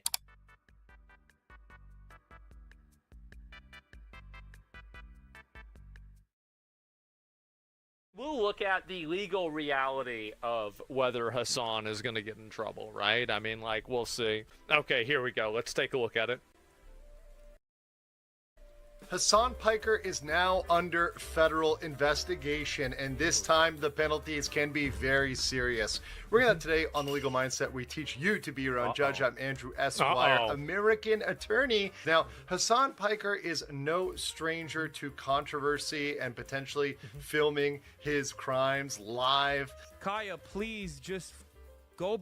Just Now, this time it's not for Collargate, but this time it's for something serious, as the Treasury Department's Office of Foreign Assets Control, or OFAC, is probing into his participation in a March 2026 activist trip to Cuba. He was part of the Nuestra America convoy, which was deemed as a humanitarian aid convoy, It's always but involved humanitarian many aid. activists, many of which, in fact, advocate for violating U.S. law. We're here with Morid, and he is a Palestinian currently studying for free. Here in Palestine and Cuba, things are all too similar. Both our peoples are living the same thing because of the same enemy. I am ready to be on the battlefield for my people to support them on the front lines. And the alleged issue says, essentially boils down to, did he violate official U.S. sanctions in his trip to Cuba? Now, we're going to get into those very specific and very, very serious allegations. Yeah, that's but the first, question, right? I have Who a very knows? important message. Recently, a jury The ordered angry Meta bar, and yeah. YouTube to pay Is it the millions Jews for in their Cuba role too? in designing and promoting Hey, addictive platforms. They it's knew their everywhere, apps could contribute okay? to anxiety, depression, and body image issues, Yeah. but did not share those risks while prioritizing profits. The recent historic Are verdict people in Cuba underscores wearing the kipos? consequences of It's an those identity decisions. movement. If you or your child spent Obviously years an growing identity up movement. on social media and experienced serious Clearly. mental health struggles, you should hear this. Morgan & Morgan is stepping up to hold these platforms accountable for the harm they caused. You can use the link in my description or scan the QR code to take a short quiz to see if you qualify for a case. You They have may this be on entitled to a radios potential now, recovery trying of to make over all the money off of this. $1,000. Okay, so the laws that are at play here involve whether or not he was dealing in transactions that are prohibited with Cuba. So that could be financing, coordinating, or delivering goods he shouldn't have, staying at or transacting with Cuban government-owned or controlled entities. There's a list of hotels that are prohibited and where So you you're not able cannot to go stay there. in Cuba. That's crazy. There's also other things you're not supposed to be doing while you're there. And the problem I'm assuming it's because those hotels are owned by the government, right? Hassan and many live giving them streamers money? is that they want to openly brag about committing crimes. In fact, Hassan Piker has encouraged people to commit theft. I'm pro stealing from big corporations. Yeah, no, I'm pro piracy all the way, like across the board. We gotta get back to cool crimes like that, like bank robberies. Chaos, full chaos. Let's go. I mean, look. So what OFAC? It's so stupid. It's just so stupid, isn't it? Oh my God. Has done here is they've requested information, so they've sought out more information to do a review of this activist trip and any particular foreign influence or sanctions evasion that might have. Now, while there are no criminal charges yet, the penalties for this can be very serious, and Hassan Piker indeed is scared. Is not great. Okay, they're after your boy. We will free you, brother. Yeah, free me. Free me. Free me. I can't believe I'm saying that. So the potential penalties here can actually stack up. This is under the Cuban Assets Controls and Regulations Act. What is this? Which is enforced via the International Emergency Economics Power Act, the IEEPA. So there's two sides to this, a civil side and a criminal side. On the civil side, the penalties can be up to $91,000 per violation. So the issue is here, if you go on one of these trips, let's say you're out there on a long trip and you're doing multiple things, especially if you're live streaming, once again being your own star witness, you might violate several of these provisions. So maybe you're bringing in or transacting with goods you're not supposed to bring in or you're not supposed to buy. Maybe you're staying at a hotel you're not supposed to stay at, or something that's linked to the Cuban government and prohibited. So you may have multiple transactions, so that 91K can stack up against you, and that is indeed the lowest level. But on the highest level, for willfully doing these things, for going out and saying, he obviously did it on purpose, right? I mean, like, they're not going to go after somebody that, like, accidentally stays at a hotel they didn't know, right? I mean, they might harass you or say, like, you got to pay, like, $100 or something, but, like, they're probably not going to do anything serious. I did it, who cares, so what? And bragging about it, which many of these influencers actually go out and do, you can have fines for up to $1 million on the corporate side. For most individuals, about $250,000, $250K on the individual side. But you can also face imprisonment for up to 10 years. So there is actual real prison time that can be behind. 10, holy fuck. Oh my. Behind willful violations. Now, it's very clear he's gonna be that this alive has for a not while, been pressed yet, but it's still on the table. Now, in practical cases, when we look at these things, most of these violations for first-timers or non-egregious offenses are typically civil penalties. So they'll typically slap them with some sort of fine. So it might be a 10, 20, 30, 40K fine. Once again, up to 91K. Right. These things can add up. Hassan Piker's got money, but if you hit him with a couple of these, I mean, that's a dent like $2 in million. his Labubu budget. It's a lot of money. Now, we're going to see where this actually plays out. But where I see this happening and being a problem with Piker, whether or not he gets into any problem here, is to look at his pattern of behavior of encouraging criminality. It's going to be like, if he goes to court for this, I think he loses 100%. Like, especially if there's like a jury. Like, I mean, if you see a guy and they just play like his greatest hits of like all the amount of times he's like encouraged, like terrorism, he's encouraged like crime. Like, I mean, it's going to be immediately GG's. Like, nobody is going to look at that and be like, oh, okay, this guy is totally, this is a good law-abiding citizen. Breaking the law. It's only a matter of a time till somebody is motivated enough to get him on camera saying something and actually punish him. He's gotten away with many of his crimes because they've been local crimes. The local California PD is not that motivated. Many of them are probably politically aligned with Piker, so they might agree with him on other issues and therefore not want to prosecute him. So he's gotten away with a lot, but the feds are not necessarily going to fall into that camp, and they might look at this and say, no, this is... Well, they might be going after him too. Like, here's another thing, right? I mean, he's very clearly a political agitator.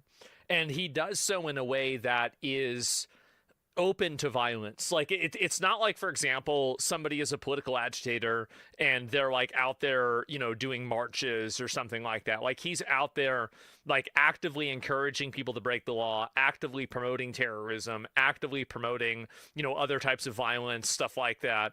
Like, I mean, this is really, it's like there's a larger scale of bad behavior here that's not specific. You know damn well he didn't violate any. It's wild how you're still spreading misinfo. It's wild how he didn't violate any sanctions. Well, let me. So you're arguing his greatest hits would not be valid in this case. They would be valid because it would be used to establish a pattern of behavior. So it's very common inside of a case, in order to build a pattern of behavior, in order to derive intent on whether this person would have a reasonable suspicion that what they were doing was wrong. Intent obviously matters. It's the difference between murder and manslaughter, for example. It's so taught they in wouldn't high be school. playing I mean, the greatest come on, what the hits to fuck? convict him for that. They'd be playing that in order to provide a foundation that they can create an argument that he did know what he was doing and he did it wrong intentionally. So, you know, damn well he didn't violate any sanctions. I don't know if he did or not. I don't know if he did. The case is supposed to be about funding and violation of sanctions. Well, who knows what it's going to be about, right? I mean, if they subpoena him and they go into discovery and they find out, like, for example, that he is in direct contact with like a Cuban government official, or he is trying to cooperate with them, or he did help them in a material way, then it could be way different, right? And they will find that out. So I think that you can't be certain that he did nothing wrong, but you also can't be certain that he did something wrong. A subpoena is not an admission or a conviction, but it does. I mean, like normal people, like I'm not sitting here getting subpoenaed for going to Cuba. It's because I didn't do that. Nick Shirley didn't do that. So very clearly there probably is something to this that you and I both know anything about it. I don't know if I see this going, I don't know. I see this going nowhere. It's simply for show. The truth is that you're probably right. You're probably right about this, but there are a lot of people that don't get prosecuted for things that they could have done wrong. It happens all the time. I talk about it on a daily basis. So the fact that somebody doesn't get in trouble for something doesn't necessarily mean that they didn't do anything wrong. I mean, like, let's be real. On your face violation here and actually hold him to task. And I cannot wait till the day comes that Hassan Piker actually reaps some of what he's sown, because once again he has openly encouraged criminality time and time again. But I want to know what you guys think in the comments below, and I will catch you on the next one. I think it's been pretty interesting to watch how pretty much everybody has been against him. All the right-wing people, the majority of the left-wing people, like nearly everybody have been against him.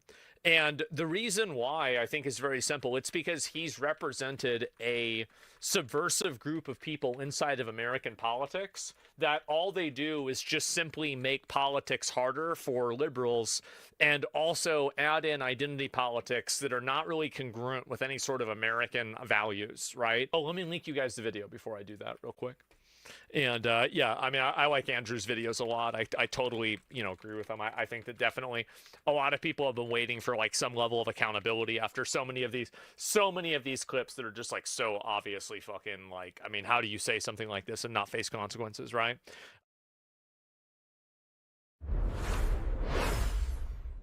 Next news.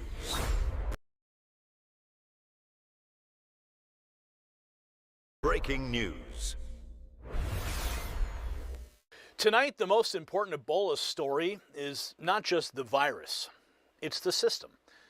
Inside Congo, reports describe dead patients lying near the living, children bleeding in crowded wards, families bringing their own water, and test delays.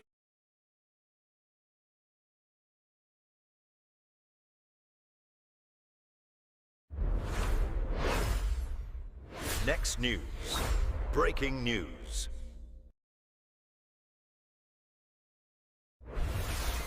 Sorry guys, I gotta wash my hands Tonight, really quick the most because I have important pizza grease on them. story Be right back. is not just the virus, it's the system. Inside Congo, reports describe dead patients lying near the living, children bleeding in crowded wards, families bringing their own water, and test delays so bad doctors cannot quickly separate confirmed cases from suspected ones. Now Brazil is monitoring travelers. Europe is moving medical personnel, and global health officials are warning this could accelerate fast if containment slips.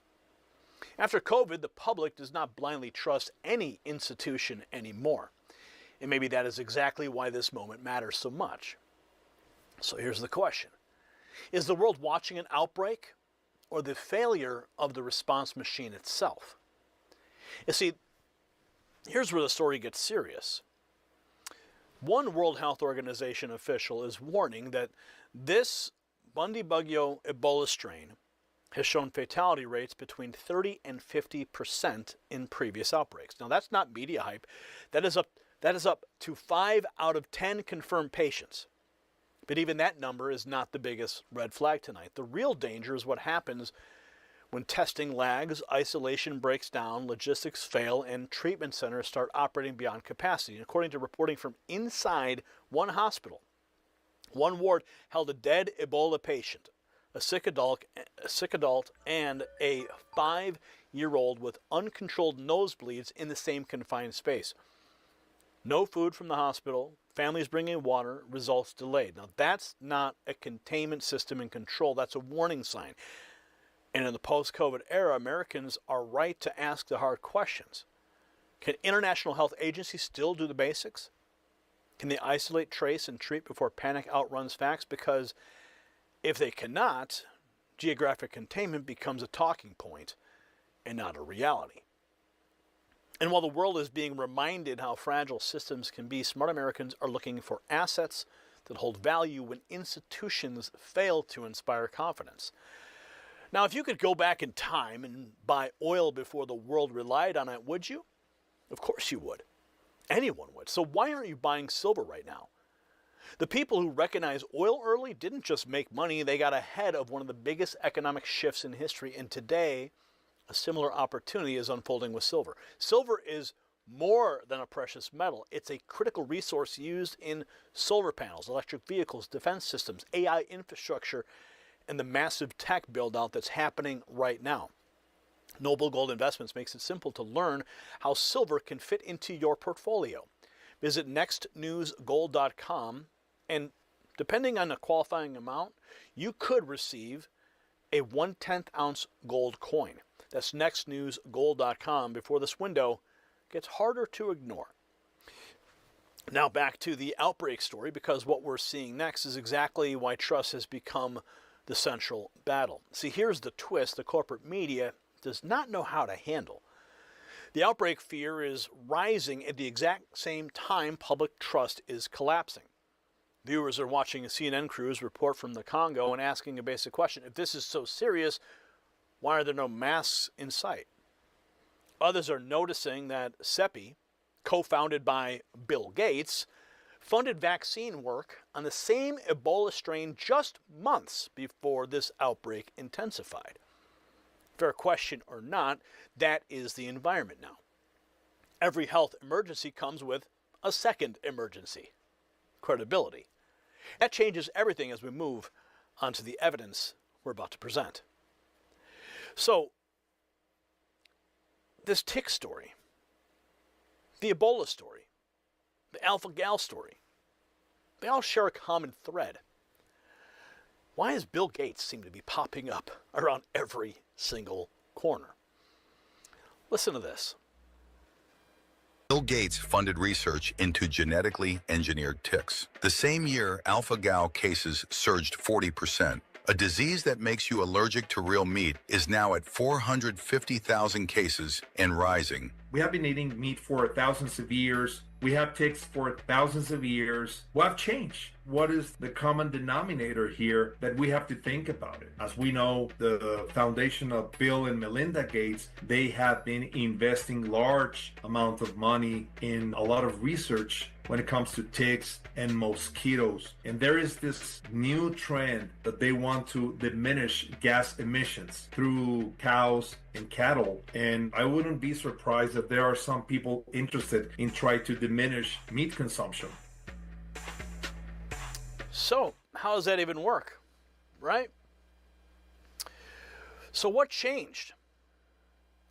He's asking the question the corporate media won't touch. Why are alpha-gal cases exploding? Now, RFK Jr. says HHS is fast-tracking a treatment he believes could actually prevent and maybe cure this meat allergy nightmare. We have this. RFK Jr. says he's working to find a cure for alpha-gal, the tick disease that can make you allergic to red meat for life. Listen. One of the tick-borne disease besides Lyme that is of great concern to the American people, an increasing concern, is alpha-gal.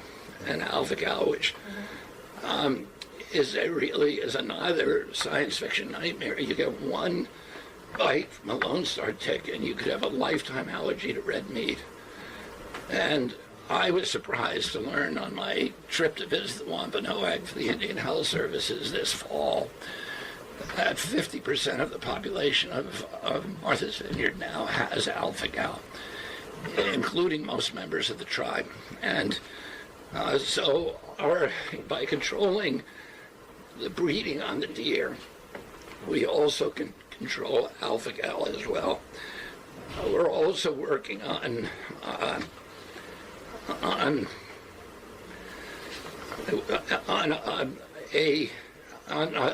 medicines that can prevent alpha-gal and that have the potential, the promise of actually curing it. And one of those medicines is almost ready. We're fast-tracking it. And then we're doing the studies over the next 2 years to see if we can actually reverse this devastating disease.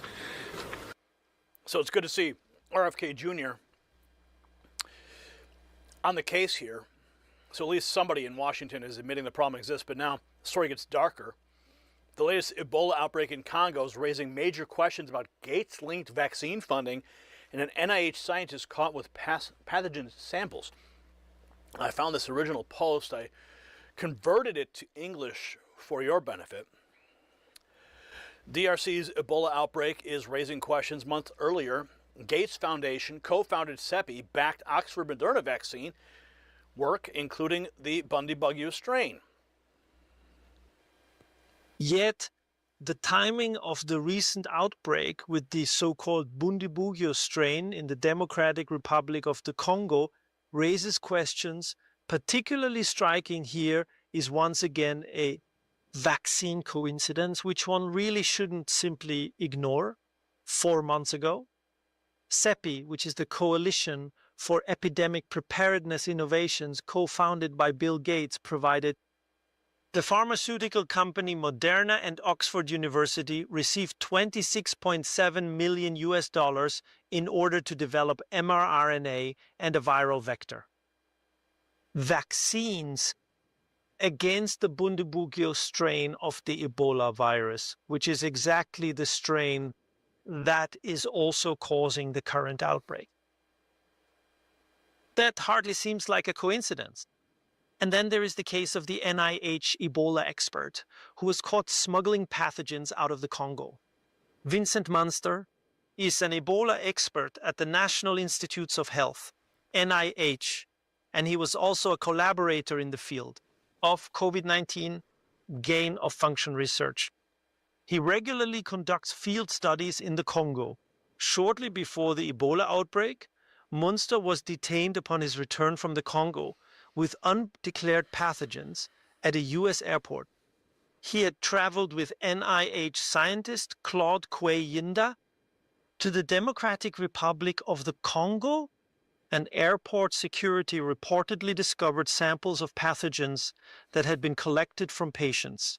It was reported that inside of his luggage, there were samples containing monkeypox, a pathogen that the U.S. Department of Health, meaning the Human Health Services, because of its potential danger to public safety, is officially classified as a so-called select agent.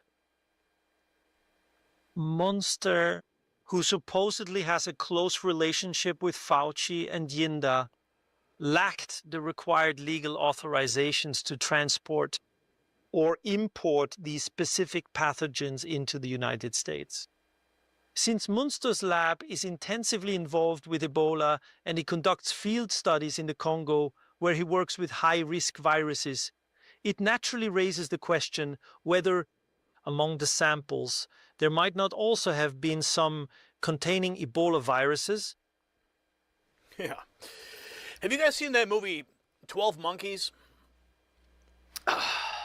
Getting some serious 12 Monkey vibes from this report. But that's exactly why the trust is gone. Too many coincidences, too many swamp operators, too many missing answers. While Ebola alarms grow, Pfizer rolling out a new Lyme vaccine tied to the same tick bite fear campaign.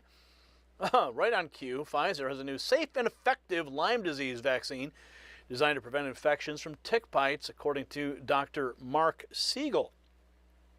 So first alpha-gal, now a Lyme shot from Pfizer. Americans are right to ask who's cashing in on all this. Meanwhile, on the ground in Congo, the real scandal's collapsing. Ebola response or even confirming cases that can't be properly separated from the sick. A journalist walking inside an active Ebola ward in DRC found a confirmed death, a sick adult, 5-year-old with uncontrolled nosebleeds, all sharing the same confined space. No food for patients, families bringing their own water. Test results take so long, doctors can't even separate confirmed cases from suspected ones. Check this out, guys. We've arranged with the medics here at the Mongalu Hospital to visit one of the wards where suspected Ebola patients are being treated. When we walked into this Ebola ward, it was very striking that in this confined space you had a grown man being treated, you had this young child who just arrived, and you had a person who had died of Ebola lying in that same space. It's very difficult to separate the people who are potential Ebola victims with people who actually are confirmed to have it, because no results had come back from the blood test that they had sent. There was a 5-year-old boy, and his father, he was a motorcycle taxi driver in the town. 5 days ago, his son started getting sick. In fact, he had been sent home from school with a fever. They treated him at home for 2 or 3 days, and then last night, his son started bleeding from his nose uncontrollably. The hospital doesn't even have the resources to feed patients. People's relatives have to come to the Ebola ward just to bring them bottles of water and food. I was shown around by a 32-year-old Congolese doctor who was, absolutely frustrated by the lack of resources. He said he just couldn't understand how it had taken so long to identify this outbreak. He couldn't understand how it had taken the Congolese government and, in fact, the world more broadly so long to mobilize the resources. Initially, I didn't actually consider going into this ward, but we had been in the hospital for 2-3 days at that point. We had gotten to know the medical staff. We'd spent days reporting around the virus, people who either were fearful of getting it or who were angry over people who had died. But at the end of the day, this is really about the people who are in those wards fighting for their lives. So what you just saw wasn't a virus problem alone.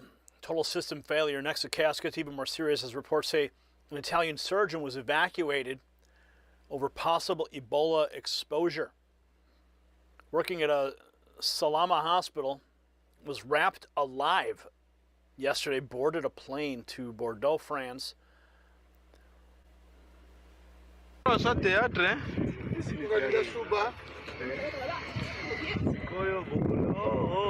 Mafiosi ineikala kaya hivi wanaenda mystifie ase mtu anakuwa dunia kuko na muyembe atatuandika sema ma person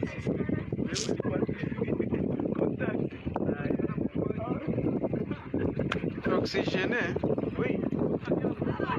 Il donne l'oxygène, tiens au coma. Et elle va respirer avec l'oxygène jusqu'à la fin. Est-ce qu'il saura les transporter seul? Non, mais... So when medical workers are being flown out in protective transport, it's not some abstract overseas headline anymore. Next, we have a World Health Organization official laying out the number that should get everyone's attention fast. The strain could kill up to half the people it infects. Brian Allen reports. A World Health Organization official warns the Ebola strain involved could have a fatality rate as high as 50%. Up to half the infected people could die based on previous outbreaks. Official with the agency's Health Emergencies Program warned that based on previous outbreaks of the specific Ebola strain, the fatality rate could go up as much as 50%. From previous outbreak of Bundibugyo virus disease, the lethality, that is the number of people who died among people who were confirmed for the infection, ranges between 30 to 50%. It's huge. It means like up to 5 out of 10 people are likely to die. So 30 to 50%, that's not media spin. That's a deadly virus and a real risk of incompetence if it spreads. Now watch how fast this moves beyond Africa, with Brazil monitoring travelers and the U.S. scrambling to screen arrivals at just 4 airports. This is Good Morning America. Good morning, George. As the U.S. works feverishly to try and keep Ebola away from its shores, officials are awaiting test results later today to see if this disease has now reached South America. This morning, as the concerns over the spread of Ebola rise, Brazil's health authority announced it's now monitoring 2 separate patients with symptoms and travel history. One patient recently returning from the Democratic Republic of Congo and the other from Uganda, the only countries where cases have been confirmed so far. Neither have known Ebola exposure. Doctors Without Borders calling the outbreak deeply alarming, adding, never before has an Ebola outbreak recorded so many cases so soon after its declaration. Suspected cases now topping 1,000 and growing rapidly. Americans traveling from the DRC, South Sudan, and Uganda can only enter the U.S. through 4 airports. Medical student Michael Ruprecht was working in Uganda when the outbreak began. I obviously was really terrified and scared when I heard about it. Michael's flight home to Michigan was rerouted to Dulles International Airport in Virginia for a CDC and DHS mandated screening. The screening section was sort of like this makeshift camp. They had these tarps pulled up, and it was sort of these mini doctor's offices. The first thing they did was check my temperature, and then after my temperature came back normal, they asked me a series of questions. Now, Michael was eventually allowed to return home to Detroit. Meanwhile, health experts warn that Ebola symptoms actually mirror those of many other illnesses. So just because you get tested for Ebola does not necessarily mean that the results will come back positive. In fact, that's exactly what happened last week with suspected cases in Europe and India. There turned out, Mary, to be false alarms. So the border checks and airport screenings are underway, but Americans have every reason to doubt the same bureaucrats who failed you before. Next, you'll hear the backlash from people who say the fear machine is back in business and old pandemic scripts are being recycled again. So why are ticket sales down? We're using the old trauma scripts because hantavirus didn't work. It's a distraction. Must be careful because these psychopaths will go to any lengths to create a plandemic, says Gordon Master.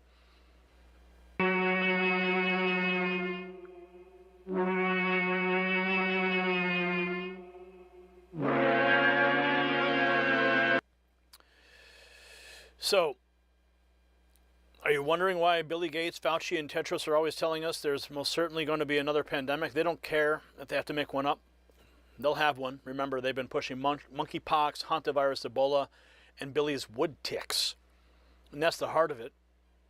Sovereignty, trust, and whether the public's being managed instead of informed. Next, one more reason people are calling out the media double standard. CNN reporting from the Congo during an alleged Ebola outbreak with not a mask in sight. You see, when you arrive, stop Ebola, and then the next thing they wanted you to do, of course, wash your hands. We have just arrived in Bunia, the capital of Ituri province, and this province has already recorded over 1,000 suspected cases of the deadly Ebola virus since mid-May. Getting here is not easy. We start our journey early, more than 1,000 miles away in the capital, Kinshasa, where we catch a ride on a UN aid flight. Our bags are checked and weighed and checked again. There's more hand sanitizer before we finally board. So we're pushing back now on this UN flight bound for Bunia in Ituri province, which is the epicenter of this Ebola outbreak. Also on our flight is the Director General of the World Health Organization. Are you worried that this could spread to the level that we saw in 2014? It depends on how we respond. If we move fast, and we're asking the international community to move fast in terms of funding and others, we can stop it. And the government can stop it, communities can stop it. So it depends. If we don't take it seriously, of course it can outsmart us. As he leaves the plane, a gaggle of press surround him. Everyone here is looking for answers. That is CNN. Not a mask in sight. So what this really means, it's bigger than Congo, bigger than Brazil, bigger than one scary headline. The post-COVID world no longer gives global health bureaucracies the benefit of the doubt. If hospitals are overwhelmed, if test results are delayed, if the vaccine toolbox is limited, and if officials can't communicate clearly, then fear fills the gap. That's why this matters to America. President Trump's administration's pushed a far more skeptical America First posture towards failed international consensus thinking. And moments like this show why. See, competence matters. Borders matter. Honest risk communication matters. And the real crisis is not just whether Ebola is dangerous. We already know it is. The real crisis is whether the people claiming to manage these threats are still capable of staying ahead of them. So tonight, the takeaway is rather simple. Watch the response, not just the virus. Watch the hospital conditions. Watch the testing lag. Watch the travel monitoring. Watch whether officials tell the truth quickly, clearly, and without the spin that destroyed trust during the former Biden years and the wider public health establishment's COVID failures. Americans are not crazy for asking questions anymore. They're awake, and they should be. At the same time, there's a difference between healthy skepticism and blind panic. So stay sharp, stay informed, demand facts.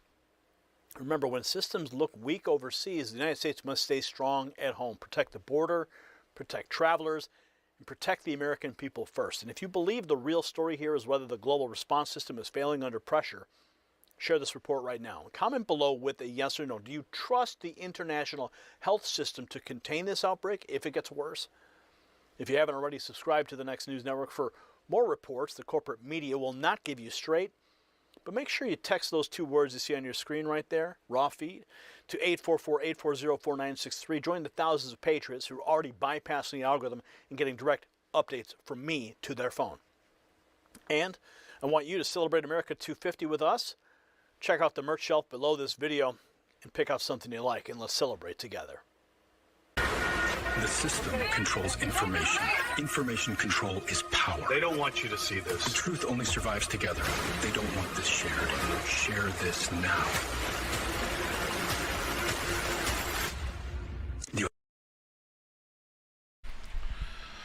All right, what's going on there, folks? Welcome back here to a Monday, kind of a busy Monday out here. It is 3:30 p.m. California time, first day of June 2026. Latest activity here on the earthquake map here shows a large earthquake coming into the Italy area, 6.2 earthquake. This originally coming in as a 6.5 on the EMSC model there on the earthquake 3D globe. Looks like they've adjusted that as well to a 6.2. Definitely the largest earthquake here today. 153 miles deep. That is a super deep one off of the plate boundary. Of course, this area can get some rather large earthquake activity. With it being so far deep, should keep the damage to a minimal out there. It is just offshore. Not going to see any tsunami statement with this, but we'll double check. I'll run over here to the Tsunami Warning Center, which is right here. Give it a quick glance. They're not even picking up on it. So no tsunami statement with that. Let's go ahead and check out the historical model here real quick of this area of Italy. We're going to go over here and run 6.0 and above. We're just going to go back here and take a look at the specific area, see what we got as far as larger activity goes within this region. So we'll go check out Italy here, and it's probably right about, I'm thinking it's right around this area here. We'll take a peek here. There's our 6.2 today. A little scattered out here. Not a whole lot of large activity here, as far as 6.0 and above, since records have been kept. So it looks like the last event within this area There's a 6.0 back in 2002. So we got quite a bit, and that was a pretty shallow earthquake as well. You have to go way back to 1915 to get a super deep earthquake there, roughly the same magnitude that we just have coming in. So not all that frequent as far as large earthquake activity goes here in this region. So it's a little bit, I would say, rare. Definitely somewhat of a rare quake. Looks like back in the early 1900s there, 7.2 and a 7.1, roughly around the same area, and a tsunami. Of course, that was a pretty shallow earthquake. No tsunami with this earthquake, folks, because it is fairly deep in the area underneath the region. But I can't help but wonder if that possibly could stir things up towards the surface areas out here. These deeper earthquakes tend to trigger stress across the area where a lot of stress may accumulate. This is a pretty deep earthquake there, 6.2, 153 miles deep. So let's see if we got any reports coming in there from the USGS. I don't really see anything coming in yet, but looks like it is just kind of, heavily populated. I wouldn't say that. Sparsely populated here along the coastline, yes.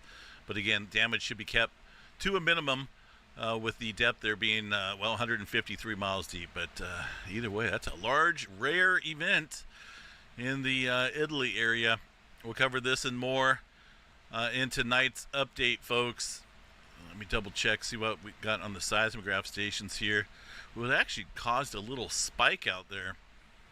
See Japan, Alaska, Petrolia, an odd spike, roughly about the time that the 6.2 came in there to Italy. So let me see here. Yeah, they're holding steady at a 6.2. Let me double check, see if this has been reviewed. It has. A lot of times they'll review it and then somebody else will review it and then they'll downgrade it or upgrade it. I don't think they'll downgrade it. It's just an interesting signal right there on Petrolia, Northern California, Alaska, Japan, all picked up what looks like it almost looks like the P wave.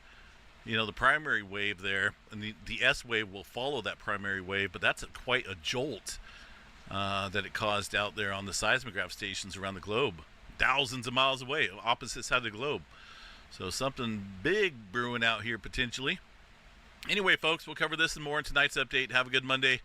We'll see you out here for the Monday night update. Hello, wonderful person, this is Anton, and in this video, we're going to be discussing some of the new discoveries coming from Antarctica, one of the most isolated places on Earth. But specifically, we're going to be discussing something found deep inside the ice in Antarctica, because in this case, by tracing certain elements inside the ice in Antarctica, scientists were able to trace back thousands of years of the history of the solar system and basically learn something else about the mysterious local bubble we seem to be traveling through. And so in this case, by studying what's known as stardust trapped in the snow, scientists are now beginning to map exactly where the solar system is traveling through and what kind of an environment we're currently finding ourselves in. And the results are, once again, just a little bit surprising. But in order to understand exactly what this study is about and exactly what scientists are studying here, we first briefly have to discuss a very specific atom known as iron-60, which is actually surprisingly rare on planet Earth. And that's because most of the iron known to us is actually pretty stable. And so finding something like iron-60, which is a radioactive isotope, normally suggests something very powerful and something unusual in order for this to be produced. And while most of the time it was actually believed to be a kind of a fingerprint for typical supernova, the violent explosions of massive stars at the end of their lifetimes. And that's because when stars explode, they normally forge a lot of heavy elements inside of them, and then blast all of them into outer space during the explosion itself. And so essentially a lot of this ends up as interstellar dust. But because iron-60 is radioactive, it also has a half-life of approximately 2.6 million years. Which means that if we find this on Earth, it must have been produced by something else and must have been carried here by interstellar dust. As a matter of fact, approximately 2 decades ago, ESA even released this map essentially showing us traces of iron-60 across the night skies. And so here, by using the Compton Observatory and by observing certain types of gamma rays, the researchers could find out where these ancient supernovae might have happened in the past. But once again, if we do find this on Earth, it means that within the last few millions of years, there must have been some kind of a supernova happening in the region. And well, for a very long time, we've known that Earth received these large showers of iron-60 millions of years ago. We've actually discussed some of these propositions in some of the previous videos in the description, but in essence, scientists now believe nearby supernova must have happened approximately 6 million years ago and possibly 3 million years ago. Although in this case, when I say nearby, we're talking about supernova within approximately a few hundred light years, not actually close enough to cause some kind of an extinction event. But in the last few years, there's also been a bit of a surprise. Recent studies, especially the one in 2019, started to also discover iron-60 in much more recent deposits. And specifically in 2019, scientists discovered iron-60 inside relatively recent Antarctic snow that was less than 20 years old. Which was, of course, a major surprise because we don't really know of any nearby supernova in the last 2 decades. And this, of course, suggested something else and very likely an entirely different source. It basically suggested that the solar system might currently be picking up a lot of stardust as it travels through a cloud of gas and dust in outer space. And it's really all of this dust and all of these clouds that seem to contain iron-60 from very likely ancient supernova. But this recent study that was just published in 2026, the study that as always you can find in the description, has now taken this further by looking at ice samples that are even much older, and specifically, scientists have now analyzed nearly 300 kilograms of ice from the Dronin Maudland core in Antarctica. And this one specifically seems to cover the period approximately 40,000 to 81,000 years ago. So basically, human prehistory. And so by using a highly sensitive technique referred to as accelerator mass spectrometry, which allows us to count individual atoms, they discovered that the amount of iron-60 falling to Earth was much lower back in the days. Or to be more exact, it was much lower 40,000 years ago compared to what it is today. And this is an incredibly important discovery because it tells us a lot about our cosmic travel, and specifically about our location in the local bubble and how the solar system seems to be traveling through the local cloud. Which I guess means that we briefly have to discuss exactly what we know about all of this and where we think the solar system seems to be right now. As a matter of fact, it tells us a lot more about what happened here millions of years ago. And so, based on what we've studied before and based on this discovery, we know that there seem to be at least 2 major structures inside which the Sun is located. First, there is this really massive large structure 1,000 light years across that's referred to as the local bubble. It's essentially the region of less than average density, or basically a region that's almost an empty bubble, or a kind of a cavity in space that contains the solar system pretty much in the middle. And while it's not perfectly spherical, it's often described as a kind of an egg shape, or even a kind of a hourglass, because it seems to be pretty wide above and below the galactic plane. And compared to the rest of the galaxy, it essentially has a very low density of hydrogen, approximately 10% of what we expect from the rest of the galaxy. But it also contains gas that's extremely hot compared to other regions, with both of these observations hinting that it was very likely carved out by extremely powerful supernova, something that scientists from Harvard described a few years back. And it's essentially something that happened approximately 14 million years ago, with the Sun accidentally finding itself in the middle of this bubble right now. So essentially we're almost in the center, but in some sense by accident. But interestingly, the edges of this bubble, which of course represent these shock waves formed by the supernova itself, are pushing on the interstellar gas, and as you can see in the simulation, are also creating new star-forming regions, with all of the famous regions such as the Orion Nebula basically being right at the edge of this bubble. Or just to rephrase this, because of this supernova millions of years ago, we now have new stars forming right at the edge of the bubble. And that actually includes most of the known regions, as you can see in this image. But based on previous studies, scientists also believe that it possibly was not just one supernova, because in order to create such a massive structure, anywhere from 14 to maybe 20 supernovae had to have happened around the same time. In other words, this was probably created by a separate star-forming region where a lot of powerful stars exploded one after another. And that of course means that something very similar will be formed by a lot of these regions too, once the stars inside of them go supernova too, which will continue the cycle and create more bubbles around them. But that's the local bubble. And the thing is, if we were to look a little bit closer, or basically if we were to zoom in on this, we would also discover that there is another smaller structure the Sun is flying through. This is known as the local interstellar cloud, or sometimes referred to as the local fluff, that's only 30 light years across and resides within this much larger local bubble. And in contrast, this cloud is primarily made out of hydrogen and helium and is a little bit denser than the local bubble, approximately 6 times more dense. It's also not as hot as local bubble, with the average temperature of about 6,000 Celsius, suggesting that its origin seems to be the result of something else. And well, based on this particular study, we can now pretty certainly tell that since Earth was receiving less iron-60 40 to 80,000 years ago, it means that the solar system only recently entered this local interstellar cloud and was outside of it previously. As a matter of fact, based on the analysis, researchers now believe that the solar system must have came here approximately 40 to 120,000 years ago, and is most likely going to exit this in 2 to 6,000 years in the future. Or just to rephrase this, in 2 to 6,000 years, Earth will start getting different materials on the surface coming from all of this interstellar dust. But here we also know that as the Sun travels through this dust, the Sun's magnetic field and the solar wind create a kind of a bubble referred to as heliosphere, which is essentially a kind of a shield that prevents the majority of the gas from this cloud from reaching the inner planets. With the changes in iron-60 levels recorded in this ice, essentially acting as a definitive geological record, telling us exactly how the Sun moved through this bubble and how it entered this interstellar cloud. But there's also a bit of a mystery here. If this cloud was formed directly from a recent supernova, we would actually expect to see way more iron-60 than what's currently being detected in the Antarctic ice. Which of course raises the next question.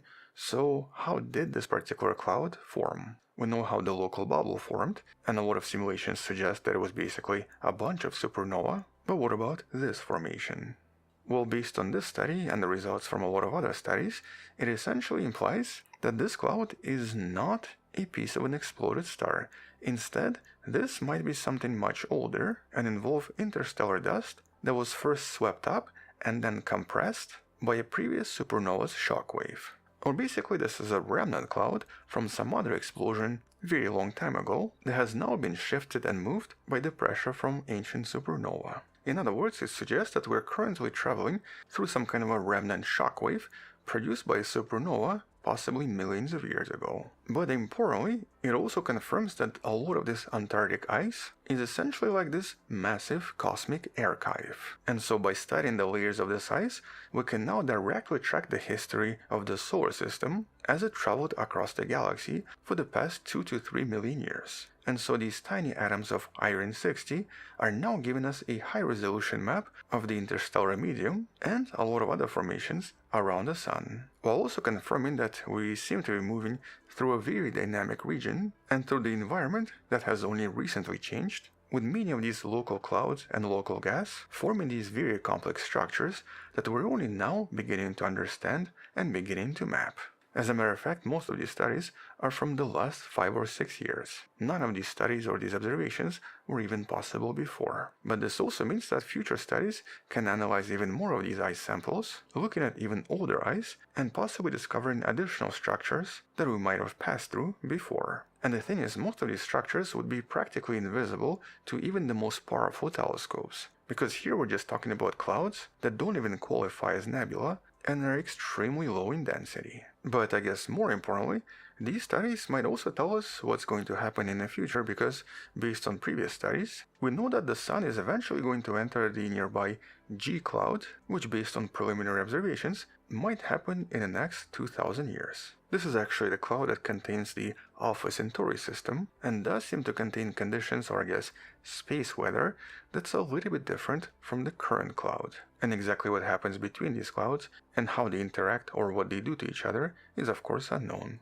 We just know that we're traveling toward this cloud at approximately 26 kilometers per second, and based on the observations from the NASA's IBEX, or Interstellar Boundary Explorer, whose main mission was to study all of this, we know that when we enter this cloud, it will potentially change the heliosphere because the density around the Sun will change as well. And so here the change might affect the size and the shape of the heliosphere, which in turn will dictate how much cosmic radiation is going to reach planet Earth. And that's of course a very important reminder that even though we think space is empty, in reality it's really not. Because our planet and the solar system are constantly interacting with remnants from a lot of ancient stars, which despite going supernova millions of years ago, still affect the planet even today. But because we don't really know much else about this, and this is something that scientists will be tackling in some of the future studies, it means that we'll come back and discuss this more in future videos.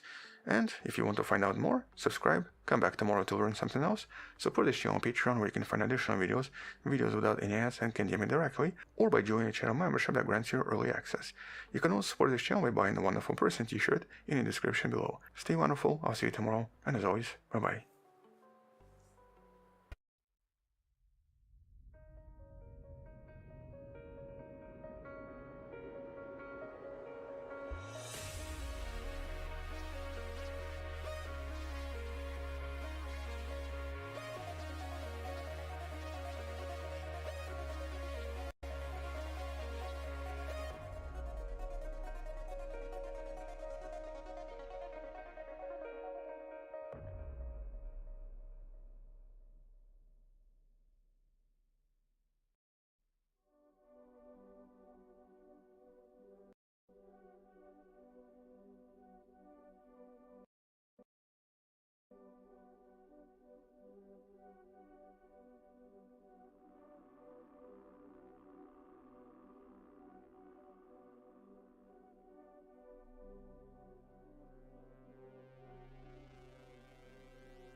Okay guys, that's all I have to show you today.